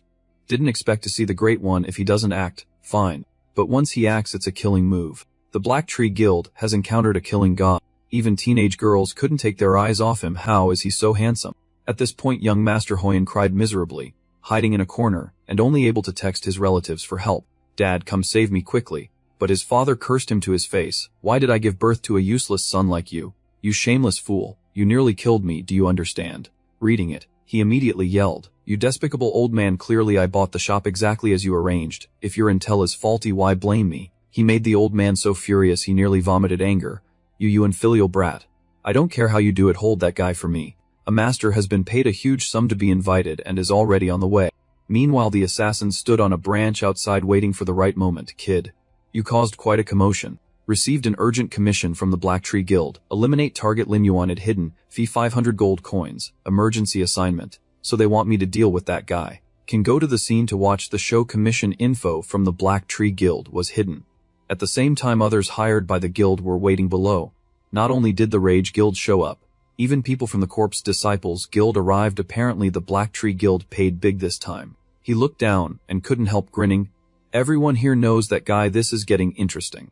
Then he stepped down to join them. The axe wielder snorted, I just want to finish this quickly, kill that ungrateful bastard. They ran inside, and the assassin bringing up the rear thought to himself, no need to test his strength, now just send the video to the boss. Cut to inside the palace. Lin Yuan was stumping on young Master Hyan until he cried rivers of tears.